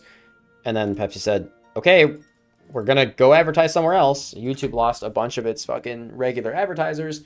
The ad space became way cheaper, and then every content creator started making less money because of the decisions of the administration of YouTube. Twitch has basically done the same thing by getting so out of pocket with what they allowed that's why they're so aggressively running advertisements now. They're taking bigger cuts of, you know, not sponsorships, what the fuck is it called? Subscriptions and stuff. And then a bunch of people are going to different platforms like Kick because they're just looking for something that makes more sense. I'm not saying Kick is any better, but it's like history repeating itself kind of thing. And you'd think that these companies would learn that, like, just because you have, like Twitch blew it, if we're being honest. They had the biggest and easily most successful streaming platform. Whenever someone said they streamed, you would always ask, oh, what's your Twitch? They wouldn't even expect someone to stream on YouTube or what is it, Rumble or Facebook or any of that other shit. It was always Twitch. But they blew that. Like, huge fumble. Huge fumble, bro. I'm still amazed at that. Like, the disconnection that these companies have despite this stuff having happened in the past is insane to me. Make me I don't need that many logs. Make me a fucking billionaire. Put me in charge of platforms, bro. I'll probably actually do no better because it's definitely a really complicated thing to do. But I'll pretend I'm doing better and take the cash while it's available. All right, I'm going to do this bird run. We're going to hopefully open the last of our hard clues. Do the last of the master clues that we get from those hard clues. And then we finally get to open the masters. And then I finally get to eat lunch, breakfast, technically breakfast, at 1 p.m. It'll be like 2 or 3 p.m. by then probably, but...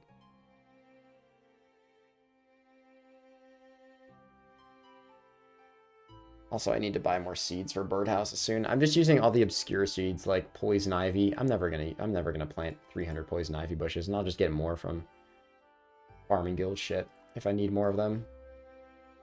So, oh hey, speaking of poison ivy, I have poison ivy seeds. Maybe that's why I thought of it.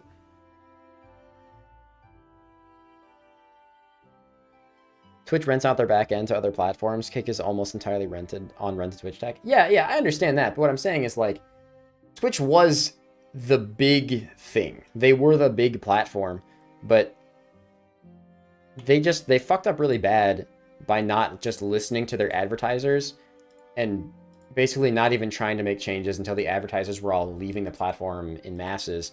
And that's why every time you enter a stream on Twitch now, it's always just like instant advertisement. And it's making so many less people, like myself included. I don't really watch streams anymore because I don't want to deal with the constant ads, bro. Like, some advertisement is fine. It's how we make our money on YouTube and other platforms. But the constant advertisement is awful. Like, where it's like constantly disrupting the viewing experience. You know what I mean? I'll do better. Here's an unbelievable amount of money. Do with the last edit. Yeah, exactly. That's the move. All right, we have 52 caskets left. Surely there's a fucking new God D'hide shield in here, right? Surely.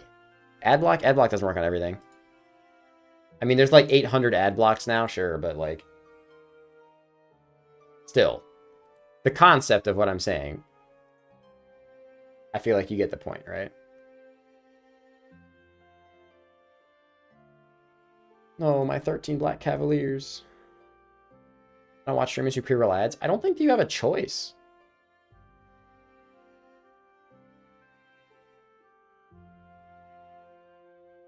I think on a lot of situations they don't have a choice because like if they don't pre-roll ads, they have to like spam ads a lot more throughout the stream. And like I have my ad set to auto on YouTube because I have no fucking idea how it works here, to be honest with you.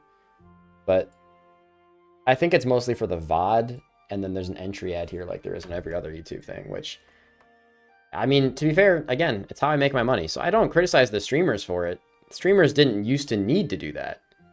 It's just because ads also make so much less than they used to. That's what caused all the change. I'm not trying to sound like a hypocrite. I make my money from ads. Ooh. That's expected, though, actually. I was saying this earlier. I've been getting really lucky at not getting any duplicate pieces of Gilded, and there's only so many pieces of Gilded that actually exist in the Hard Clue collection log.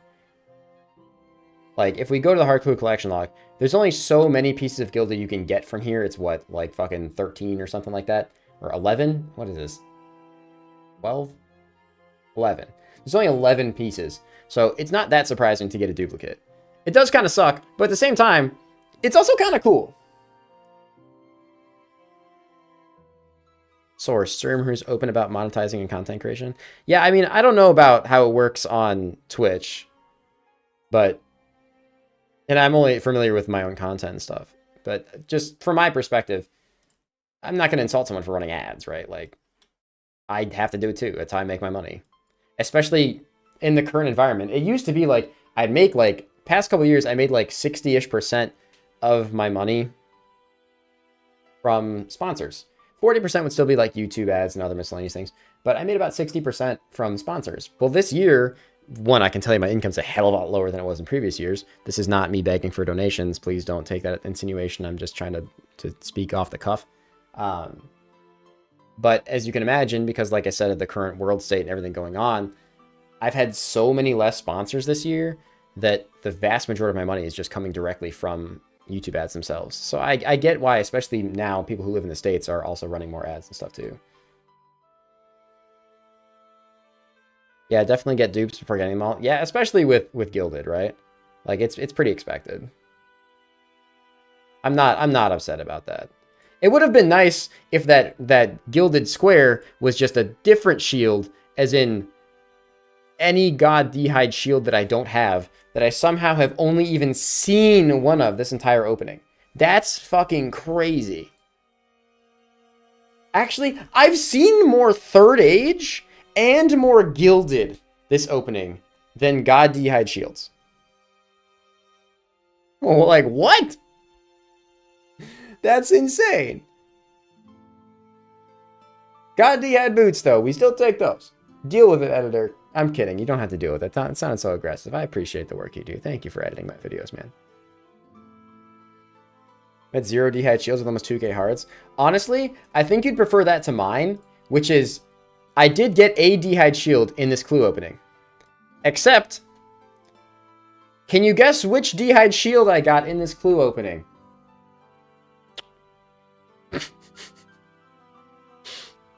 Take a wild guess which one I got. 6 shields. 6 shields to choose from there. Got a triplicate of the one I already have. Ugh. Unique Dusk Mystic and 30 keys. That's pretty crazy good, dude. Hard to tell. All right, that's second master, right? I'm chilling. All right. 26 sweets. That's crazy.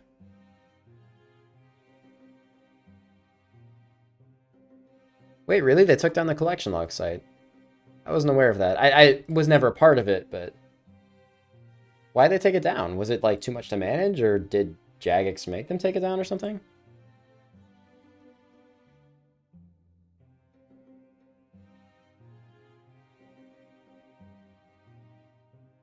Temple kind of stepped in. See, I don't like keep track of all the fucking third-party sites that exist in the RuneScape scene, man. Okay. All right. This looks terrible. That's almost a 1 million GP clue scroll. That is like one of the more expensive clue scrolls we've had in this entire opening, because that is almost a 1 million GP clue scroll. That's fucking crazy. That in no world would you look at that and off the top of your head be like, yeah, it's a million gold. The fuck, man? That's just so weird looking. All right. Getting to the end here. Back-to-back heraldic shields, I guess, is something, but at the same time, it's shit. Yeah, it's not good for me, but Stacking Masters are opening after. I mean, I'm opening when I have all the clues done. So, yes-ish. All right, the final 10. Oh, my God. I'm not going to spam them. I have too much respect for hard clues to spam them.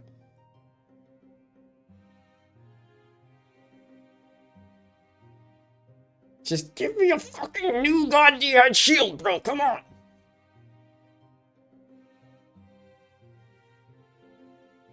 That's crazy. A master on the last one is kind of cool too, but that's crazy. I mean, don't get me wrong. I am elated with the results from the hard clues. Like, better than I could have expected in the sense of rare items. In the sense of the actual just specific hard clue collection log, though, I gained 1 slot. In 1,000 hard clues for this specific clue section. Again, very happy with the overall results still. Very happy. Like, probably couldn't have gone much better. I gained 1 slot in the actual hard treasure trail section. That is insane. Of course, the majority of our luck came in the rare section, where we got a couple of duplicates, as you can see, but several very, very, very good new items as well. We definitely more than satisfied my quota of expectations from the hard clues, just not in the way that I anticipated. That's a valid way of saying that, right? Like, that doesn't sound like I'm bitching too much. I got the amount of items I wanted to get, just not in the way I expected to get them. That's valid. Also, fuck you. Someone said it. One of you fuckers said it. Look how many fucking masters I'm gonna have. Which one of you fuckers said it? One of you did it. I know one of you did it. We're obviously not doing my save triple step. One of you fuckers said it was gonna happen. I hate you. Now I have to say, I got 73 master clues. And then there's gonna be 20 comments that go, 73. I hate you for that. Alright. Before I forget, let me grab some screenshots here and then remind my editor. Mr. Editor, I'm going to give you screenshots of all of the hard clue loot for the video here. You can probably just pop it up on screen. Maybe while some B-roll or other stuff is going on here, and then I'll take a few seconds here to just say, you know. And if you guys want to check out all of the hard clue loot, I will have it popping up on screen here for a few seconds while I go and finish up these last couple of master clues. So feel free to pause the video and check it out. All right, let me grab all this real quick, because this is a lot of stuff. What is my fucking print screen key again for this fucking thing? Is like Control print screen? Yeah, all right. Down to the master scroll books. Sorry, you're probably gonna hear it go ching. Oh, what the? Where are they? Get back here. I'm not done looking at that. And we're here. All right, this is relevant for YouTube stuff, all right? You know, you guys will appreciate it. You'll appreciate it on YouTube. The 13 Black Cavaliers coming in, it's pretty sexy. What do we think about that? Down to that one there. Oh my god, there's so much more loot in here. Can't even, like, get it all in the screenshots, bro. Taking like 5 screenshots so far. It's not even done. There's still a whole other page? What? How's there a whole other page? Holy shit.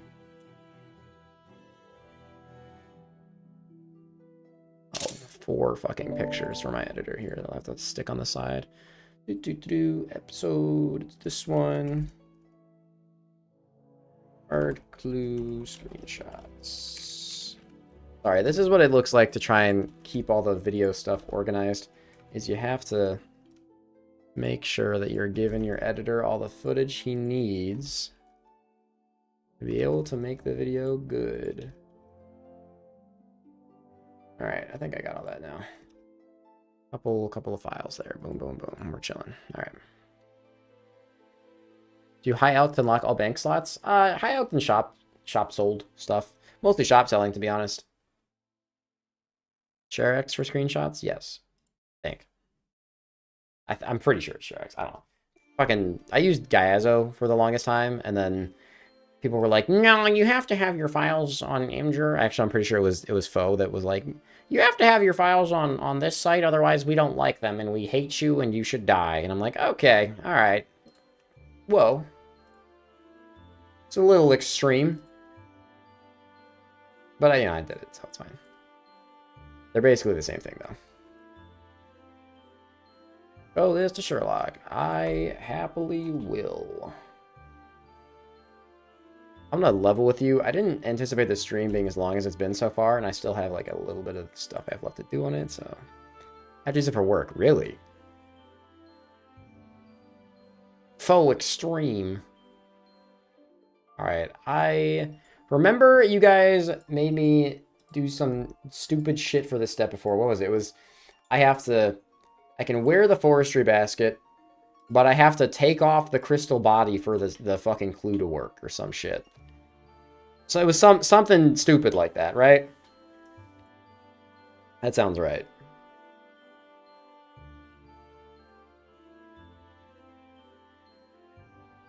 Let's see if that was what it was.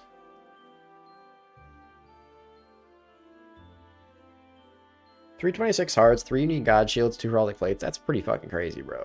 Just saying. Sorry, I'm trying to catch up on some of the stuff in the chat. The streamer said the funny thing. Alright, so that did work. Nice. Taking off the crystal body is just so fucking weird. I don't get that.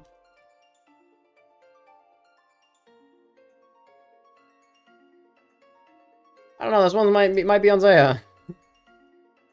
Anything with set bonus fucks it because it'd be too OP to have extra damage while woodcutting. Yeah, dude, what the fuck? You don't want to... It's for the people who are trying to train combat and woodcut at the same time. That shit's broken. What do you mean? You disagree?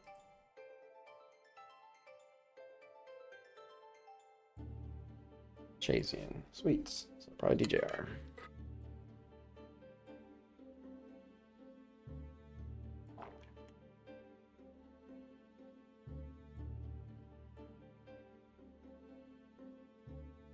Oh. Alright, man. I'm dying over here. My body is very much not used to, or I should say my voice is very much not used to speaking for long periods of time. So a 7-hour stream yesterday into what's going to be like a 5.5-hour stream today is not something I'm used to. I'm kind of surprised I haven't lost my voice yet, to be honest.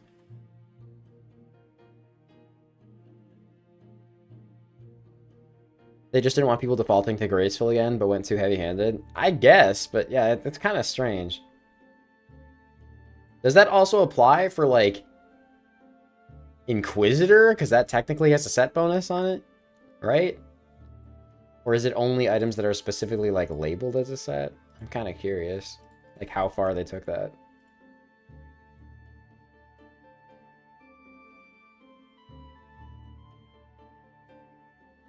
Is there usually any pattern to where you're running around while using strange device? Not really. If I'm being honest, not really. I mean, like, there used to be legitimate ways of doing it when you didn't have the stupid OP plugins that we have now. But since the addition of the plugins, I kind of just teleport to a bunch of different locations, click the orb a few times, and that's pretty much it. Thanks for the background vibes. Hey, thanks for hanging out, Duncan. I appreciate it, man.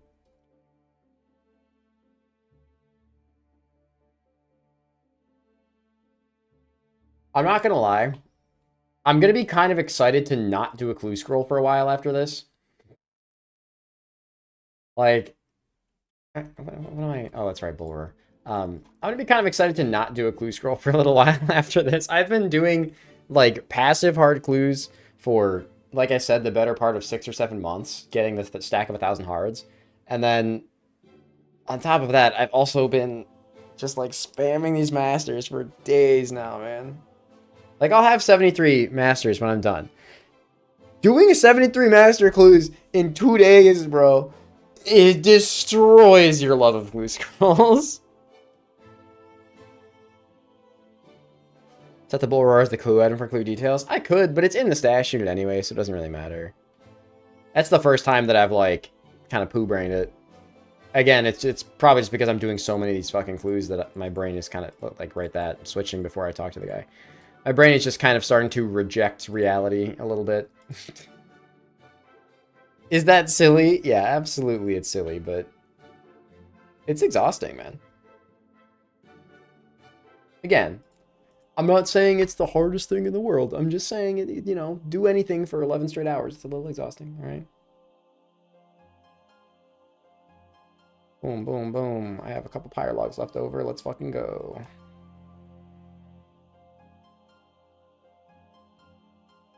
Then I'm going to go up here. I'm going to burn these remains. And then I'm going to not do shit with the key. And all of you who aren't done with Shades of Morton are going to get mad because I wasted a key. Fuck you. I'm kidding. That's kind of mean. I mean, I'm not going to pick up the key. I wasn't kidding about that part. But let's look. Oh, Silver Key Crimson. Oh, no. He teleported away from it. Oh, God. What a terrible, terrible man. Answers my question before I even typed it. What, am I done with Shades of Morton? Yes, I am done with Shades of Morton. Honestly, didn't hate that one too much. It does kind of suck as an iron, though. Like, that minigame takes so much fucking longer as an iron than it does as a main.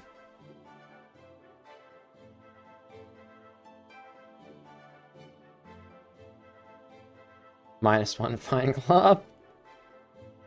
No, my coffer money! Is Fine Cloth even still worth over 10k? I don't actually know. My Shades of Morton locked Iron Man is seething right now. Yeah, alright, calm down, Settled. Playing a group hardcore Iron Man with some friends. I don't know if I want the Zealot Robes. I don't think the Zealot Robes are ever worth the time it takes. Whee! Fuck you! Holy. That's like the first PK we've actually seen while doing these clue scrolls, bro. As I was saying, I don't think the Zealot Robes are like, particularly worth going for, but holy shit. I mean, I don't really lose anything if I die, besides like an Ancient Staff. I don't know why I like cared so much about dying there, but shout out my reaction times. Those are pretty good.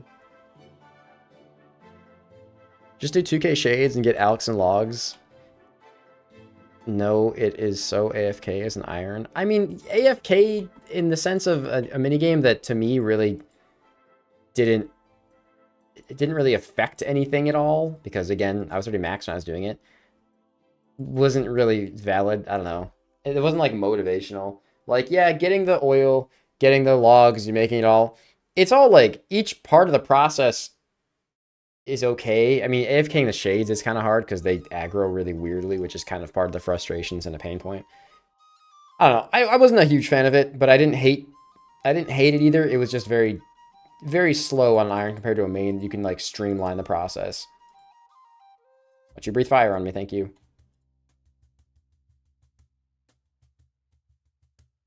I mean, like, for someone like me who's going for 200 mil, like, eventually, as an inevitability in regards to, like, you know, technical completionist, 200 mil all skills, the Zealot Robes are super relevant. But if you're just going for 99, I wouldn't even fucking bother, to be honest.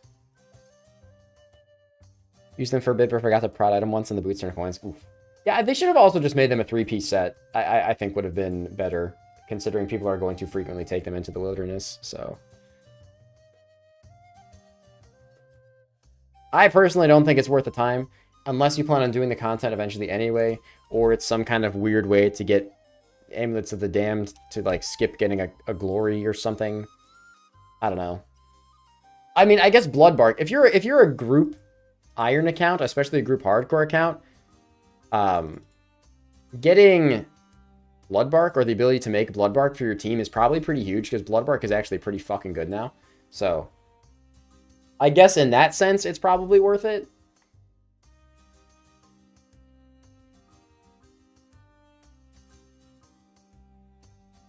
Maybe that's me kind of coping. I don't know. I think Bloodbark is really strong. I mean, it has the same mage bonus as Aram's, right? In terms of mage strength. And the defense bonuses aren't that different. It's just a bit of an accuracy loss. So skips Aram's. I mean, I'm pretty sure isn't it pretty much equivalent to the Moon's Gear, or is Moon's Gear 2%? I'm pretty sure Bloodbark is 1%. I don't even know if the Moon's Gear is like necessary. It'll just kind of happen passively while you're getting the other relevant items from there, I guess.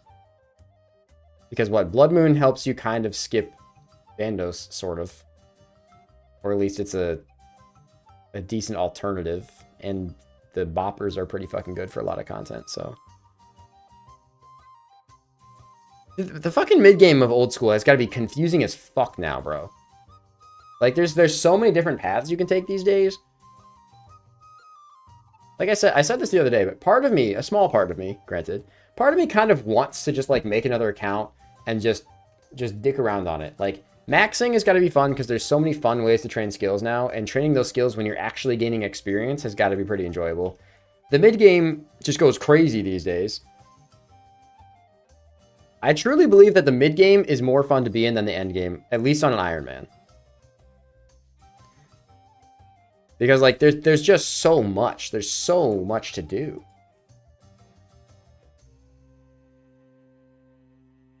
Left off in Shades of my group Iron Man going for Redwood Logs for Abyssal Lantern. Ugh, going for Redwood Logs via Shades is a weird one, but yeah, I guess that's an option. Currently getting 70 def so I can wear barrows and go do moons. So much useful stuff and hunter rumors. Yeah, dude, like skills, like training skills is there's so many more options now and they're all fun. Like, do the pro game remove and accidentally open a master casket and mess up 73? No, I'm really excited for these master clues. Like, again, the potential for being let down is insanely high, but the potential for getting something cool is also mildly existent. Like, what if I get a piece of Third Age Druidic? And granted, likelihood is extremely slim, right? But that's the thing about clue scrolls. They're the biggest gotcha content in the game. I can say this somewhat confidently, and this is the fucking craziest thing I will say all day. If I actually happened to get a piece of Third Age Druidic from a master clue, I think that genuinely that puts me in, like, top 5 for closest to completing the collection log on an Iron Man. Like, that's how insanely impactful items like that are. Like, they're so fucking rare. And I'm not saying that my account is super crazy. I'm like 160 or something on the ranks right now. Granted, I could easily push up to top 100 by just doing some grinds of things I haven't done yet for video reasons. I've talked about that like a million times. But getting a piece of Third Age Druidic, like, pushes you so far high up on the list, man. It's faster than woodcutting if you already did Wintertide. Really? That's weird. Body's ready for the Moonhelm grind. I have like 21 tooth half of keys. There's a chance, you know, it's a snowball's chance. But there's a chance I could get it within those 21 keys. I just have to spend fucking ages AFKing to get the loop halves, but still a chance. I feel like that grind is going to kind of turn into one of the ones where I'm like, it's going to eventually become passive because, you know, other pieces of content, like, I don't know, have they added keys to the Coliseum yet? Like, can you get key pieces from the Coliseum? Because if not, that's probably going to happen eventually. I'd be really surprised if they don't add that as a potential reward. Any other Varlamore content that has a chance of key, I'm sure it'll happen, you know, like, it'll be one of those stupidly long-term passive ones. Or it'll be one of the ones I look at, like Dragonstone Armor, where I'm kind of just waiting for it to be passive, and it probably never will be, but you never know. I feel like endgame iron content is fun in a group. In a group, maybe. If you have, like, your entire group grinding items, I'm sure that's more fun. But I think that has more to do with the fact that you're just doing it as a group. Whereas endgame as, like, a solo Iron Man can be really frustrating and taxing. What if I get a piece of Third Age Druidic? My logic when opening FIFA packs? Like, like I said, the thing about Clue Scrolls is they are the biggest upset in terms of who's closest to completing the collection log. Do I genuinely ever expect to finish this collection log? No. Do I ever expect to finish it first? Fuck no. I have a life and I'm married. So, you know, I have sex. I do other things. Sorry, that's really mean. I'm sure that the people that are super high on the collection log rankings are wonderful people. I don't genuinely mean to insult them. But if we're being honest, it takes a certain kind of person to have the genuine attempt to make that kind of push. And I'm not willing to sacrifice my social life and my, you know, personal responsibilities to be able to do that. Making content on it, making it interesting, sure. And if I get there, sure. I mean, if it's paying my bills while I'm on the way to do it, sure, that's awesome. But I would never jeopardize any of the things I've worked for in life to be first in an imaginary race, you know? Not really a thing. Do you have shark lures? Should be AFKing sharks them for loops. I'm sure I have some. I don't actually really pay attention to those types of secondary drops all that much. I don't even really know how the lures work. I'm going to be honest with you. It just increases the chance of you catching it, right? Or increases the speed, but you can use multiple at once or something like that. I don't know. I don't pay attention to too much stuff like that, but I'm sure I'll do it eventually. What I really wish is that they would make the fucking the anglerfish one that you get from what's his face, fucking Yama. Like, they need to make that shit drop from more things. The diabolic worms or whatever the hell they're called. Like, that's the only one that I think people actually care about, like, in terms of fishing faster. If I could genuinely just fish anglerfish faster, that'd be awesome. You want me to skill? That's how I'll do it. Let me fish anglerfish faster. But the fact that it only drops from a boss means it's just the most useless shit. Because who's ever gonna fucking... Like, it's never gonna be worth it to go, I'm gonna go grind the boss so that I can fish anglers faster. Like, no, it's dumb. In some videos said it would take about 70 years to fully complete the collection log. I assume it's actually much less. This is why you should have kids. Pass the torch. Yeah, give your account to your children and hope that the game dies and somehow the servers are still up and they're not releasing new items and they'll just continue to spam clue scrolls far past the point of anybody caring about it. No, I genuinely don't mean any insult to people who are fully trying to green the log. In a technical sense, yeah, I'd love to. But if we're talking like, yeah, realistically, what are the odds that I go and actually get every piece of third age and whatnot? It's borderline impossible.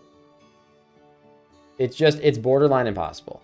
That being said, getting a piece of third age druidic does put you very far ahead in the imaginary race under the assumption that everybody actually has a realistic chance of completing the imaginary race, you know?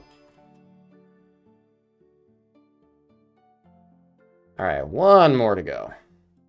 One more to go. You know the worst part is I have over 100 elite clues in my bank right now that I'm going to have to open probably actually very soon for me, since the way I'm currently structuring my videos is I'm going to be working on the video where I'm opening the elites soon. That means I'm just going to have to do like another fucking 30 master clues, bro. Oh. I'm going to claw my eyes out for master clues soon, bro.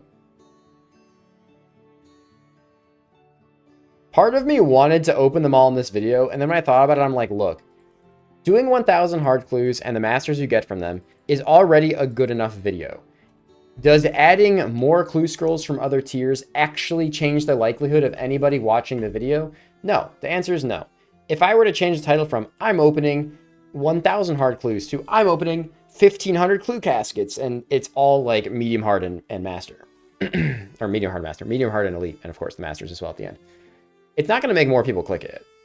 So I might as well save it for another video to keep the excitement kind of spaced out. It's weird to try and put it into words, but kind of how it works.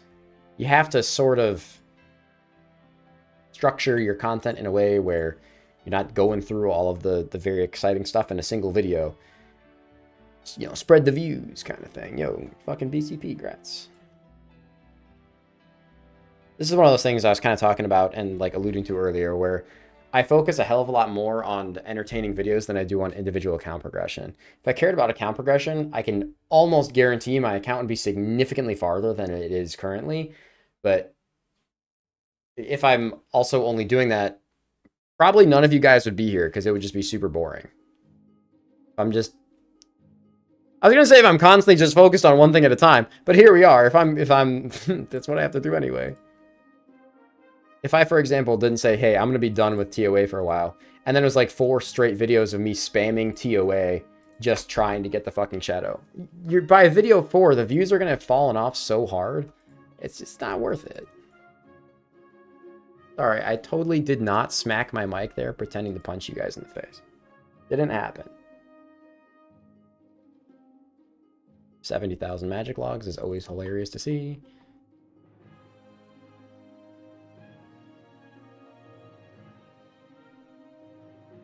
Also do find some humor in the fact that I was talking to a friend the other day, and I was looking at like my skilling tab or something. I can't remember what tab it was. I'm pretty sure it's my skilling tab. And they're like, dude, you have my entire bank in like random resource. It was like in like adamant ore. Like, you have my entire bank value in adamant ore or like fucking magic logs. Like, pretty fucking nuts, bro. Didn't Loki have a series of videos like 1500 TOA or Shadow, whatever comes first? He probably did. But I just, maybe that works for him and maybe that works for his viewers, but it's just, like I said this earlier too. Again, sorry, I keep kind of bouncing back on this, but I personally would never upload a video that I wouldn't watch. And it's not a motto that I've always had. It's a motto I've always kind of loosely attested to, but have been much more strict about in the past, let's say 6 months or a year or so. And I wouldn't watch 3 TOA videos in a row. I just wouldn't. I'd get bored. Probably get this reasonably often. What kind of work do you think you do if you weren't full-time in advertising? To be honest, I would probably be like a social media manager or something. The skills that I've like learned from doing this, the personality that I have partially from doing this and partially because it's just my natural personality, I feel like some kind of marketing or social media manager, honestly. Or like working, I'd probably still work adjacent to the creator environment, especially because I'm pretty familiar with how all this stuff works now. And I don't know. I mean, I still find it interesting. I find the logistical aspect of being a content creator interesting too. Like the back end, finding sponsors, you know, going back and forth and solving contracts with companies that are trying to get you money and blah, blah, blah. Like, I do find all that interesting as well.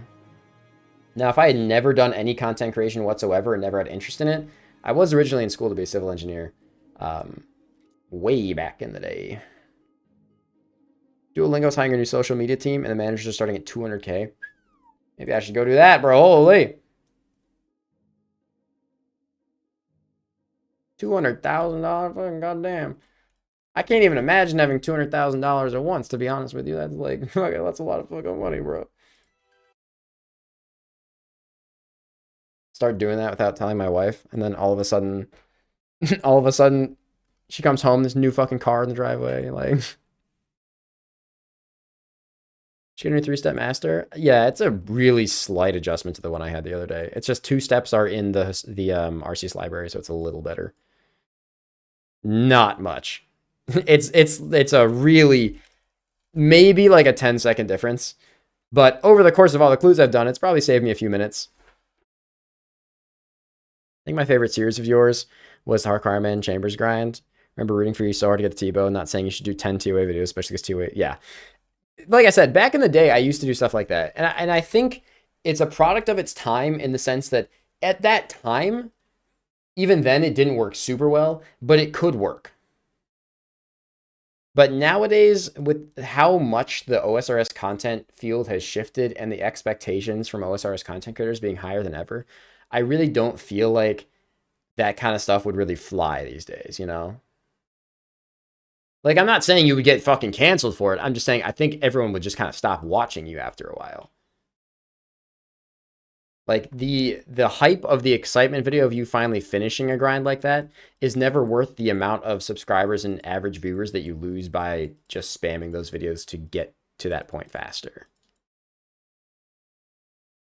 Which is, again, why I play the way I play, you know? Thank you. That is it. He's done it. Oh. Several fucking years of doing master clues later. Within the past 2 days, I opened all of these 1,000 hard clues, which means that over the past 2 days, I have done 73. Yeah, get your chuckles out in the comments now. I've done 73 hard clues in 2 days. Now that is mentally exhausting, but I am desperately, and I mean desperately, hoping for some cool collection log slots from these. Now, when it comes to master clues, I'm missing a lot because they're master clues. I don't get them very often. But a lot of even the regular items that are like in the regular master log are pretty rare. All of the Anku and Mummy pieces are pretty rare. If I recall correctly, the God Sword ornament kits and I think the Dragon Kite Shield and Plate Body ornament kit are higher rarity than the regular little items. And then, of course, you know, there's a chance of the Third Age Druidic, but that might be a little greedy. You said you did 73 hard. Okay, whatever. It's fine. I think they'll know what I mean. All right, Mr. Editor. Someone in the stream is pointing out that I said 73 hard clues over the past couple days. If I did in fact do that, then just put this in. I did 73 master clues over the course of 2 days. Boom, done. Thank you for clipping that in. All right. Just begging for log slots here. Like genuinely. Bloodhound, Third Age, piece of Anku or Mummy. That would all be sick. I'd be happy with any of that. I just really, really, really want to get some new log slots from these masters. All right, it's the culmination of months of time, so please don't disappoint me. Oh, it's like when you open one and you don't get the item. It just hurts, bro. Oh, it just hurts. It hurts. Every time you click one of these, I'm like, oh, there goes a day. Oh, there goes a day. That hurts, man. Please, please, bro. Please, just give me log slots. It's not a log slot. All right. It's not a log slot. It's not a log slot, but Obsidian Cape R is pretty cool. It's pretty cool. I already have one, but it is pretty cool. It's fine. Oh, it's painful, bro. I honestly don't know what the fuck the mega rare rolls are for masters. I don't think grimy herbs. I think it's clean herbs for mega rare rolls on here and like battle staff or something. Something like that. Oh, why would you give me a dupe? It's also worth fucking pennies now. Oh my god, because no one uses a torture anymore. This one's worth pennies. I really want the occult kit. Fuck, that sucks. The occult kit is actually pretty cool, and I would really like to have it, but... Oh, that's another dupe. Come on, man. Come on. What the fuck is that? Actually, I'll take the wines. That's not even that bad. Please. Please, bro. Please, collection log slots, man. Please, collection log slots, man. Oh my god. My soul. My soul. That hurts, bro. Like, I can't emphasize how painful it is to open these things, man. Okay, a mimic. Cool. Chance for the Ring of Third Age. I'm fairly certain that I'm actually pretty close to the drop rate for Ring of Third Age. Recoiled at another dupe. Yeah. Got a gilded dehydrated body today. Nice. What do you use mage now for this? Is this like, would this be, oh god, that's not, nope, that's not how you do that. You do this. And I think mage is probably better because I have this thing. Right?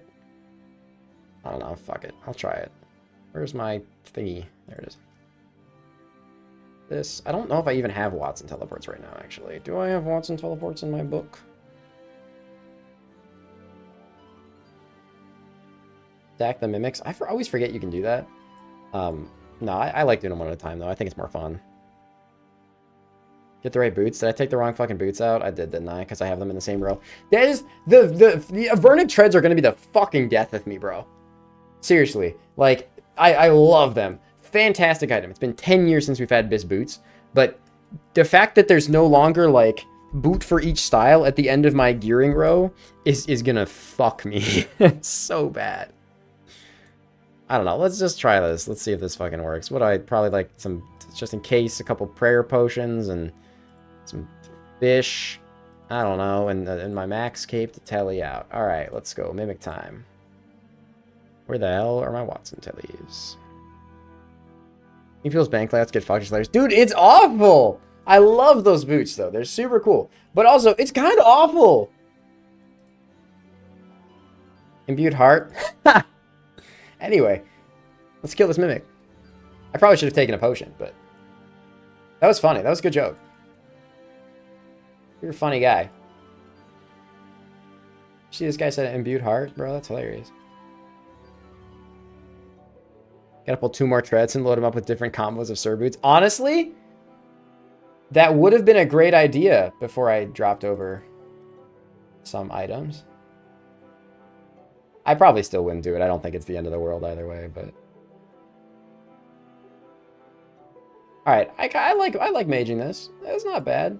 Alright, Mimic 21. Never mind. I'm nowhere near the drop rate for the thing.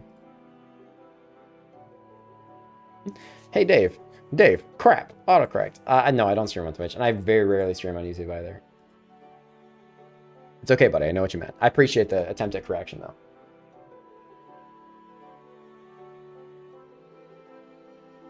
If I just do this, this is probably like mildly giga, and then I'll just open the caskets this way. It'd probably be a little faster, right? I don't have to keep taking, like, searching around my bank and taking them out every time. All right, boom, boom, boom, boom. All right. All right, Mimic. I have faith in you. Fuck. Blood rinse. Not terrible. Not terrible. It's better than raw manta rays, where the fuck you can get from there. All right, that is master clue number 300 completed. So far, we have not had a collection log slot, which is fine. It's fine. It'll be fine. Cope. The ring is like 1 in 40 mimics, I think. Something like that. Oh, there it is! Yes! The collection log slot, and it's actually one of the ones I really wanted. The occult ornament kit.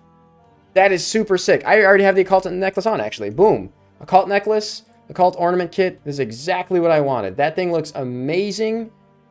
Look at that. It looks so much better.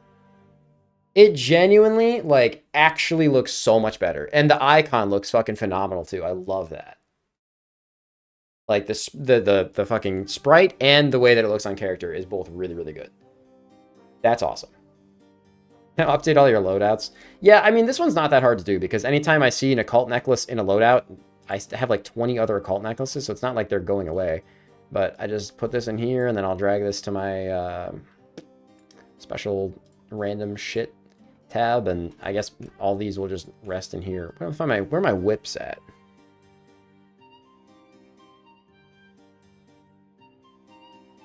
Where are my whips at?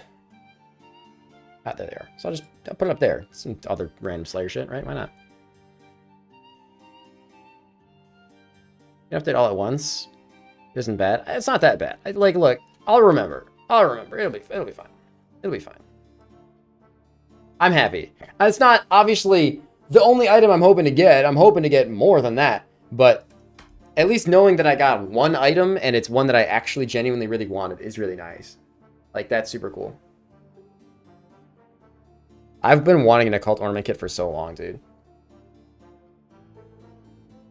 Alright, so I feel a little better now. Little more relaxed. That's a disgust. How is that a master clue, bro? That's ass. Alright, another dupe. It's alright. It's a common one. Not a big deal.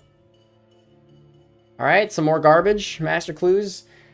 The most painful tier of clue to open ever.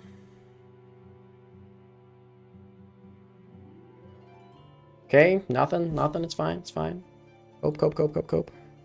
Okay, the same fucking item again. That's alright, it's cool. Okay, it's fine. Yes, another slot, let's go. Half. Moon spectacles, baby. It's a common one, but at this point, I don't care. I'm happy to just be getting items, bro. Nice. Half moon spectacles. How do they look? Fucking nerdy. I look like I actually am just an accountant. I'm sorry to any accountants in my chat. Those are accountant classes, bro. How long do all those clues take? Long. Really fucking long as an iron, bro. Really fucking long as an iron. You can attach those to a blue party hat? I don't think so. I think that's a different one. I think that's the other specs. Because I'm pretty sure I have that one stored in my POH. I'm pretty sure that's the Sagacious Spectacles from Elites, I think. Because I'm pretty sure I have that item already. Come on, Bloodhound. I would fucking love a Bloodhound, bro.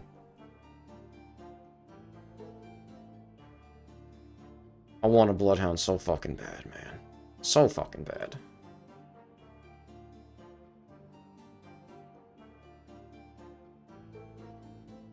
Oh, another Obsidian Capar. Alright, that's a little mean, but it's okay. It's alright. It's a regular rarity item. It's fine. It's fine.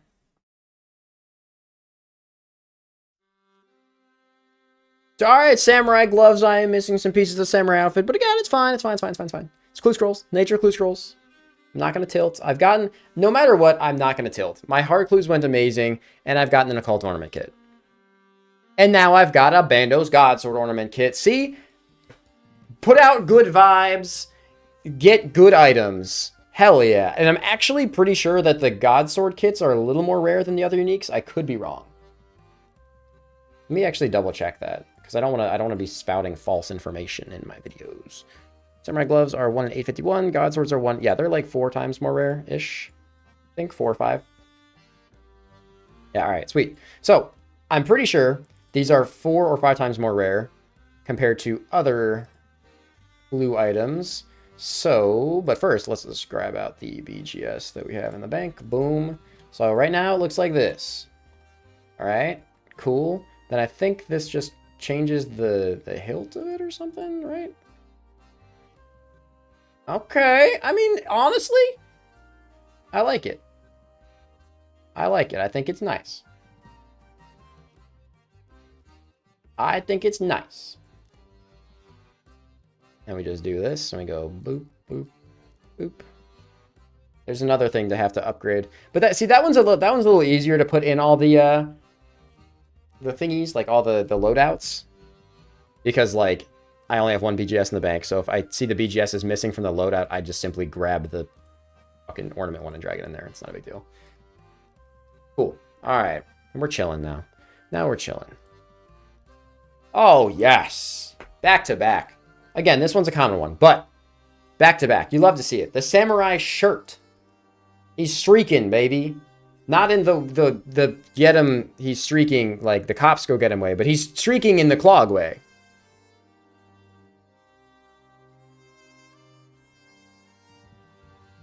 All right, come on.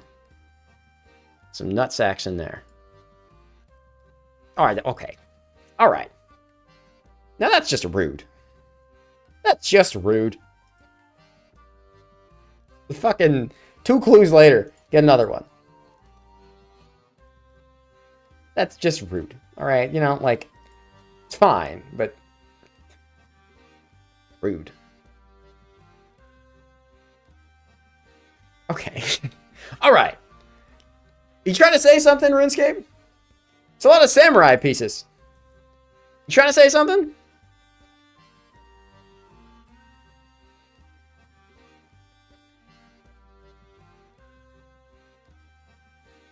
Please, Bloodhound. This is the one pet I actually really give a shit about being lucky on. I mean, like, I'm going to have to do so many master clues that ultimately I'm going to have like 30 Bloodhounds by the end of this account. But this is the, like, I really want this one early.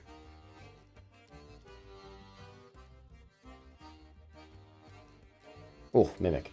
That always gives me a jump scare for some reason. All right, boom, boom. Let's actually get a Forgotten Brew this time.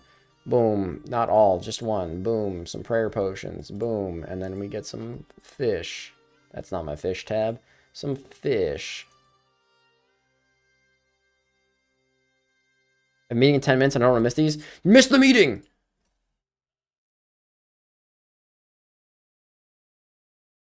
This is more important than your meeting. I should say, hey, well, I'm here killing this mimic. Since I know a handful of you guys are just starting to get into the stream now because master clues are exciting. Please make sure that if you are enjoying the stream, you leave a like. It's much appreciated. And if you want to support the channel, consider checking out creatorcrafted by typing !creatorcrafted and use code LowSoul at checkout for 10% off. That would be awesome. Huge way to support the channel. Of course, if you want to donate directly, that's also fine. But I feel less guilty. Ow. I feel less guilty if you get something cool in return. I am getting fucking fisted out here. Holy shit. How much does your partner know about OSRS? A fair bit, actually. Like, I talk to her about pretty much everything work-related if I get frustrated or whatever. So, when I, like, end a really big dry streak, she gets really excited for me as well. It's very cute. Like, she doesn't fully understand it, but she does her best to try to understand.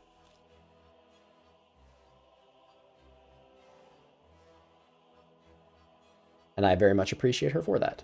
Because it is a very confusing game, so. Would you ever do something like indoor games? I'd consider it if I got invited to it, but I've mentioned this before. I'm not particularly, like, tight-knit with a lot of other content creators, so. Alright. Mimic. Oh. Blood runes again. I mean, again, blood runes could be worse.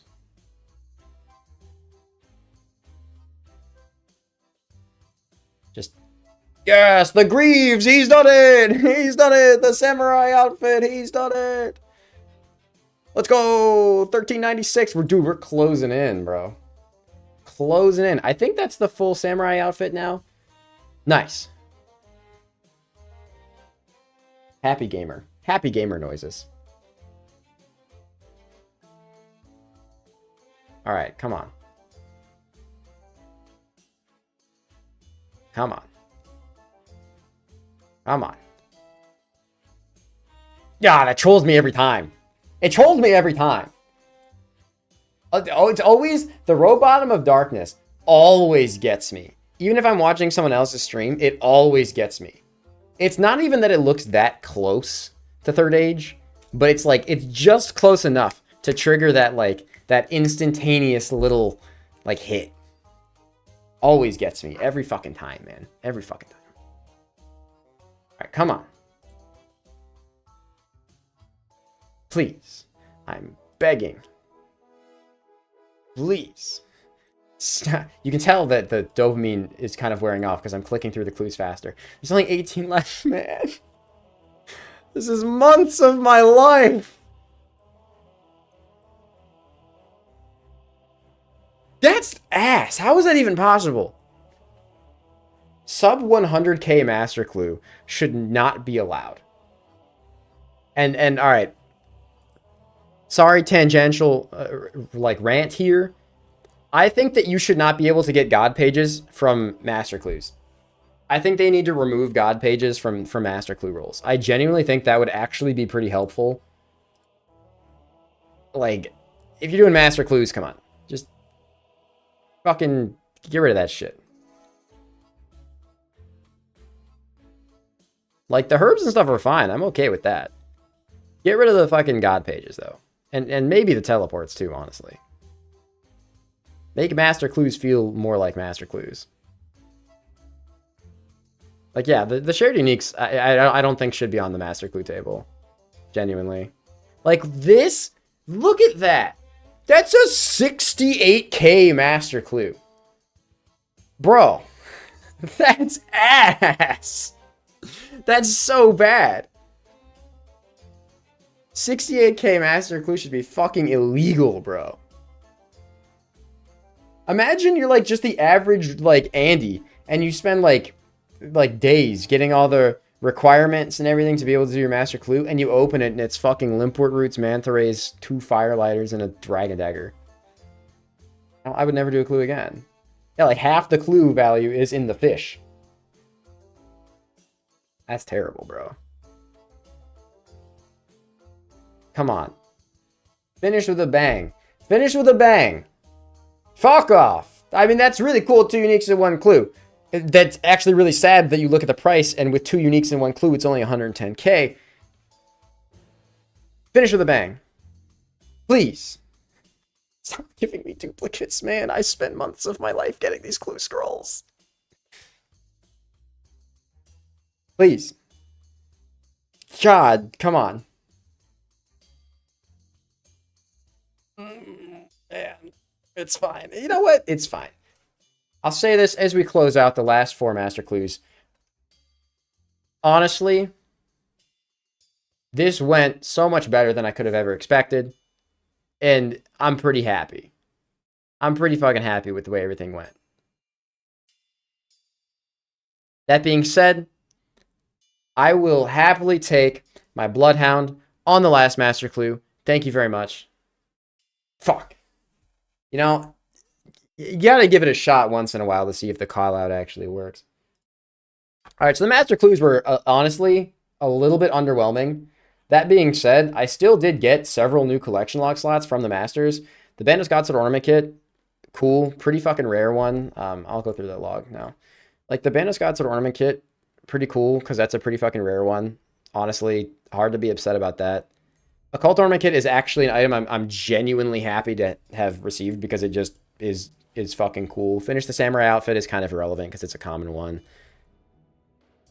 I mean, it's not bad. It definitely could have been better from the Masters, but it's pretty hard to be upset when my hard clue log looks like this now. You know, like it's kind of hard to be upset when that's how the hard clue log looks. So I don't think I expected to get anywhere near this close to 1,400 log slots from this. I don't actually even know how many log slots I started at. I want to say it was 1385, so I got 11. I think my goal was to get 7 to 8 between the hards and the masters. It's definitely not the 7 or 8 I expected to get, like I said, because with 1,000 hard clues completed, I actually only gained 1 hard clue collection log slot. But this tab is looking fucking filthy, bro. Yo, thank you for becoming a supporter, Vector. I appreciate that, man. Like, this tab's looking pretty filthy. We have, like, a fuck ton of teleports that are honestly all just going to get shoved into my book and eventually dropped. Finished every book, like, 6 fucking times over. Tons of alkables, obviously, too, is also really nice because that's just alkables. Can never complain with that. This one stings. This one also stings. This one was actually new. So, like, all in all, pretty good. Pretty good. I shouldn't even say that. All in all, I'm ecstatic. I got a new piece of 3rd Age and a duplicate piece of 3rd Age. That's pretty hard to be fucking upset about. And like 5 pieces of Gilded. So either way, this is probably the last stream you'll see from me for a while until I do more clue content. Or if you guys actually have a desire for anything else to be streamed specifically, feel free to reach me out. Or reach me out. Feel free to reach out to me. But if you want to support the stream, subscribe. Like the stream. New Iron Completions video will be out this Sunday. And the next couple of Iron Completions videos, this one's pretty good. And this is me kind of underhyping it. The next one's going to be pretty good. I'm pretty sure that there's a pet in this one.